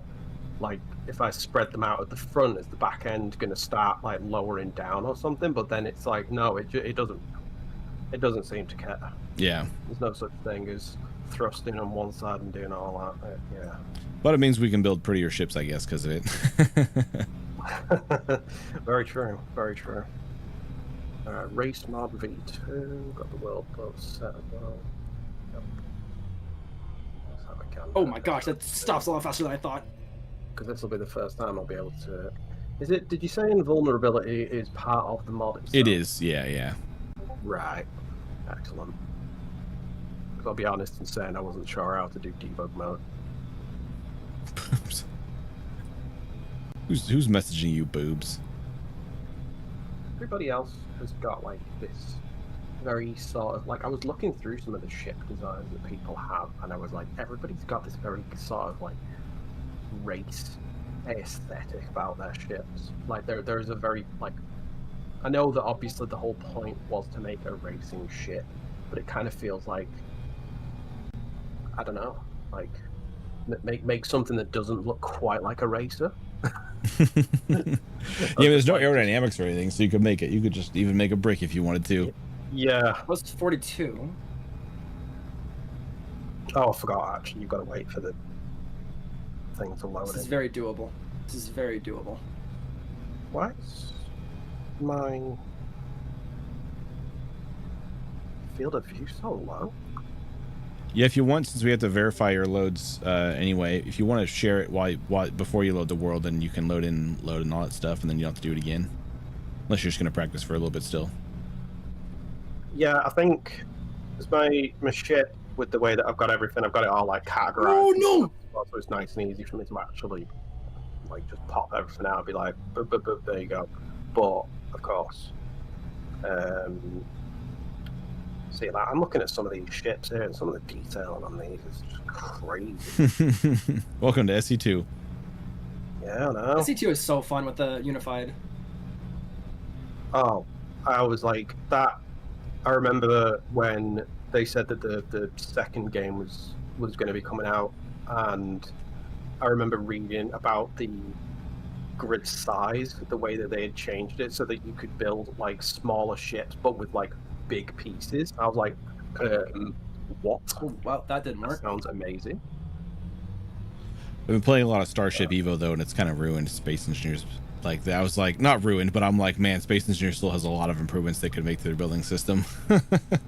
Well, the fact that you can like completely customize every single like intermediate size in Evo is really nice. And they go smaller too. It goes to an eighth of a meter.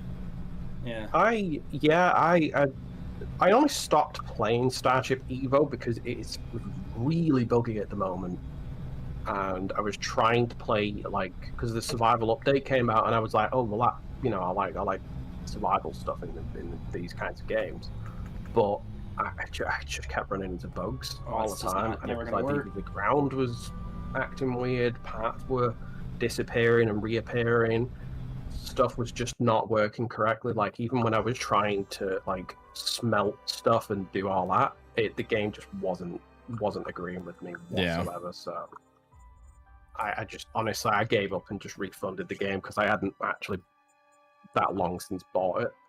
And I was like, well, I'll wait until they iron it out a bit first, and then. Yeah, he's basically just been running nothing but bug fixes for the last couple weeks. I didn't really encounter that many when I was playing. It was pretty good, but I know a lot of people were having all kinds of other bugs. Well, it was like thingy though as well. I remember it being. I remember the most relatable thing on that one was kind of like how Cyberpunk's launch was horrendously bad for some people to the point where they legit couldn't even get past like the first like 10-20 minutes of the game. Oh yeah, that game, man, that game was not ready for launch. I never played it, but I saw a lot of content on that game. And holy smokes! I was one of those people though that played it on launch and was able to play it fully to completion and doing a lot of the side stuff. I crashed, I think, twice, and I ran into a few performance issues here and there, which, I mean, I think everybody did. But no, I was able to play it start to finish, and I didn't get any game ruining bugs like some people got with a bunch of things glitching out and just being really bad. Yeah. I managed to get away with that, so I was quite surprised when it happened. But yeah, I know that some people, though, even some of the people that I was talking to, some of my friends on the Discord when they were talking about it, even to this day, on a different computer, somehow it still just won't run for them. And it's weird because I was thinking, well, if you're on a completely different computer, you know, like all different specs, and it wasn't running on the other one, how is it still not running now, even after all of the patches? Like, don't know. Yeah, unless it's like a region thing. Yeah, Enygma, that was really nice. That was the game that had a lot of potential. Ah. I still think that they managed to, like, not only with the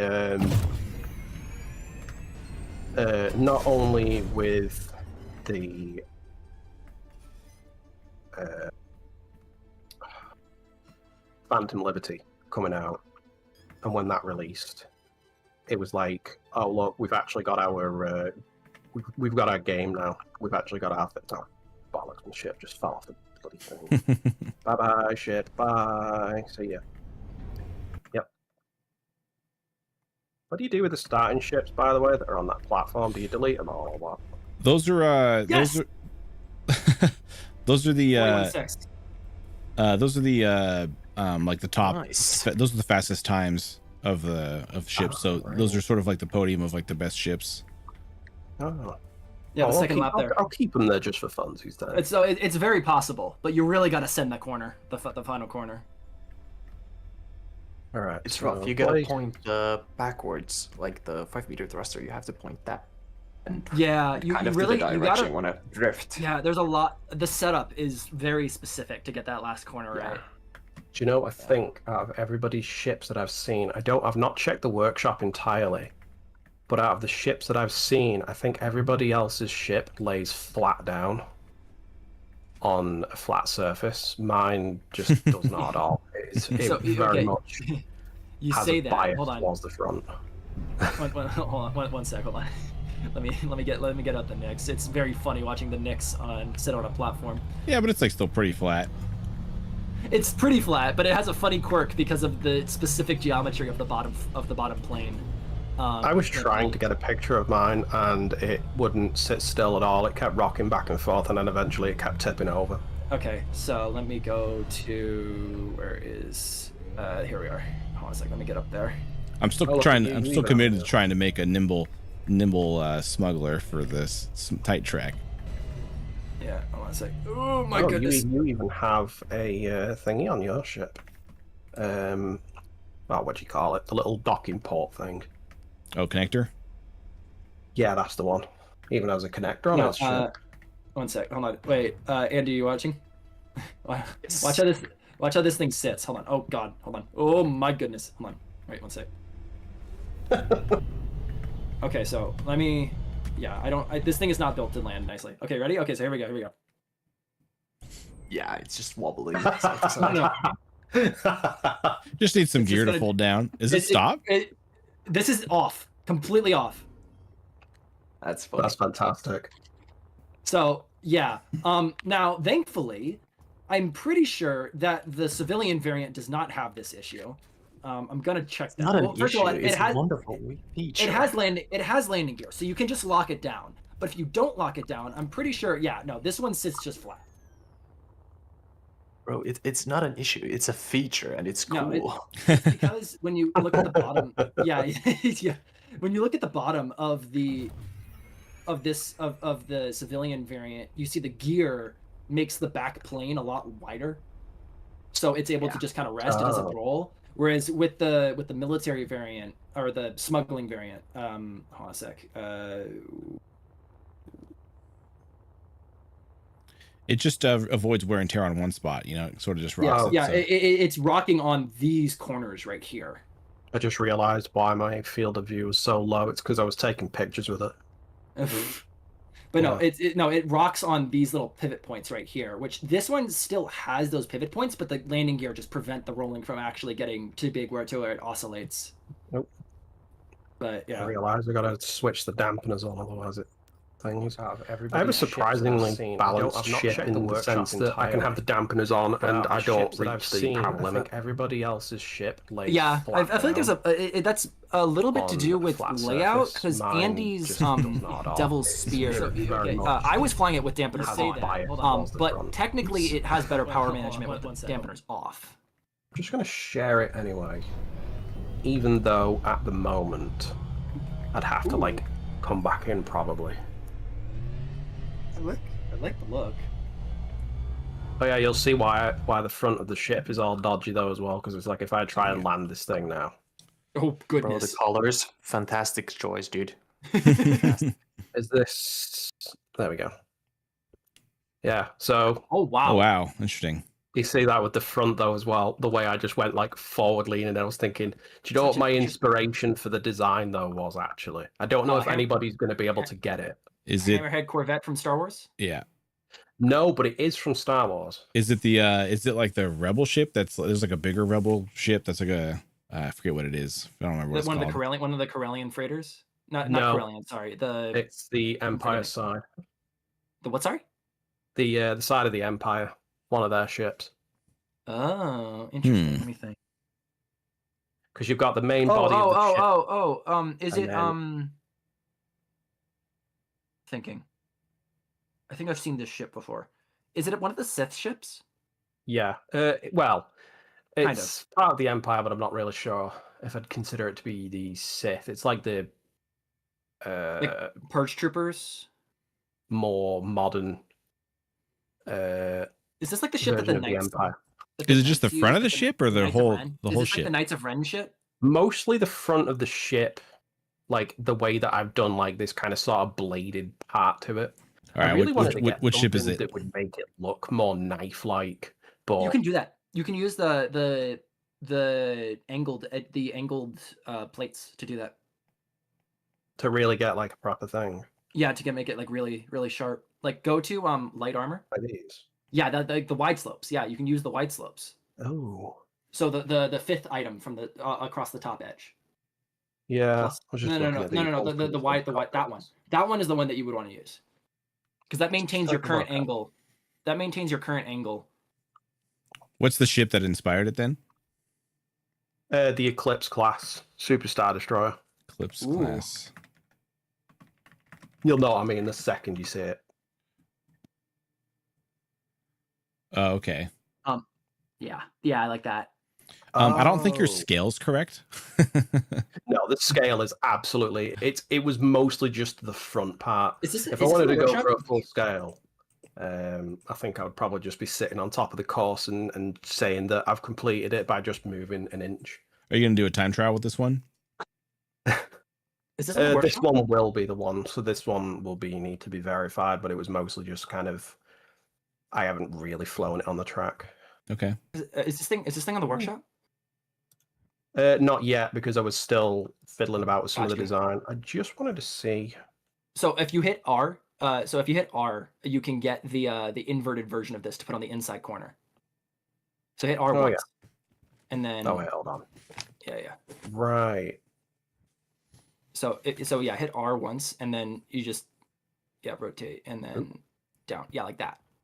Oh. So you get the really sharp bladed edge. Oh my god. Well. See, this is why I haven't uploaded it. See, There we go. this is. Oh Jesus! Oh good God, that is It aggressive. has implications, so now you gotta go greeble back everything else. Well, And you that's can it. use We're done now, no. you can use you can either go further forward, or you can continue the kind of angle you got there vertically with just the long 1x2 slopes on your second tool slot. Yeah, That's only if you want it sharp. Doesn't matter if no it's action. I yeah. just don't get lost. No, it's fun messing with messing with the pieces. Getting near the end of the event time though. So if you want to race it, let's race it. Yeah, it's 2 a.m. for me. I gotta go to bed. So thanks for Oh my having me goodness. once again. Yep. Thanks Good for night. racing again. GG. Thank you, Sir Andy. Oy. Somehow it didn't follow. Very I'm surprised. Do you plan on racing it? Do you plan on racing it for this event or for another time? Probably a bit one in the future or something, because at the moment I haven't actually got any experience flying most ships in general, let alone these ones that are all down here. But yeah, I'm still getting to grips with the flight physics, like the handling physics though in this game. And like doing all the rotations and such. You're darn right you But, will, Uncle Andy. Stay in that yeah. chat. Where was the control panel? Well, if you want to run it, So, yeah, I need to verify it- just the mods though on the game world itself too. We verified the game load also that it's just got just the race mod and that's it. So what do I do? Just main menu? And Yeah, then just redo it? back out real quick. Yeah. Cool. Just to make sure everything's all legit, because even if I don't actually do a proper run on this one, I just because I'll just end up going for like a practice run or something instead, because yeah, like I said, I haven't got a clue. So Manage the mods. track, manage mods, race mod, and then start your game. Yeah, exactly. Sunday tomorrow. You can sleep in. Maybe next time we'll do it on a Sunday too. Maybe we'll see. Yeah, because I was curious about wanting to jump in and do this. Yeah. But Gotta get on I the. was like, Gotta start actually do somewhere. it. Because the I like I track when people like participate in the events and stuff like that and how many they partake in. So even if you don't place well, you're still being tracked for like the event tracker and stuff. Yeah. So it's still got some like, if you're interested in doing it at some point in the future, then hey, here's like one of the other potentials for it. Oh wait, hang on, I've got to wait for the Jesus. Yeah, this annoys me more than anything at the moment. Oh my god, why is this? Oh, I know what I did. I clicked on the build menu and it was loading that in at the same time. Whoa, look at the size of that cave that's loading over there. Holy smokes. Oh my gosh. Whatever they did they adjusted something and now there's like caves all over this canyon that are there's just things are carved out like crazy. It's kind of a liability. It's to the point where some of these will make checkpoints just fall down. What Holy smokes, that is huge. It's got a meteorite impact. Christ. Wow. I mean, it's neat. That is cool, yeah. God, get hit by a laser or something. Yeah, I don't know. Some up there too. Yeah, hopefully it doesn't start breaking tracks. Yeah, there's Even one part down there as well, like even this bit. Yeah, the canyon's got a lot of them that form now. As long as it doesn't make checkpoints fall down. Yeah, if it starts to do that, then yeah, we'll just have to reload the world and just keep going. Yeah, it's a part of part of like the test lap process is to make sure that everything's where it should be. Yeah, it's one of the reasons I make sure my checkpoints are attached to multiple spots just so if there's a weird voxel issue. All right, so just climb aboard and we'll just check the components real quick and then you can start running some practice laps and then whenever you're ready. Cool, it does steady itself out.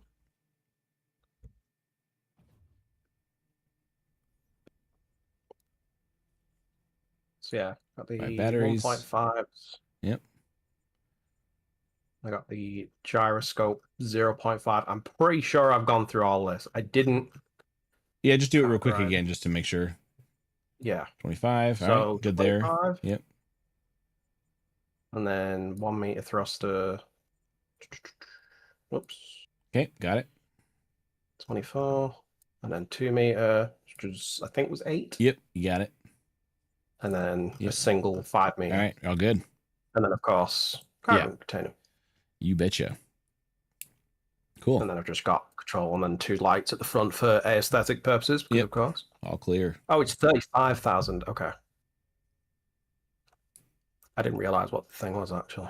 This is a cool build, though. That's cool. I managed to get it so that I can have like inertia on, and it doesn't like wreck the power. Like I think it caps out at 77% no matter where, like how I angle That's it. impressive. Yeah. Which I was kind of surprised by actually, because I was thinking, wait, how am I gonna get this one down to thing? I don't actually know what the cockpit view. Oh, actually, that doesn't. Huh. Yeah, that's Okay. fine. I wasn't actually going for a line or anything on the. I wouldn't race with that view, but it looks good. Yeah. No, I think if we have like variants on the competition itself where it's just like, hey, go for racing with cockpit view only, and it's like, what the hell? Yeah, people will be Yeah. designing ships specifically for it if that's Right. the case. I think this is what I mean about my ship as well. Actually, it's like the underside has You only have Oh, it's two. just got the you only two. have two. So yeah, just angle up if you want to go up. Then just turn the ship up. Yeah. Point upwards. Yeah, it's because it was like the thing about like trying to fly this for the first time and just figuring out where like I put the thrusters around there, so where's, because I tried to get a balance more than like an aggressive amount of thrust on the bottom, but I'm not sure because that would give me. Your ship looks really More. good for ramming things. It does. Yes, it does. Definitely combat the boarding situations, action this ship. Yeah, combat situations. This thing is like heading straight towards the enemy. Just let me know when you want to start the actual run. You can take some practice laps. Oh, Yeah, the not having the vertical thrust is, you definitely got to angle up on your way down. yeah.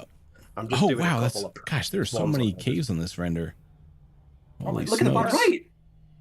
Oh my god! What the Wow. heck? Hold on, we've been distracted now. We Yeah, need to this find is out what's crazy. going on here. The Rhino God. Smuggler, Uncle Andy's is calling it. Whoa! That's a huge tunnel, Oh my or a huge God. cave. Look at all those stalactites. Yeah. This is new. This is new generation. That's great. You have so many this one. Well, at least it's just caves. They don't really impact the racing line like the boulders did. So. Yeah, I mean, even on this side. Oh as yeah, well, that it's doing the thing's same thing, hanging huh? on by a thread. That's. Oh my god, that's barely. I mean, the beams. Whoever designed the gate did a good job with this one because there's a beam going right through there. Yeah, So I I think. I run one really deep every time just to be safe. Yeah. As if you Yeah, get caves down it.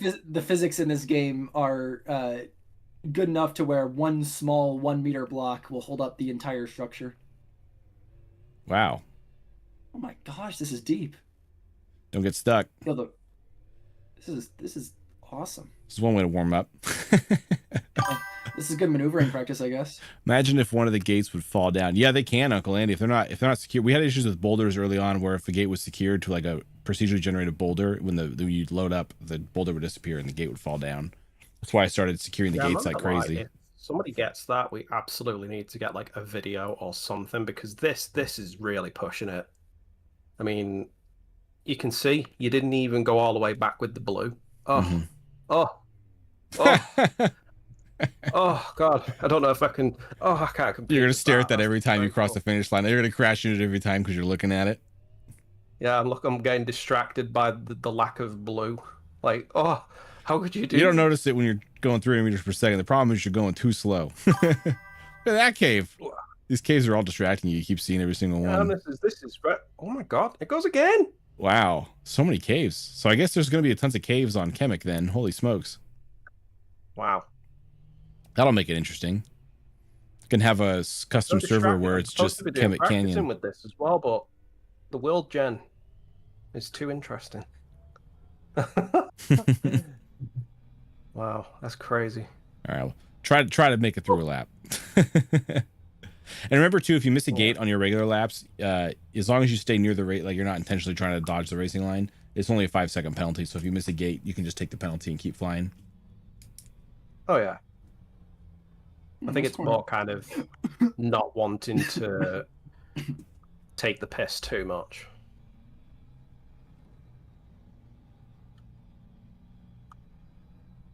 No cave. How dare you? Unless someone else is ready to hop in here, this will be the last time trial we do of the day. Oh god, this one's a bloody bitch to get around though. Uh-huh. Can I always will use- say at least the way that I've designed this, it seems to stabilize itself quite well. That's good. can also use other ships too. Oy, Yeah, oy. what I mean, you see what I mean with that? You really gotta like, oh, that's how I This did is- it the first time without the indestructibility, and I slammed it, and the whole thing was just gone. Bye-bye spaceship. I've seen a few world saves that have holes in the chicanes for sure. I have one or two myself where I forgot to turn destruction off. Before the glorious mod. Dang, this thing is like... Drifty I thought some of boy. the other ships... I thought some of the others were drifty. This thing is... You are nose into like every corner. Yeah. It's funny because it's long, but you have to enter in sideways to everything, so you're sort of like your own hazard. Yeah. Yeah. Then of course going into this final bit as well. Oh! There you go. Oh! There you go. What a turn! What a turn! That is awesome. Just let me know when you're ready to start.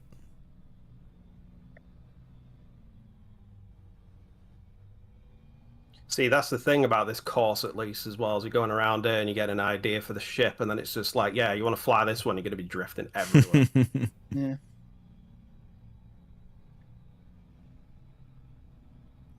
Oh my Mr. gosh, Drifty wow. boy.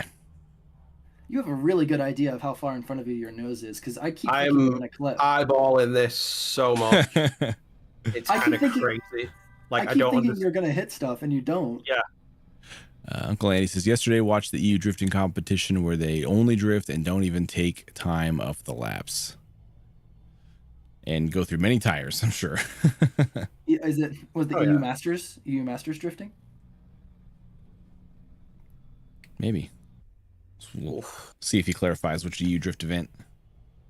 It's drifting through that first one though as well that really trips me up. Yeah, you want to try to hit it somewhat straight. There's a kind of a straight line through it. You want to sort of line up so you don't have to drift too much through it. Yeah.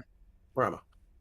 You start like against the right wall and then kind of just barely nudge it. as Yeah, you're coming in. because I think if I'm gonna do this, I've got to go like right up against this. You can and also then slow down. Start drifting. You can quite slow down close, through it so- also if need be. Yeah, Uncle Andy says it was the EU Masters. You can also start here if you want to just start here instead of doing the running start all the way back. Yeah, I'll go for doing one air as well, regardless of how it turns out, just so I can get something on the board. Am I starting the timer then? Or are you doing another lap or? Just it's a 5-lap thing, right? Yeah, 5 laps. Yeah, okay then. I was gonna say if somebody got like a thing. Actually, I don't know what apps you use. No, for I it, time it on my end. You're good. I'm recording it to verify if you like get close to setting a record or something. Then I verify it. Okay, So no worries. Then. you wanted me to start it here then, or? Right, let's go. All right, lap 1, away. That's a good start. Swang said he didn't have time to get a ship built for this race. There's gonna be another one soon. There's definitely gonna be another one soon. Yeah, we'll be doing time trials more often now that we're kind of getting the swing of things. You can also race with other people's ships as well. So if you wanted to participate, if you wanted to pop in really quickly, you could pop in and race a pre-existing smuggler as well. Balls. I'll take the penalty on that. So yeah, we'll be doing more though. But yeah, you can also use other people's ships too. So totally your call. The ship is awesome to watch. It's really fun. But we haven't had anybody race somebody else's ships yet, so it'd be fun to see somebody else race somebody else's ships. Too low. Ooh, Just sneak through that gate. Not worth the penalty now. Yeah. Oh, good God. Of course, when I start timing it, I start doing bad. Nah, just wait till you have That's to the ram pressure. somebody. Then you'll be on top. All right, lap 2. Oh, yeah, First lap, 59 just- seconds. I'll just like slice parts off other people's ships as I go. Yeah, past exactly. them. I mean, Go your ship right is called the through. knife. Yeah. Take the Bowser or Donkey Kong roll from Mario Kart where you just whack people. This thing is like sideways the entire time. Yeah, it is. You can just rotate all your thrusters 90 degrees and you'd be flying straight. Just turn his cockpit chair. Just turn the cockpit chair looking sideways. I can't wait till they fix the audio issues because like right now there's no thruster audio. Yeah. Oh no, it's because I've actually got the game turned down. Oh, because okay. I had it. Thinking Oh my That gosh, what- actually what a- did what a not roll. turn out horribly for you on that. What a barrel roll. That actually might have helped you slow down. Yeah, it didn't hurt that bad. All right, coming into lap 3. Ooh, Yeah. bad start. Terrible start from lap 3. Oh wow. I do like the yellow lights that are on the front of the ship. Seen a few of those. They look. Yeah, I tried to get them kind of orangey, but not too red, because if you make red lights, they almost don't show up. Yeah. It's too dark. It's too part of that end of the spectrum. Lap 2 though was Well, faster than lap 1. You shaved 6 seconds off your time. 53 seconds. Is that including the penalty from the first lap or no? Oh, that's true. It does not. In that case, you shaved 11 seconds. I was asking because I was curious about the raw time. I wasn't It really. was curious about 59 the was the penalty raw time. Yeah. Okay, cool. Of the first lap. See how we Oh, do in the here we hairpin go. here. It's gonna happen this time. It's gonna happen this time. It didn't happen this time. Get low. Taking the 5 seconds. Yeah. Yeah. All right, on to lap Gosh. 4. That was Wow. one. Yeah. Oh no. Almost, if you have like a bad lap, just start the next lap just with a clean chicane entry, just to at least get your next lap good to go. Yeah, just sacrifice one lap to get the good next one. It's mostly because I'm using each of these laps to try and get used to like where I'm turning in. You know, like if I point my ship at a certain angle. Yeah, and like Andy says, Then- each time he drifts, he loses so much speed due to dampeners slowing him See that sideways. as well. It's like losing. Yeah, like he's Oh, wow, getting like a warning. hovering. He's like hovering at like 600-700 most of the time, and then or on like the tight corners and the heavy corners, he's going like 8 or 9. So just get a good chicane entry for your Oh, final yeah. lap. Oh yeah. Hairpin. Hello. Just make sure you exit the Right, chicane well okay. for this final lap. All right, lap 5. Nice. Oh, you didn't hit it. Nice. That's good. Okay, I think I'm getting an understanding for the speed. Actually, I need to start paying attention to that one a bit more, because if I carry if I get like 900 or more into some of these corners, I'm dead. I'm going way too fast to correct. But if I back off a little bit, I'm already carrying enough speed. Oh baby. Oh baby. No, we're chill. It's not a bad crash. Not a bad crash. It's worse. That was worse. That was worse. Oh no. Oh no. Oh, that's a Too penalty. wide. Oh. Yeah. Okay, yeah. Make the corner. Make the Got corner. it Ooh. right. Just planted it. Blomp. Decided to cut the ground today. Yeah. But this recovers well from crashes. This ship. It's got the Oh weight. yeah, it's very stable. I managed. All right, to... 102 plus a penalty. I managed to design this in a way that seems really well balanced at recovering itself. Yeah, I'm Yeah, it's curious fine. if you were able to shave off the 5K that you're over the minimum, if that would adjust the handling characteristics at all. Oh, it would, yeah, for sure. Would it also impact? One of the reasons it recovers well too is because it has the extra 5K, and plus it's just got a balance. Like the main things that prevent total spin out when you crash are if you're lightweight, you'll spin more, and if you don't have enough thrusters in all directions that are balanced, you'll spin out. It's hard to recover too. Yeah. Because the other thing about this mainly as well was like I was putting down the detailing on this, and I was just going around it and doing like the bloody rib cage design. Also for these designs as well, actually, I was very much thinking about the engineer suit from Dead Space, Yeah. Isaac Clarke's suit. So, Uncle Andy said you decided to land in high five spectators before finishing on that hairpin there. Yeah. yeah, absolutely. Pulls out like just like leans out the cockpit. So I got like 8 quite a few on the side as well, actually. So 6 small and 1 thing, and then at the back it's just got the big one. What's the ship? What's the ship called? I'm just entering it into the score standings. I literally just call it knife. Knife. Yeah, I'm not going like super crazy with the name. I am being basic bitch on that one. All right, so lap 1 was 59.86 with a penalty, so 104.86. I missed the square. Oh, Is the ship not balanced? whoops.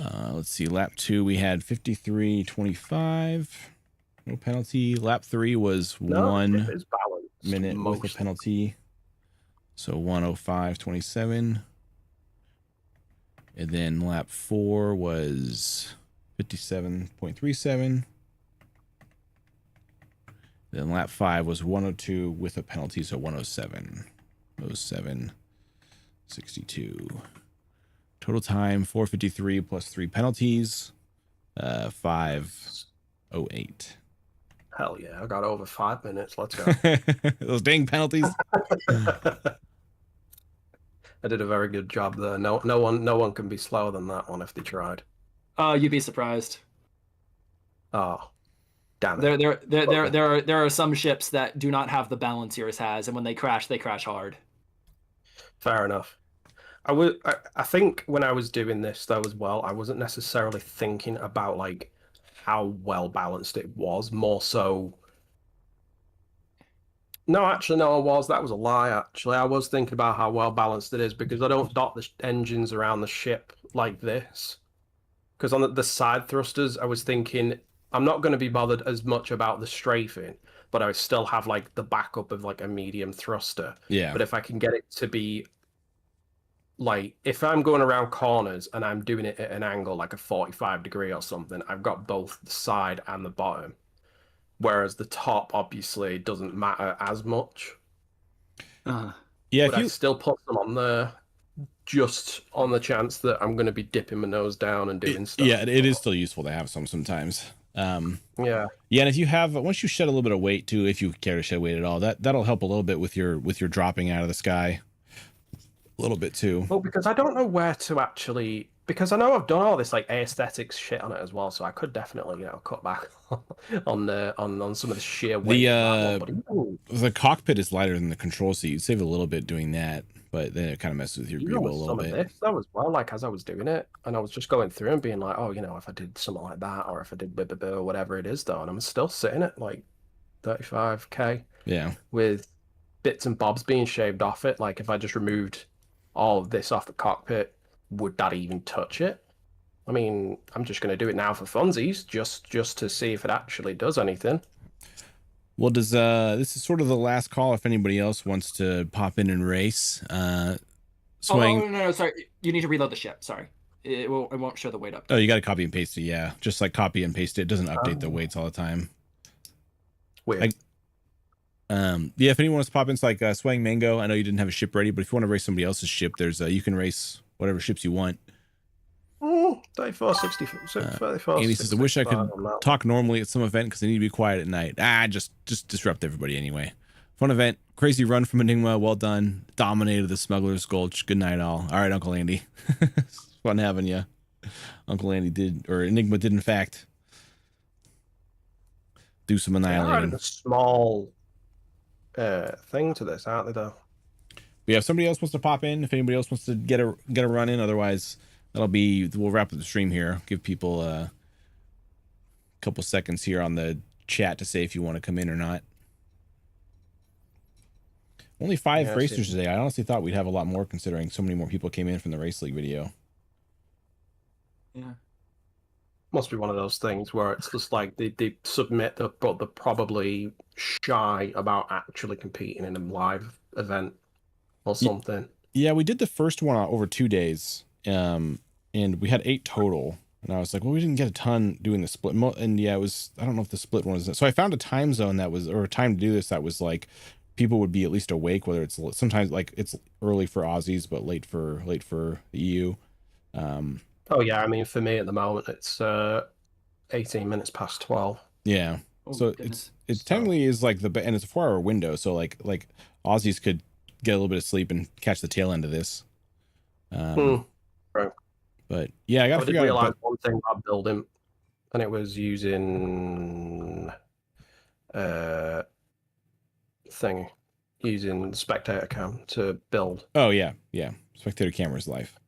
Took me a minute to realize that as well, but once I realized it, I was just like, "Oh, this is wow." Sorry to anyone that might get thingy. All right, well, Yeah. I think we're gonna wrap up the stream then. Yeah, of course. Wrap up the event for this Absolutely. one. Oh, that would. That's Oh, fun to be able to- Boinky, that would be me being too shy to race live. Don't be too Yeah. shy. It's just fun. We're just having fun. Everybody here enjoys it. Yeah. But that's the thing, though, isn't it? It's kind of like it's a case of when you get people like they're. It's not that they're not interested in doing any of that kind of stuff. It's that they're just too shy because when you get into, as soon as you do like online stuff like this, your I'd say your confidence for playing the game even just goes right out the window because you're like, oh, I've got to perform now. Diggrok mentioned when I was doing my run at the beginning that like I was like talking and stuff, and then I started my run and I just went dead quiet. Dead silent. I could. I was like, it was like a combination of like focus, but at the same time, like I was actually like shaking a little bit of like I just cannot mess this up. You could feel the butthole pucker through the screen. It was. Yes. It was. You could hear the stress through the silence. Yeah. It was great. I mean, I'm not gonna lie. I got a little bit of sweat going. You know, managed to get that one out of me. So congratulations there. Well done, Mr. King. Mr. King creator says. Of saunas. What'd you say? Diggrok, creator of saunas in space. Yeah. Just saving y'all some electric bills come wintertime. Yeah. But yeah, Mr. King says, give it time, players will fly in. Yeah, I'm sure. Especially when we have multiplayer, I think that'll probably be when a lot of people will come to and we're actually all in a pack racing and stuff like that. Yeah. Oh yeah, once we actually get to that point, that was okay. Bye. Once we actually get to the point when multiplayer and that is like a proper thing for this game and not just kind of like, because at the moment it's like it does exist right now though, doesn't it? Multiplayer, it's not in this game. Present? No, is it actually not there at all? None at all. The first iteration will be 4-player multiplayer. Right. and I have some ideas for how we can run like events. If there's like, if there's like 10 people that want to race, we can do like heats. Yeah, we can do heats, and I'll probably just be like, it'll probably be 3 at a time. Then I'll just be like on a spectator or whatever, watching everybody.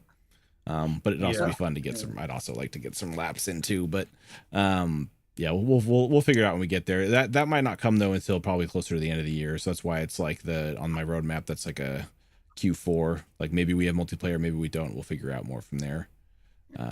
It definitely is more knifey now with that angle. But, yeah. What did you say? You were saying that like more people will come in when multiplayer comes in. I feel like that's that kind of thing where it's like it's almost more nerve-wracking to be on stream by yourself than to be on stream in a group. Yeah, definitely. Right. Yeah, like if there's like a crowd, you can like take comfort in the fact that the crowd it kind of is united as like the people who are on the stream together. Yeah. But yeah, it's okay. That looks a bit better actually. I'll have to save that one. See, this is a good thing about not uploading your design straight away, because then you start piddling around. Well, you can always update it. You can update it after it's live. You can replace your blueprints that are live and stuff like that.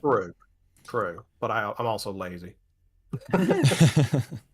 But no, I'm like, I think it was like the main thing for me was finding out about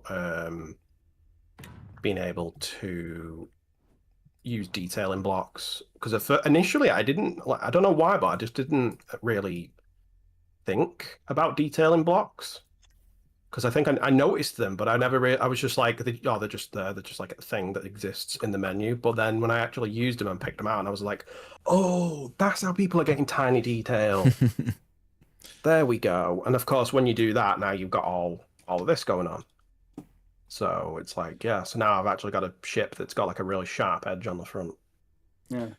All right. Well, how sharp that genuinely is, by the way. I think we will officially wrap the stream now. Only 5 racers this one. Thought we'd get more, but we'll get there. We'll have more time trials now. So this was sort of kicking off of sort of reinvigorating the league. The last one was the beginning of March, and then just got kind of busy the last couple of months. But want to really start kicking this thing off at a higher rate. So I'll try to get these going kind of bi-weekly. And then it'll be sort of a regular time so people kind of know when it's going to happen. That's sort of the thing too, is kind of getting a schedule.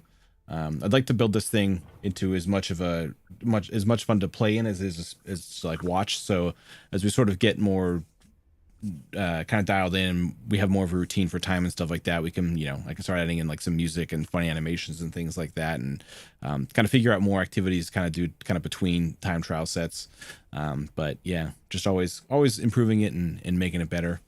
And it seems like we have a clear-cut winner for today. I'll run through and get the actual official times, but Enygma is 10 seconds faster than anybody else today, and 6 seconds faster than the previous best time. So pretty good sweep there with the Knicks coming in there. Gonna probably sweep all the awards on this one. And yeah, I'm sure other people will find ways to find new time. Oh, I look forward to it. I want to see everybody pulling sub 41 second laps. It's possible. It's very possible. Yeah, it's gonna. We're gonna see just how people can shave it off, though. Like how much time people are going to be able to like really clear this up on. Yeah, it's gonna be. I feel like. Sorry, go ahead. Yeah, go on. Oh, it's going to be less and less each time, obviously, because there's only so much we can possibly optimize. But it'll be fun to see how much and how hard people push it to just like risk it, to just try to like beat those times. Like people are gonna have to make huge, confident, risky decisions to get there. Yeah. No, you can definitely get sub 40. I've done it a couple times, like spontaneously. The matter isn't can you do it; it's can you do it 5 times in a row consistently. Yep. But yeah, that's it for. I'm just gonna wrap up the stream real quick, and then you guys keep talking here a sec. But yeah, that's it for this stream. I'll keep you guys posted on the next ones. Be sure to join the Discord to get involved in the race league. I'm sure a lot of you that are already here at this point already know the whole spiel and everything. But thanks to everybody who participated today, and it was a fun one. And I will catch you all on the next one. Godspeed, engineers. Heck yeah. Good times with all that stuff, though, anyway. I've never done anything like this, to be honest.